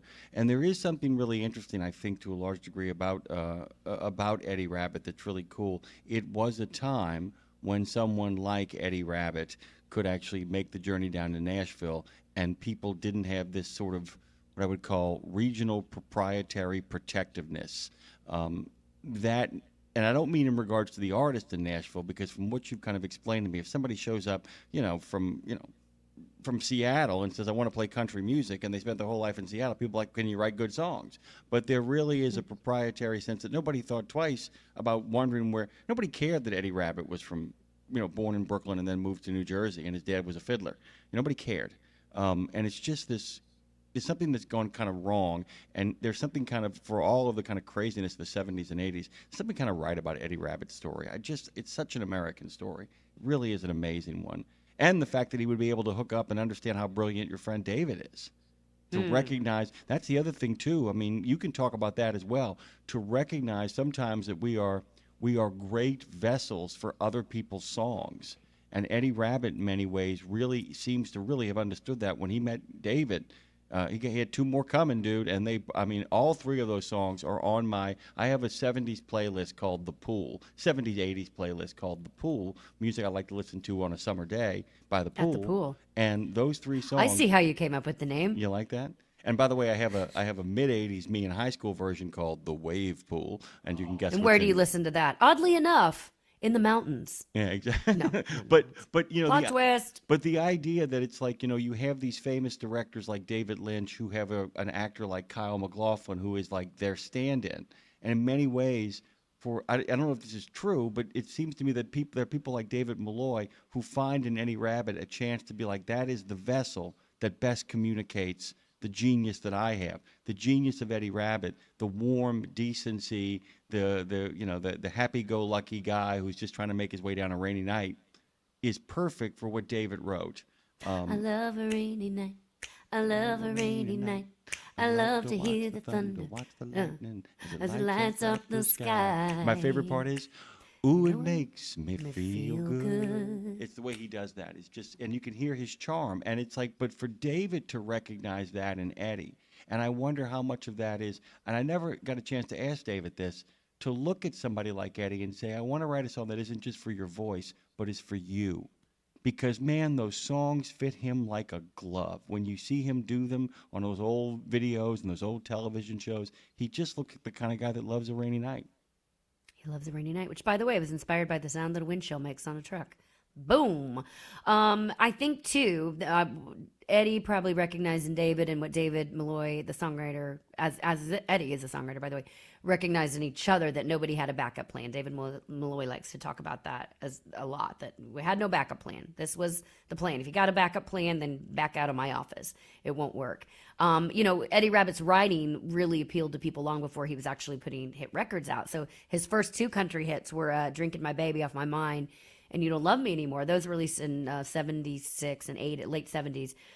Okay, here's a shocking piece of information with all this being said. Eddie Rabbitt, Jim, is not among the 158 members of the Country Music Hall of Fame. What?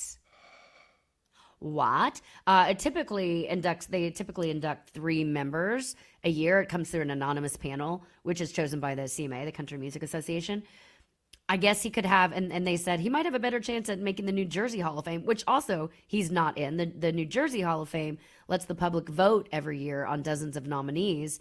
And a spokesperson for the Jersey Hall of Fame said that Rabbitt, he had been recommended for consideration, but he is not, as of now, in 23, 24, 25, has still not been inducted in the Jersey Hall of Fame. Yeah. Joe Cocker finally got in, but that's like Joe Cocker. What in the living sweet mother of pearl is what are we going on? doing? And by the way, just to give people a sense of who Eddie Rabbitt is, I don't want to steal your thunder. Speaking of rain, Eddie Rabbitt wrote one of the greatest songs about rain that he did not sing, but is incredibly famous. You know which one I'm talking about, right? What? Kentucky rain keeps falling down. Well, yeah, when Elvis recorded that bad boy, and that's really what got him on the scene with, And brings Elvis roaring back to life, too. People forget that. That song brings Elvis roaring back. Oh, God. Why isn't Eddie Rabbitt in any Hall of Fame? We'll make some calls. I'm going to have an Eddie Rabbit Hall of Fame. I'm just going to form an Eddie Rabbit Hall of Fame. Eddie Rabbit Hall of Fame is a good band name, actually. It really would be, especially if you had any kind of honor to him kind of contained in there, too. Eddie Rabbit Hall of Fame. He says, I'm just a guy who sat in East Orange, New Jersey, listening to a radio, sitting on the edge of the bed with my guitar, listening to the country music coming out of that radio and loving it and learning it and remembering it and playing it, who dreamed about being a country star. It is literally that simple. He's like, I just kept doing what I loved, and the rest is history. Keep on keeping on, Eddie Rabbit. Okay. Now, Jim, moving on. Now I shall pivot. Pivot? By the Thank way, you. excellent tribute to Eddie Rabbit. Thank you. You as well. Thank I had nothing to do with his life, but I do think, in the words of Reese Across America, when we stop talking about people, that's when they die. So we'll continue talking about you, That was a Eddie great Rabbit. remember, honoring, and teaching of Eddie Rabbit.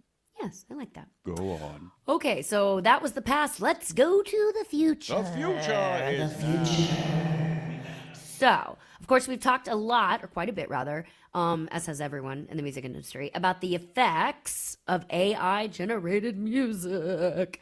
What that means for the charts, for people's creativity, for your owned IP, that stands for intellectual property, and for that, the state of affairs of artists in general. Now, I mentioned a while ago, months ago, an artist who made an AI artist who was on the charts. Now, I did not personally freak out about that, because it's coming. Like, it's not much I can do about it. What I do think, and we'll get into this here in a second, you just separate them. You can have AI artists and your regular artists. Let's talk about how that is potentially possible. All right. So, Okay. I appreciate seeing there's a country music outlet here called Saving Country Music. And beginning this year, early this year, with Saving Country Music, here's what they're doing, Jim. This is a step in the direction. I find this again seems really basic and also profound what they're doing. So all music submissions to Saving Country Music, whether that's coming from artists or publicists, labels, or any other means of distribution, they have to disclose whether the music was composed either in part or in full by AI. You have to disclose it when you submit to them, or if it is, clean of AI use completely. Similarly, that information, it will then be disclosed to the public as part of any music coverage. So they're making a commitment to say, anything you send us, if it's AI, that's fine, but it's going to be separated, and we will tell the public this is AI. We're not trying to sneak in an artist that you fall in love with and then later find out they're AI. This is a step in the right direction. Even more so, any music that is disclosed or found to have been composed by AI, whether that's the majority, whether it's lyrics, music, either way, any portion at all derived from AI music, that will be disqualified from receiving review coverage or any other editorial opportunities. So not saying they're not going to put it out there. They're not going to review it, though, which makes me think, how can a human review AI just as how can an AI really review human? An AI can give a textbook review of it. It can't give an emotional or a human review of it. For the record, by the way, this does not exclude AI music from being covered at Saving Country Music in total. This is just part of the outlets that's their ongoing coverage of this growing phenomenon, and they will continue, they said, to disclose and investigate how AI is really actually affecting the music marketplace and the human creators in it. So Saving Country Music, they also really strongly encourage all other music outlets to adopt a similar policy, us as well. We will do that as well here, to really help ensure, the public trusts music media, because that's the thing. It's how do we continue to trust now? Now, this all really plays into what I've talked about, which is just to have a separate category, say at the ACMs or the CMAs or the Grammys, that is for Best AI Album of the Year or Best AI Artist of the Year. Fine. It's just another category. It doesn't replace the current. So everybody pull your panties out of your butt. We can all coexist here with the robots. They're just gonna, I just think there's robot music and there's human music. And all that was happening, listen, Akon and Kanye, whoever you want to say, basically that's a human. When you put auto-tune on somebody, that's all auto-tune has been. That was the bridge. Auto-tune, in my eyes, was the bridge, was the gateway drug to AI making music. So we're just here. We did it. We did it ourselves, by the by. Now we're here, so now you got to accept it and live with it and play with it. So I think we keep making our music, AI makes them, we all live together, and we just try to beat it. It's Boom. mic drop. I actually, there's a lot of what you say that I am in utter agreement with. This is what gets really interesting. If you have somebody who can write a great engineering prompt, a genuine engineering prompt, and a beautifully written, gorgeous engineering prompt for the AI, and in fact then goes back and takes what the AI has produced for them, lyrics, a beat, and then goes off and takes all of that and then goes into studio and works on it for an immense amount of time, how do you prove that there was any AI involved in that system at all? And in the sense that it's like, this is my question. How do I prove if I basically say, look, I go to the search engine on just a regular Google, and I say I'm looking for the following things, and it can do this because I know how to maximize an SEO opportunity and maximize the potential of what the internet can do for me. I find enough resources to be able to listen to, look at, read song lyrics, texture, all that kind of stuff, and then go back and replicate something on my own. That's the other kind of big thing, as opposed to just punching in like. That's different, though. Yeah, I think what they're saying, at least what Saving Country Music is saying, yeah, I think it's that it's in the thing that you're in the deliverable, in the actual deliverable, that tangible product. Did AI help in that? Did AI help manufacture any of it? You can't. It's going to be hard for them to prove if AI wrote your lyrics for you or not. That's going to lean on people being honest or not, because I can't. Whatever ChatGPT tells me, I could claim that's my own. There's no way to find out plagiarizing, because that is my own. That's my own input to ChatGPT and its input back to me. That's going to be a harder one to prove. But they're saying the actual, I think, the production of it. Did AI produce that for you and you just threw your voice on it? Did AI produce the music, the vocal, any of that? As far as the lyric and some of those things, it's going to rely on, obviously, people just being truthful or owning it. And there's obviously there's going to be semantics, but I think it's about the actual deliverable, less of the research behind it. Yeah, I mean, the idea that it just can't be one. Okay, so let me see if I can. What they really are saying is, I don't care how well you can prompt. I don't care how good of an AI prompter you are. Yeah, I think that's encouraging. Yeah. I mean, because here's the thing: any tool you use to simply accelerate your own creative process, I have less of a problem with. Yeah. And like I said, I have people who literally, like a friend of mine said, he goes, what happens if you basically write from pillar to post with every major plot point, every major twist and turn, the plot completely coherently, and you do it smartly where you don't overload the AI system to cause it to hallucinate, but do it in pieces? At what point does it stop being your writing? But what they're talking about, if I'm understanding you, I'm going to say it one more time, they're talking about you can't just say, write me a song doing this, I can sing. And that's what, and it creates the music itself, where the AI engine is generating the beat, the strings, and everything. Okay, I got you. Good. Even producing the demo, because I had a long talk with my friend and neighbor, Jeremy Spillman, up the street, who's a very successful songwriter. He's an author. He's going to be on We Should Write in a couple weeks, actually. So I'll dive into this a little more with him. But what he was saying is that he started submitting, and he's like, it's a slippery slope. He said, I've been submitting demos. A demo is the first pass of it. When you write a song, you do a work tape and then you demo it, and the demo is usually what the artist gets. So, so Eric Church, who he writes with a lot, Eric will get the demo from Jeremy, and Eric will listen through, and then he'll go cut the final version. So, but even Jeremy said that his publishing company said the problem is because Jeremy was like, they had a big debate. He's like, it's a lot quicker for me to produce a demo if AI does it for me. And they were like, fair. So Jeremy's argument to the publishing company was, hey, I can turn out more demos to you. If I write it, but I have AI do the demo, I can turn out more. Fair. However, then the pushback from the publishing side is, yeah, but then we lose Jeremy. Then we're not getting what's created you so successful in the first place, which is your voice, your method, your storytelling, your style. Then we lose that, and we get maybe a whole nother Jeremy, good, whether it's better or worse, doesn't matter. It creates a whole separate entity, really. So that's what's happening. It's same like when I write something and I'm like, oh, I'll have AI go organize it, and then you pitch it, and now it's lost the voice and the heart. So slippery slope. Can you promise me that tomorrow we will talk about this a little bit more? Because there's so much here to talk about. You have opened up a can of whoop ass on this situation, and I want. and Sure. I want to kind of dig into it deeper. I know we're going to run out of time. I We can dig in more. I keep thinking about the fact that it goes back to Mark Cuban's great adage. He says with the rise of AI, which he's a big fan of, he said it's going to make in real life experiences that much more important. And I have some thoughts about that I really want to kind of dig into as well, because sometimes it's going to be like, hey man, you want to prove that you did it? Just do it in front of us. Yeah. Yeah, and that's the thing. We're so far away from a place where an AI artist can actually perform for us. They can drop in some virtual reality stuff, but they can't perform for us live yet. So, and that's a while. Same with self-driving trucks. We're far away from that, where they can do that on their own. So just keep leaning into your own creativity. It's fine. We'll keep talking about it. And your own driving skills. Yes, lean on your own skills and what comes to you naturally. I'll unpack. I also want to talk. Well, we'll unpack more on Friday's Country and Western Music News. So I will end with this and say, on this day in country and Western music history. Back in 1924, born on this day in Shelby, North Carolina, was the late, great, phenomenal Earl Scruggs, who was an American musician. He is noted, by the way, for performing and popularizing the three-finger banjo-picking style, very specific. It is now actually called Scruggs style.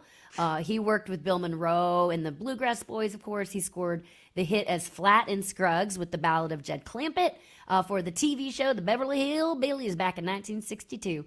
Earl Scruggs died back in March of 2012 in a Nashville hospital from natural causes. But he is the father of that picking style. We don't have that Scruggs style. We don't have Flat and Scruggs without him. And we don't have Jed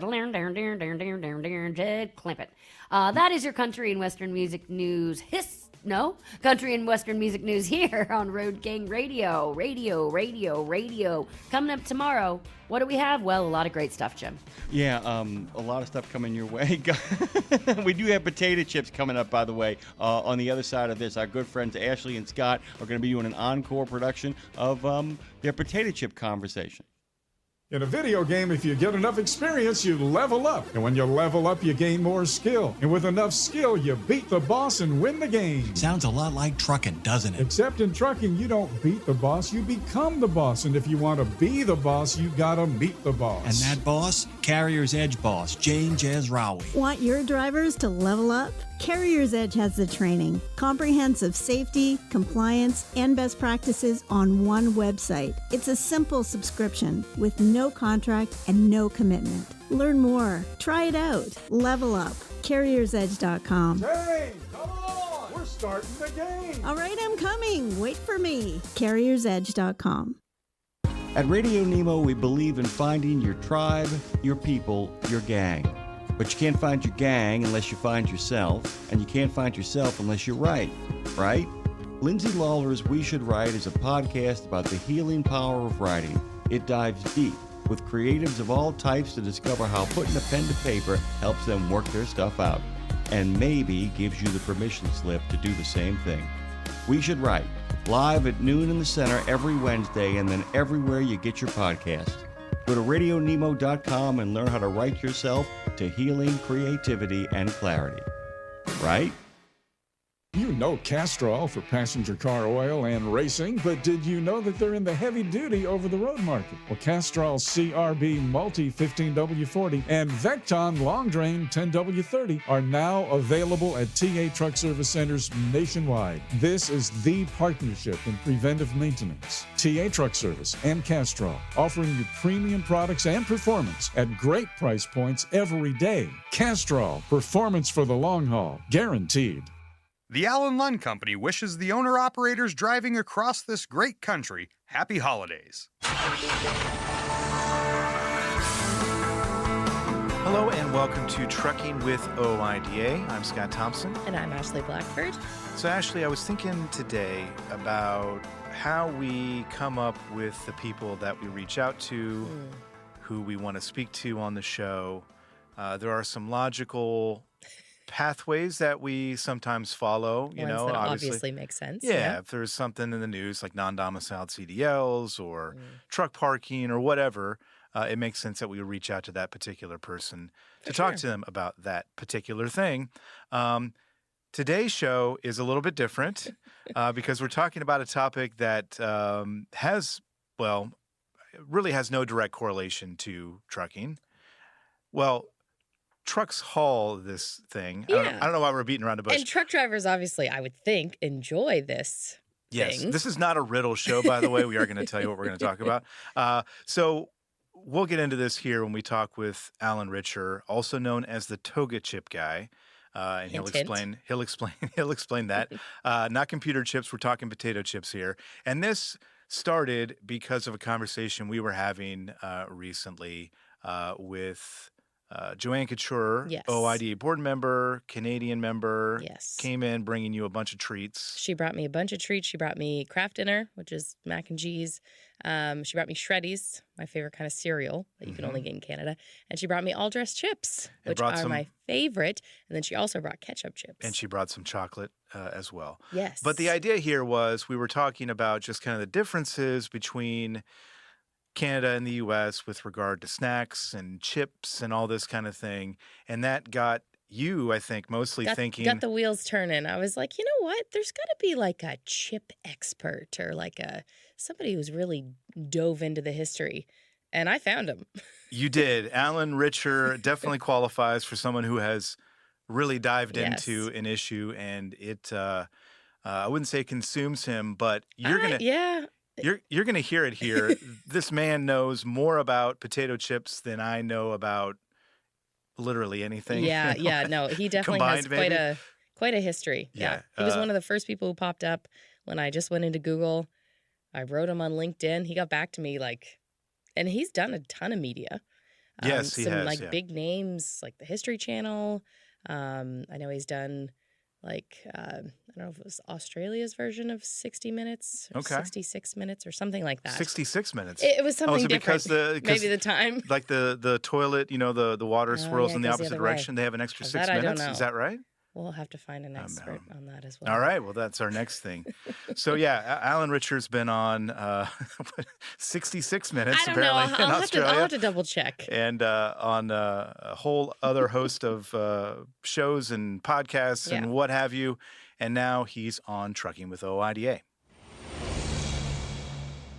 What sparked our interest in talking about chips, I believe I said it in my message to you. We had board meetings a couple weeks ago, and we have a Canadian board member. I'm also Canadian. And Scott and I got talking about the difference of chips on both sides of the border. She brought over some all-dressed, which are my favorite, that I know the U.S. does have, but then she also brought ketchup. And you and I just got into quite a discussion about chips, and I was like, I wonder if there's like a chip expert out there. And there is. And welcome, Alan. Yeah. Thanks for talking to us. Well, I'm happy to do it. I'm curious, your name, you go by the Toga Chip Guy, right? That's correct. And what happened was I when I did my first presentation, probably about 12 years ago, I was a senior tax counsel at General Electric at the time, but I started getting into this. And one of the local newspaper people here, Mark McGuire, not related to the baseball player who played in St. Louis, he coined the phrase because initially what happened was the first generic name for all potato chips was called the Saratoga chip. So he just Toga is a shortened version of Saratoga, and then Chip Guy is sort of self-explanatory. Do you get a lot of people who are confused and think that you're you wear a toga, or is there? I'm sure you get some of that. No, I always thought that a great name for a yoga studio in Saratoga would be Toga Yoga, but I've never gotten. That might exist, I wonder. Yeah. No, I don't think it does. It doesn't. Well, hey. Maybe that's your next your next venture. Yeah. That's fun.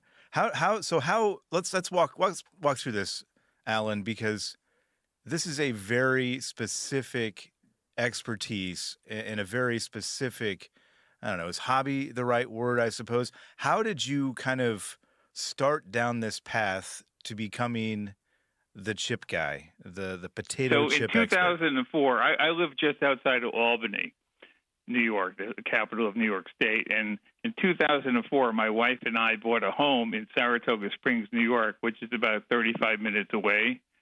And I was we live on Saratoga Lake, and we were trying to find some artwork. And when I went around, I actually met somebody who told me the story, the legend that the potato chip was purportedly invented on Saratoga Lake in a place called Moon's Lake House. And there's a lot of myth and folklore about this, and there's a few different stories. I'll give you, if you want, I could tell you the 2 or 3 ones that are most common. Please do, yeah. So there was this family, and there was a gentleman who had a sister, and actually had 2 sisters. His name was George Speck Crum. His formal name was Speck, but people called him Crum without a B, C-R-U-M. And they say that he never complained because a crumb was bigger than a speck.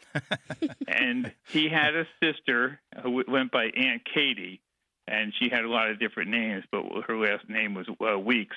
And she also had another sister whose brother was somewhat of a famous chef, and there was a hotel restaurant near Saratoga Springs in the next town called Boston Spa. So there's 3 different versions, and there's a lot more, but I'll give you the 3 big ones. So the first version is that George Crum, who was very well known as a hunter and could cook anything, and had worked in different restaurants, but then had his own. He went to work for a place called Moon's Lake House, which was on Saratoga Lake, and people would bring all kinds of exotic animals to have him cook because he liked the challenge.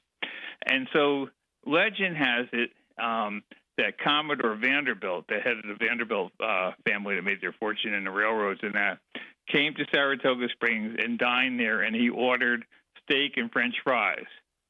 And not once, but twice, the Commodore complained that the French fries were too thick and not well done enough.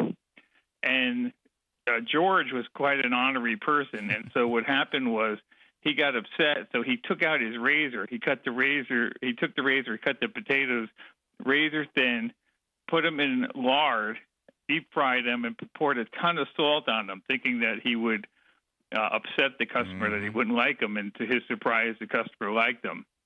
So that's called the disgruntled customer story. And that's the one that's most popular. But, as I used to say, that don't let the truth get in the way of a good story. Right. Yeah. And so the next thing was that at one point his sister Katie was working together with him, and she accidentally dropped a potato into a donut, or they called it a cruller machine. And it got deep fried. They cut it open, and they said, "Oh, these are really good. We'll have more of them." So it was an accident. And then the third story is that George and his sister and their brother-in-law were working at this hotel restaurant in the next town, and that they experimented with a lot of different recipes, and it was more of an evolution than a revolution, so that they had worked on it. And then when George got hired to go to Moon's Lake House, he debuted it there when he became the head chef there. And there's a lot of other versions, but those are the 3 most common. Do we know which one is the most likely to be true? Well, I think the bottom line in terms of the truth is that none of them are true. Okay. Because what happened is there was a Dr. Kitchener in London. And so what happened is the Saratoga story all dates around 1853. But in 1816, which was a number of years before then, obviously, this Dr. Kitchener put out a book called The Cook's Oracle, sort of a recipe book. And he had a recipe for potato shavings, which were essentially potato chips. So the bottom line is nobody knows where or when this chip was invented, and it's possible that more than one person independently invented it without the other people knowing that it had already been invented somewhere else. Yeah. Well, is this a situation? So it sounds like you moved to Saratoga Springs.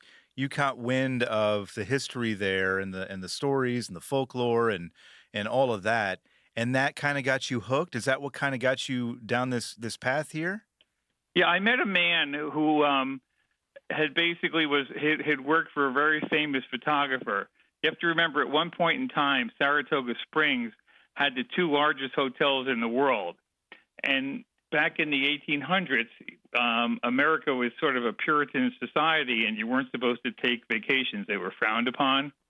So what a lot of these wealthy people did is they went to their doctors and they gave them prescriptions to go to Saratoga Springs, which had a lot of different water springs.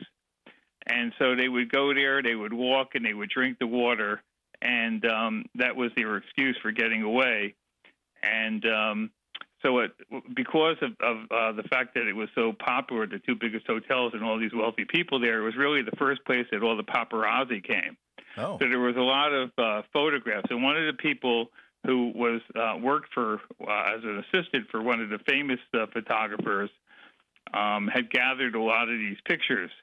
And when I met him, he told me all the story, and he had some medical issues, and he had all these original photographs. And so I ended up buying them from him, and that's how it started.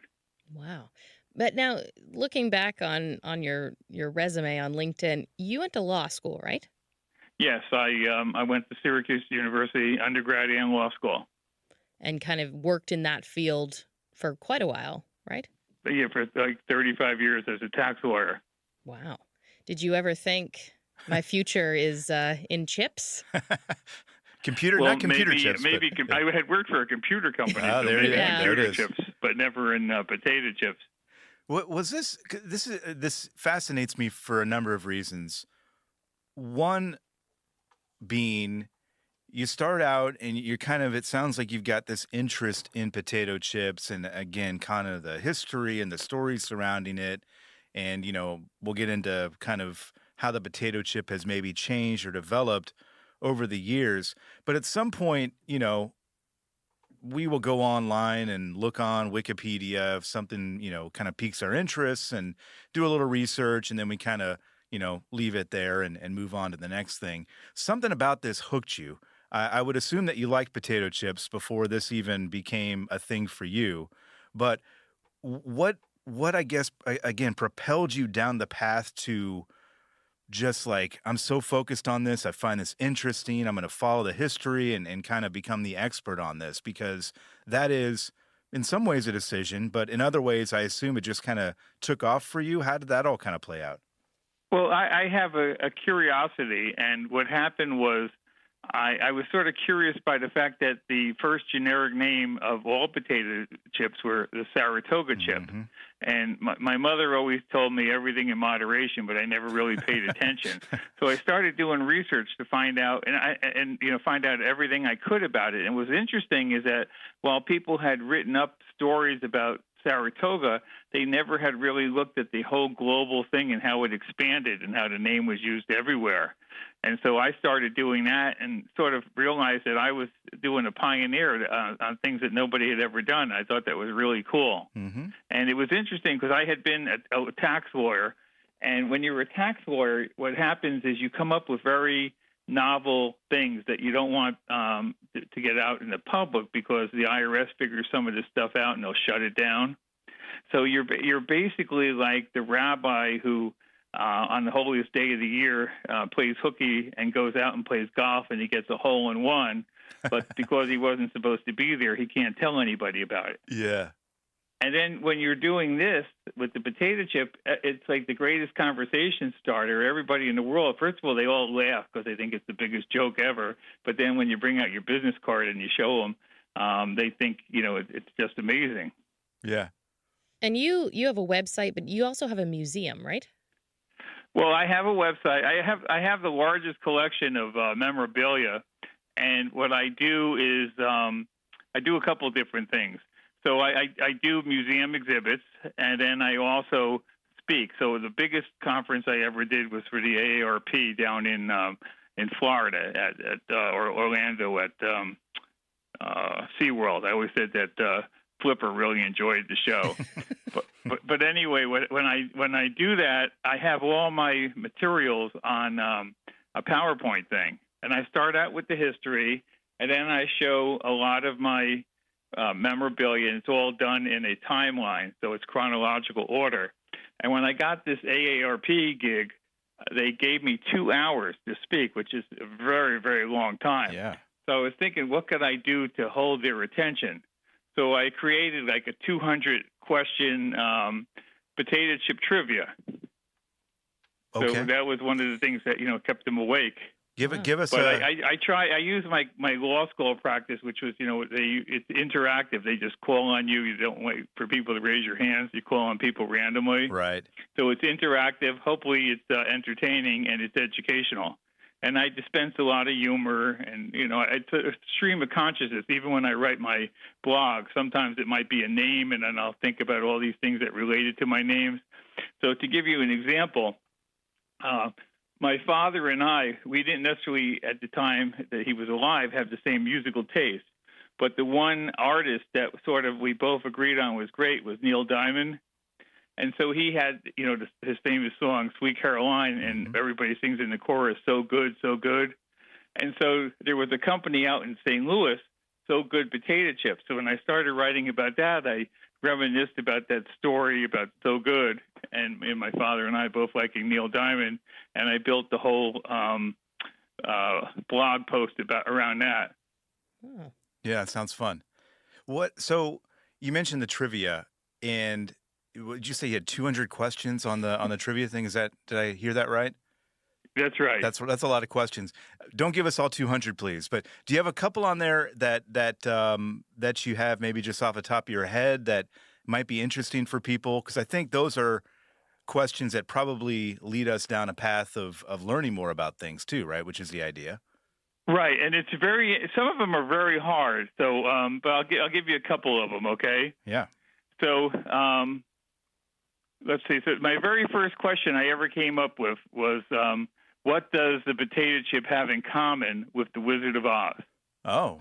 Ooh. I want to say like the year, same time it came out. I would have no idea. That's better guess than I've got. What is it, Alan? I'll give you a hint. Yeah. It has to do with a character. Okay. Or the person who played one of the characters in the Wizard of Oz. Oh, okay. So we're probably talking Dorothy. We're talking, oh my God, I'm drawing a blank now. I wouldn't know their actual names. Help us out, Alan. Okay, well, the answer is Burt Lawler, who played the Cowardly Lion. Okay. He was the very first pitch person for Lay's famous Bet You Can't Eat Just One campaign. Oh, okay. All right. That's interesting. That's a good one. What else you got? Well, what popular song, and this goes back, I'll give you a hint, it was famous by Sinatra, but includes potato chips in its lyrics. Oh, my goodness. Not My Way. I'm trying to go through the Sinatra catalog. It's not one of his real famous songs, but it's a very famous song. Okay. I think you stumped us again. Okay, so it was How About You? So it goes, I like New York in June. How about you? Okay. I like a Gershwin tune. How about you? And it says, I like a fireside when the storm is due. I like potato chips, moonlight, and motor trips. How about you? There it is. So the thing that strikes me when you're talking about this in the trivia questions is that there is a place in American history for the potato chip because it has been around for a while. And as you said earlier, I think most everybody likes them or some variation of them. Is this a uniquely American invention? And I know you mentioned there was, talk of 1816, I think, and in the UK, the potato chip maybe being invented there. But it seems to me that the U.S. is where it really kind of took off. And from there, is that the springboard to going to other countries and being introduced there? Yes, it became popularized, even though it might not have been invented in Saratoga Springs. It definitely became popularized there because of the fact that all the chips were named Saratoga chips. But just to give you a couple of examples, you mentioned the history. So what happened is the oldest established company, which just a couple years ago was sold. It was called Mike Sells, and it was in Dayton, Ohio. And D.W. Mike Sell, he started selling chips that he would make in his house, and he would deliver them by his bicycle. And so since he was in Dayton, Ohio, when his bicycle broke, where do you think he took it to fix it? Took it to the factory? Have any idea who owned the bike shop in Dayton, Ohio? Oh, the Wright brothers. The Wright brothers. Yeah. So he took it to the Wright brothers. Yep. So that's sort of an interesting thing. And another interesting thing is Saratoga Springs had a lot of illegal casinos that were run by Meyer Lansky and all of the people, that were in the mob. and they were all in upstate New York before Las Vegas. And one of their buddies from out in Illinois came to visit them, and his name was Alphonse Capone. Mm-hmm. And he discovered potato chips, and so he went back to Chicago, and he had these people named Eugenia and Leonard Japp, J-A-P-P, and they basically supplied all of his illegal speakeasies with candies and nuts. And so he called them up, and he said, we're going into the Saratoga chip business. So I wrote a blog about that. It was called An Offer They Couldn't Refuse. Yeah. And it was interesting because later on, during World War II, it wasn't very good to have a name called Japp, J-A-P-P, so they changed it to J's. So they talk about whenever the Teamsters or whatever had strikes, and that the one company that never had a strike was J's, because it was somewhat controlled by Mr. Capone. Yeah. And that would have been obviously in the early days of his operation there. So at that point, potato chips or Saratoga chips or Toga chip, they were not. It doesn't sound like they were kind of a widespread household thing. If he hadn't really known about them, right? No, what happened was a lot of them were made in a home, by people, and they were distributed locally. So, for example, Grandma Moses, the famous artist, what happened is that before she moved to upstate New York, and they have a museum for her nearby Vermont, she lived in North Carolina, and she supported her family by making Saratoga chips. Interesting. When did it take off? Where every store has it, and you've got entire aisles in the grocery store now devoted to chips. Obviously, it wasn't always like that. When did it sort of become a household item? Well, what happened was there was no national company. So Herman Lay bought a company that was based in Chamblee outside of Atlanta in Georgia. And then later on, he merged with Frito-Lay, which was started by Charles Doolin. And that was the first national company that they had. And that's when, you could get this, they could distribute it all over the lot. Interesting, yeah. How have chips changed over the years? I know, looking on your website, I think the photo that comes up on the homepage, they used to come in like a tin? Well, originally they came in barrels, and that's where you always got the expression the bottom of the barrel, because one of the problems with chips is that they had a limited shelf life and they would get rancid. So if it was sitting on the bottom of the barrel, it probably wasn't very good. But then what happened was, what happened is, you have to remember that supermarkets were a lot different than they are today. So they were sort of like a drugstore when you go into the pharmacy. So you had the counter, and everything was behind the counter, and the clerk would get you whatever you needed. You didn't go down aisles. And so they had sometimes they had barrels, and then they had these other things like sometimes big glass containers that the chips were in, or they had these display cases, which I have a lot of them, and you would have a big scoop, and you would take them and you would put them in a bag or something, and they'd weigh them, and you take them home. Interesting. And it was interesting like a couple of the big inventions that are still very prevalent in potato chips were created both by Herman Lay and Charles Doolin, who started Frito-Lay. And one of the things where, what the end cap is in the supermarket? Yeah. Uh-huh. So what happened was when Herman Lay was buying up all these companies, he would really he realized that if you went in and you displayed these things on an end cap instead of somewhere else, you would get a much higher volume of purchases. So he created the end cap. Marketing. And another thing was, as I said, they used to have like these different jars and stuff. And so what would happen was when people would put the scoop in the jar, it would sort of jingle, so they couldn't make sure that nobody was stealing anything. But then what happened was Charles Doolin, he created what's known as impulse shopping. You know how when you go to the supermarket today and you see the candy near the cashier? Yes. I'm familiar with that problem, yes. Well, he created the chip clip where they would have the potato chips all displayed right by the cash register, so people who were going in for other things would see them and buy them without having gone into the store, intending to buy them in the first place. So Mr. Lay, and we know his name obviously because it's on bags of chips everywhere still.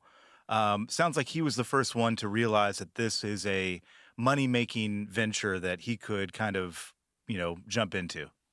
Yeah. Now, what happened is what happened was he merged with Frito-Lay, and then he sold the company to Pepsi. And Pepsi, he became the biggest shareholder in Pepsi and became chairman of the board of Pepsi. Gotcha. So this was, what year roughly was this where it started to become, an item that you would see in every supermarket? Was this Well, it probably really got everywhere like by 1960, but it started before that. And I imagine those early chips were just like basic plain potato chips, right? I mean, flavors probably weren't part of the equation back then. Right. I mean, there were, basically there's three major ingredients. There's the potato, there's an oil, and there's salt. Now, they vary in terms of what kind of potatoes they use, what kind of salt they use, and what kind of oil. So today, people are using more healthy things like avocado oil. They've gone away from things like lard in that. And but the Irish, there was a company over in Ireland that came up with, some of the original flavors. Oh, is that right? So they were the first company to kind of realize, hey, we can do something a little bit different with this. Right. And then later on, people came up with barbecue and sour cream and onion and all those things. Right. And it's interesting how things have changed because years ago when you went into the supermarket, you could only buy plain chips, but they would have different like spices that you could then sprinkle on your chips. And that's how you could make them. But now you see all the chips come, pre-made like that.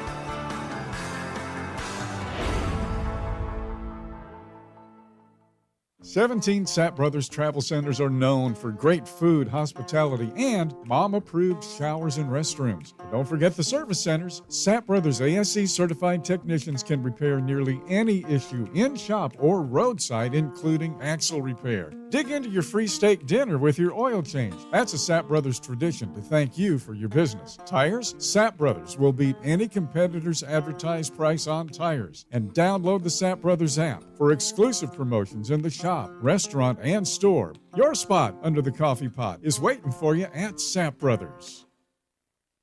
From the wee small hours of the morning to the crack of dawn, RadioNemo has been there with you. Whether you've got the overnight or you're the first wheels on the road, RadioNemo's been where you need us to be. Providing the laughs, giving the facts, playing the tunes, and keeping it rolling. We've been your light in the darkness, your first cup of coffee, and a voice of sanity. Semi-sanity, actually. We're all a little crazy here. Crazy for the men and women who keep this country going and moving and doing. Crazy for trucking, crazy for truckers of all shapes and sizes. Is that a fat joke? Not if we can help it.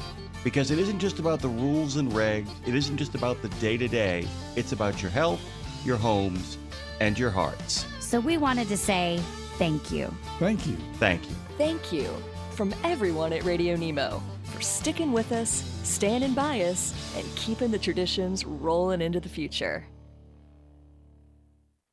St. Christopher Truckers Fund provides free health and wellness programs for drivers to help prevent some common medical conditions seen in the industry. These programs include diabetes prevention, Rigs Without Cigs, a tobacco and nicotine cessation program, Healthy Habits for the Long Haul, a 12-week total body wellness program, a vaccine voucher program that includes free flu, shingles, COVID, and pneumonia vaccines, and GPS, Get Preventative Screenings. That includes free at-home cancer screening tests.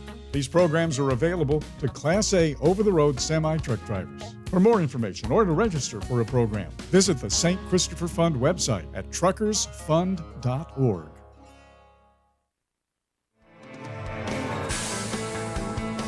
Talk to us about the flavors. Like, when did that ramp up? And I mean, The nowadays explosion, yeah, it's it's like everywhere. I mean, there's every kind of flavor under the sun. Yeah. Well, Lay's, just to put it in perspective, they have like probably 70% or more of the global market. And so they have these competitions every year where in each country people recommend different flavors that they should make. And, like in Japan and Korea and all over the world. And so they pick 2 or 3 each year from each country. And then what's happening is they're proliferating, and people are, getting them in the U.S. or trying some things that might come up with seaweed or something in Japan. Yep.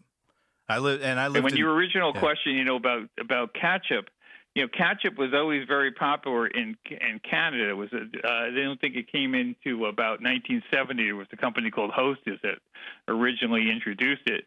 But for whatever reason, whenever they tried to market in the U.S., there was never much demand. It's somewhat cultural. But there's a regional company out of Pennsylvania called Herrs, Herr apostrophe S, and they're one of the companies that do market a ketchup flavored chip. Alan, you name it, there's probably those flavored chips now. Alan, you just made my day. I didn't realize that we did actually still sell ketchup flavored chips in the United States. I'm going to go on the search after this. If you go to the Herrs website, you'll find them. I'm writing that down Yeah, right now. that's something I always have to bring. I get my family to bring over. Yeah, they don't have it here. You mentioned Korea. And all those companies have websites, so even if you're not close to where they're located, you can order online. Yeah. You mentioned Korea. I lived in Korea for a while, and there was a rage when these honey butter chips came out. It must have been like 2013 or 2014, and everybody was trying to buy them. And it was like, you couldn't find them anywhere because there was a thing, and they've got, octopus flavored chips and shrimp flavored, lots of flavor. That was my first experience kind of seeing these off the wall flavors that, are out there that you don't really see here in the United States or in Canada, I would assume as well. But you're seeing those now. What are some of the weirder chip flavors or, weirder chip, I guess maybe not weird is not the right word, but just less common or surprising, things that have kind of made you raise your there's eyebrows. so many. There's a company that started, it was called Atomic Chips. It was somewhere out, I think it might have been Utah, I'm not sure.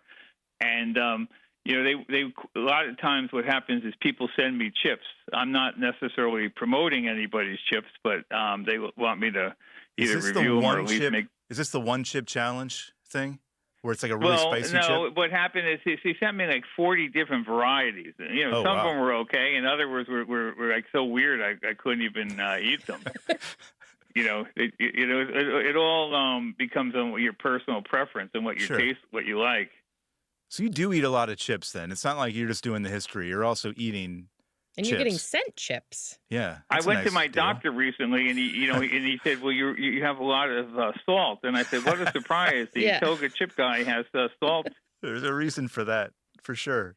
Yeah. I am curious, as someone who yourself has tried a lot of chips, what is your favorite flavor of chips? That's one of the two most common questions I get. And the answer is the Cape Cod 40% less fat. Ah.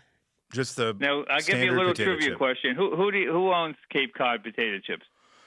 It's not me or Ashley, I can tell you that. Tell us. Campbell's Soup. Oh, okay. I did not know that. All right. You said that's one of the two most popular questions. What's the other question you get? There was a company called the Charles Chips that used to have this home delivery thing, and what would happen is that you could get tins of both potato chips, pretzels, different types of popcorn, chocolate chip cookies, and it was very successful for a while. And the tins were basically loaned to you, and it ended up not being sustainable because the aluminum became very expensive, and then whenever they had to recycle them, they had to clean them out, and they had to, transportation bringing them back empty. So it didn't work out. So that died, but you can still get them in certain, like the Fresh Market or the Vermont Country Store and some other places. It's not the same people who were making them. Originally, it was a company called Musser's, Musser', that was down in Pennsylvania that marketed it that way. And by coincidence, in the town I grew up in New Jersey, the people who I knew had a big distributor, and then they moved out to L.A. and brought it out there, and it was doing really well. And then, as I said, the whole structure sort of fell apart. It became non-economical. Is the question that you get related to that? Or yeah, because everybody remembers. There's a lot of nostalgia in terms of people remembering. Before long, people were paying like the amount of a mortgage for all this stuff, and they kept ordering more and more, and didn't realize how expensive it was getting. Sort of like your cable bill creeps up. Yeah, I was gonna say that sounds like an addiction. You mentioned, I think earlier, that you are married. What does your wife I wondered that think as about well. all of this? Is she on board? Well, basically, she made me get a huge storage room. Yeah. She was tired of looking at because chips. I had to declutter the house. Yeah. It was either get rid of a lot of my stuff or I would have to leave. Yeah. Yeah. I can But she's understand. she's pretty flexible, but everybody has their limits. Yes, that's for But sure. I can tell you she's great, because what happened was I did this museum exhibit a couple years ago, and what happened is somebody came up and they, from far away, a few hours away, past Cooperstown, where the Baseball Hall of Fame is, and they said, well, there's going to be this country auction, and one of the items on there is a wooden crate from one of the very first potato chip companies going back to the 1800s. And I was going to be out of town. So my wife went out there early in the morning. She had to leave like at 4 o'clock in the morning to get there when it opened. And she bought it for me. Oh, that's sweet. That is sweet. It's interesting, too, because when I started out, and I can tell you a couple of stories. So when I started out, everybody, and I would call up and I would say I was a potato chip historian, and they'd all laugh and like hang up the phone and everything. It was a big joke. Now I get calls from all over the world because people will be cleaning out their grandmother's attic or something, and they're finding this stuff, and they call me up and they say, well, what is this worth? And so what actually happens most of the time is I'll look at it, I'll give them an idea, and I'll tell them, it's probably worth more to me than it is to anybody else. And if you ever consider selling it, let me know what you think is a fair price. And that's how you get a lot of your stuff. I had seen this one thing where this guy who was a famous chef in Knoxville, Tennessee, and his grandmother lived on the Outer Banks in North Carolina, and this old potato chip mandolin cutter had actually washed up on the shore and had it was really excellent condition. So he wrote an article about it, and I found it when I was doing some web research. And so we talked about it, and I said to him, well, the same thing I just told you, have you ever thought about selling it? And he said, well, I never really have thought about it. So I said, why don't you think about it and give me a call? And I had, to be honest with you, forgotten about it. Then he called me maybe 2 months later, and he said, I decided that I really don't need it. So I said, well, what's the fair price? Because my wife is a commercial realtor, and she always tells me never be the first one to tell the price because the other person might offer you more. Mm-hmm. So he said, well, how about $100? So I thought that was really cheap. So I said, I'll tell you what, I'll give you $200 and we'll both be happy. Wow. So I end up buying a lot of stuff. Sometimes, people want a lot more money than it's worth. And, but that, that's sort of what happens is I acquire a lot of stuff that way. But the interesting thing is we were talking about how it used to be a joke. So when I turned 65, my wife's family bought tickets for me and her to see Steve Martin and Martin Short. Mm-hmm. And what happened was the guy who used to be the band leader for David Letterman, Paul Schaefer, he was accompanying them. He came into the audience and randomly picked me out to do Chevy Chase's role in The Three Amigos and do the dance with them. Nice. So Martin Short says to me, what do you do for a living? I said, I'm a potato chip historian. So Steve Martin goes, what a coincidence. We had one of you last night. And so that whole show, even when I went back to my seat, he kept making jokes about it all night long. That's funny. So it was really funny. It just goes to show. And I assume you got a picture or video of that. That's a great I have interaction. a picture. What happened was they made such a stink that if you had a camera, my wife got a picture that they would seize your phone. Yeah. And then I did call to see whether or not they had anybody had taped it. And they didn't. But I'm going to see them December 4th. They're coming back to Albany. So maybe they'll do that again. And See maybe if he I'll be able to remembers go you. and do an encore. Yeah. At Truck Stop, we built a better load board for carriers like you. Sign up today and access over 600,000 loads on the most trusted online load board. Learn why the best in the business rely on Truck Stop to make more money and start driving your profit today. Penske is the trusted source for quality used trucks. Whether you search our website, call our sales staff, or bid at our online auction, you are sure to find the right used truck for your business. Visit PenskeUsedTrucks.com to view our inventory and learn more. When winter strikes, stay running and stay ready with Howe's. Diesel Treat prevents gelling, But if your fuel freezes because it's untreated, Diesel Lifeline works fast to reliquefy and de-ice.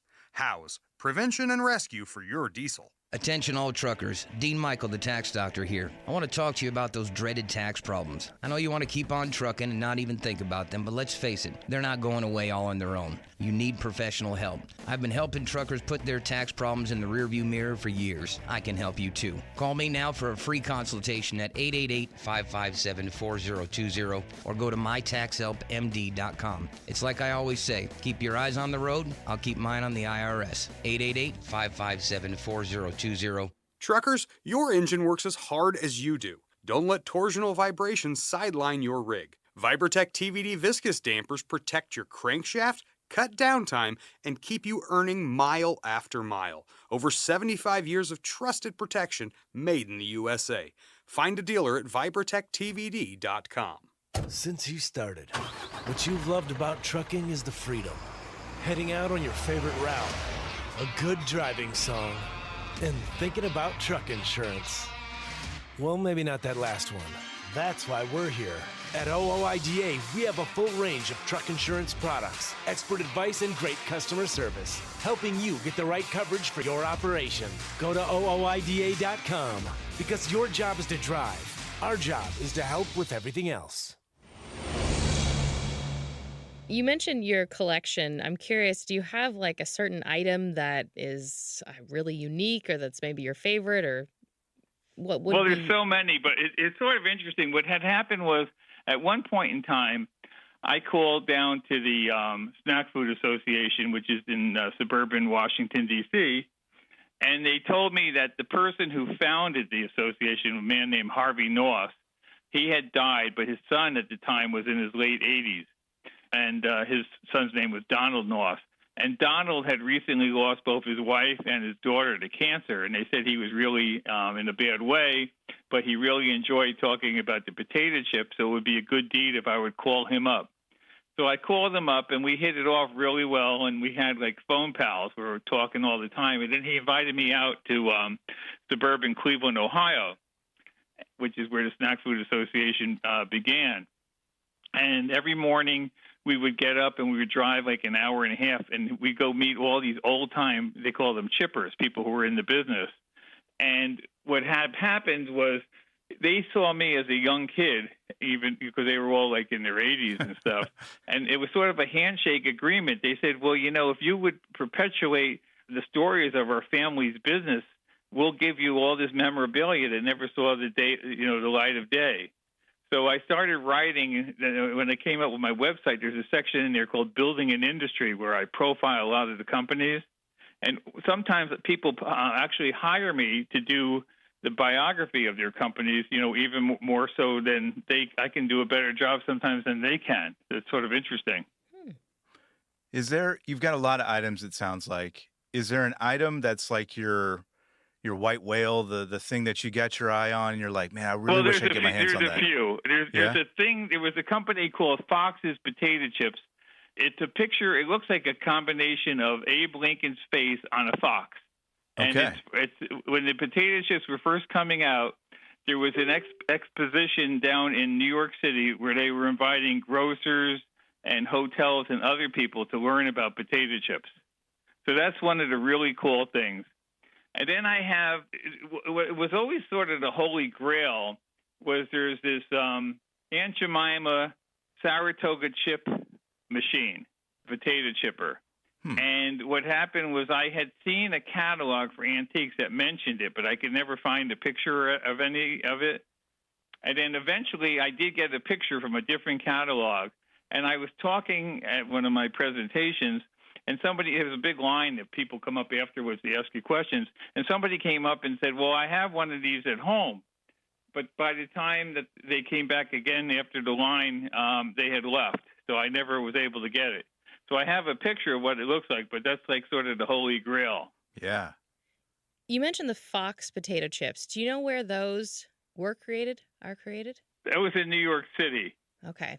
So what happens is when you go to my website, I put up a lot of different things. I like to make up my own words. So I have a section called Chipsapes, which is recipes for chips and dips. And then I have a building and industry. I have chips in the news, and that's two types. There's hard news about potato chips, and then there's anecdotal, humorous news. So you might find like a pelican flies into a convenience store and grabs a bunch of bags in its beak and flies out. And stories like that, or a beer truck collides with a potato chip truck, and there's beer and potato chips all over the road. Or, even things where people try to sneak things through. And and a lot of these things, I'll write blogs, but the real, what I would say the crown jewels, I don't put on my website. I keep it in a PowerPoint that's not published, because once you lose control of it, you don't have you're losing all the value that you have in terms of your presentation. Mm-hmm. You had a light bulb moment Well, there, the Ashley. reason I asked about Fox potato chips, so I used to live in Maine, and it was in a silver bag, potato chips. I think they were Fox. I'm fairly certain. Yeah, there's a company in Maine called Fox's, yes. Yes, okay. They are like a Maine staple. They are very, very good. That was like something. But that's not related to this company. That's why I asked. So yeah, your recall with these things, Alan, is just very remarkable. impressive. Your knowledge. Well, people always tell me I had a good memory, so. Well, you do. Yeah, I think You it really checks out for sure. Yeah. So since you're in the trucking industry, when I do an exhibit, I have a whole section of different delivery trucks, going back from the beginning, bicycles to when they used to have horse and wagons, to a lot of other things. And I sort of do it in a way where I'll have a picture, for example, of Salt Lake City in 1900. And in the distance, you can see a horse and wagon underneath where the cable cars are and that. And then when I blow it up, it'll have some kind of company's name on it, but it'll say Saratoga Chips. There's a picture of it in Chicago at the Haymarket and that, and a bunch of other things. And so it's sort of like people really love seeing that. They really enjoy that, and they enjoy seeing the various cars. And it's just so cool, because I'm able to relate everything to the potato chip. If you really look at it, I find, that there were some songs that were written about potato chips. People like to see how, the various logos, and also how people dressed during the day. Yeah. And it was interesting. I have a picture from a college in Oregon, and people were all dressed to the hilt, and they're sitting around in a picnic eating potato chips. And when you blow up the picture and turn it upside down, you can see on the box, it says Saratoga Chips. Oh, wow. I'm curious about this, because you've obviously put a lot of thought into this, and the potato chip has evolved and changed and improved in a lot of ways over, the past, 100+ years. What's the future of the potato chip? Do you foresee any changes? Well, there's a lot of changes going on now, because, GLP drugs, and people are, some people are not as hungry and not craving that stuff anymore. There's a big health thing. Anything that goes on, AI, people are trying to find ways to reduce the waste that comes out of the potato chips, make them healthier, different flavors, even the packaging, it needs to be sustainable. And I put all this stuff in the chip news section of my website, and I share that. I'll tell you another interesting story, because every time I acquire something, there's a story behind it. Yeah. So there was this company called Williams Potato Chips, and they were out of Portland and up in the Pacific Northwest. And they had a package where they would wrap the chips in like cellophane and then put them inside a box. And there was a woman who was an attorney in London, and she told me that her company was in a different industry, was being sued for patent infringement, and that she could prove, if she could prove that this type of packaging that I described existed before 1970, that she would win the thing. So I sent her, I had like 4 boxes, so I sent her, and they're from 1944, and the chips originally were in there. I wouldn't eat them because I'm sure they'd probably kill you. Yeah, please don't. Yeah. Yeah. Anyway, so she ended up winning her lawsuit because of that. Oh, wow. Interesting. One of the things you'd mentioned earlier about, logos and whatnot, I know you had said earlier when we were talking about people contacting you from all over the world, and I'd seen one of the blogs that you did message me about the little trucks that the gentleman paints. Tell me about that. Yeah, well, he contacted me. He has a hobby. He makes model trucks and of two different types of industries. One was milk trucks, and the other one was potato chip delivery trucks. And then he wants them to be as authentic as possible. So he gets these models that are, completely blank, and then he contacted me to try to figure out if I had the original logos for these companies. And I'm able to get him a lot of stuff, and then he uses it, and he basically, makes a model of them. And I sent you, he's done a whole bunch of them. That's cool. And it's just his hobby. Yeah. And another guy who was very interesting was the person who was an engineer for Boeing. He lived out in Seattle. His first name was also Alan. And he had a wild sense of humor. But he bought an old Dickies potato chip truck, and it was really in bad shape, but he was restoring it all. So he wanted everything, from Dickies, which was a company that was, I think, based out in New Orleans, but it's hard to find a lot of stuff on them right now. So I got him what he was looking for, and then a tin came available, and it was, as I said, it's very rare. So I said to him, I'm going to get you a surprise, and I was bidding on it. And then the next thing I know, anonymous bidder is bidding against me, and it ended up being him. Mm-hmm. So he paid a lot more than I was going to give it to him as a gift. Yeah, you should have probably talked to each other before. He didn't trust that it was going to be me, I guess. Yeah, for sure. You mentioned your museum there. Is this something that anybody can kind of come and check out? Well, I have a very large storage area, and it's like a mobile museum. So what I do is I arrange, for 2 years in a row, I think it was 2016 and 17, we did the Chip Festival in Saratoga Springs. We had it in the big convention center called the City Center, and we had every company in the U.S. come, even those that didn't market in the Northeast, because we had the dean of the famous Culinary Institute of America was the head judge, and we had all these famous chefs, and I partnered with the Lions Club, by the way. And what they did was they judged these chips in 14 different categories, and everybody wanted to get the marketing rights, for the best chip in the various categories so they could use it for their marketing. So we got all these different companies to come. And so the first year, I said they gave me some space, but I could only put a small portion of my collection. The next year I had a 40 by 40 space, and I got a lot more of my collection in that.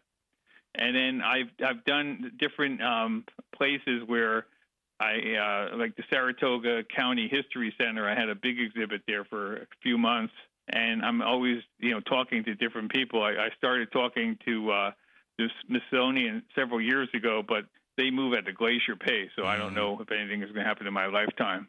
Yeah, I was going to ask you that, places like the Smithsonian probably are interested in what you've got. Well, what I try to tell them is, I can get them sponsors, and I personally think you can get a lot of people to come in the door for the potato chip that wouldn't necessarily come into, the museum for any other purpose. Yeah, that makes sense for sure. It's a loss leader. Yeah. Well, Alan, this has just been absolutely fascinating. I'm curious if you have any final words, thoughts, interesting facts. Well, I mean, it's amazing to me just how much you can relate everything to the potato chip one way or another. I'm constantly doing research and finding all the developments that are going on, and I post something every single day on my Facebook page, which again is Toga Chip Guy. But I also have, if you go to togachipguy.com, that's my website. I have my blog is up there, and just amazing amount of stuff that you can relate to the potato chip. And it's everybody's interested in it. It brings back a lot of nostalgia. And what you also find out is whatever potato chip people grew up eating is the one that they like the most as they get older. That makes sense. So there's a lot of flavors, that varied across the country. The chip unites us. Yes. It brings us together. And I think that's I mean, you think about things like Super Bowls and other types of things where everybody gets together. That's sort of the common food. Mm-hmm. And Super Bowl Sunday, by far, is the biggest day for chips, even bigger than like the 4th of July. That makes me wonder, Alan, is there a dip expert? And can you team up with them to become the chip and dip experts? Well, I have, like when I said I have this section called Chips Apiece, I do talk about chips and dip recipes. Oh, okay. Well, maybe you're the guy. I don't know. Yeah, I try to cover every base. Cover all the bases, for sure. Yeah, well, Alan, we appreciate it. We appreciate all Yes. that you do. We have definitely learned a lot. And we appreciate your time. Yes, thank you. Well, it was a pleasure talking and to both of you and meeting you. Thanks for listening. Today's episode of Trucking with OOIDA was brought to you by a dedicated team of people. That includes Jim Fetzer, Tennille Flick, and Kim Boren. You can listen to new episodes and extended interviews on your favorite podcast platform and on the OOIDA YouTube page. Please subscribe while you're there. If you've got thoughts, we'd love to hear them. Call us at 1-800-324-6856 and leave a message, or send us an email to podcast@ooida.com, and we might include it on the show.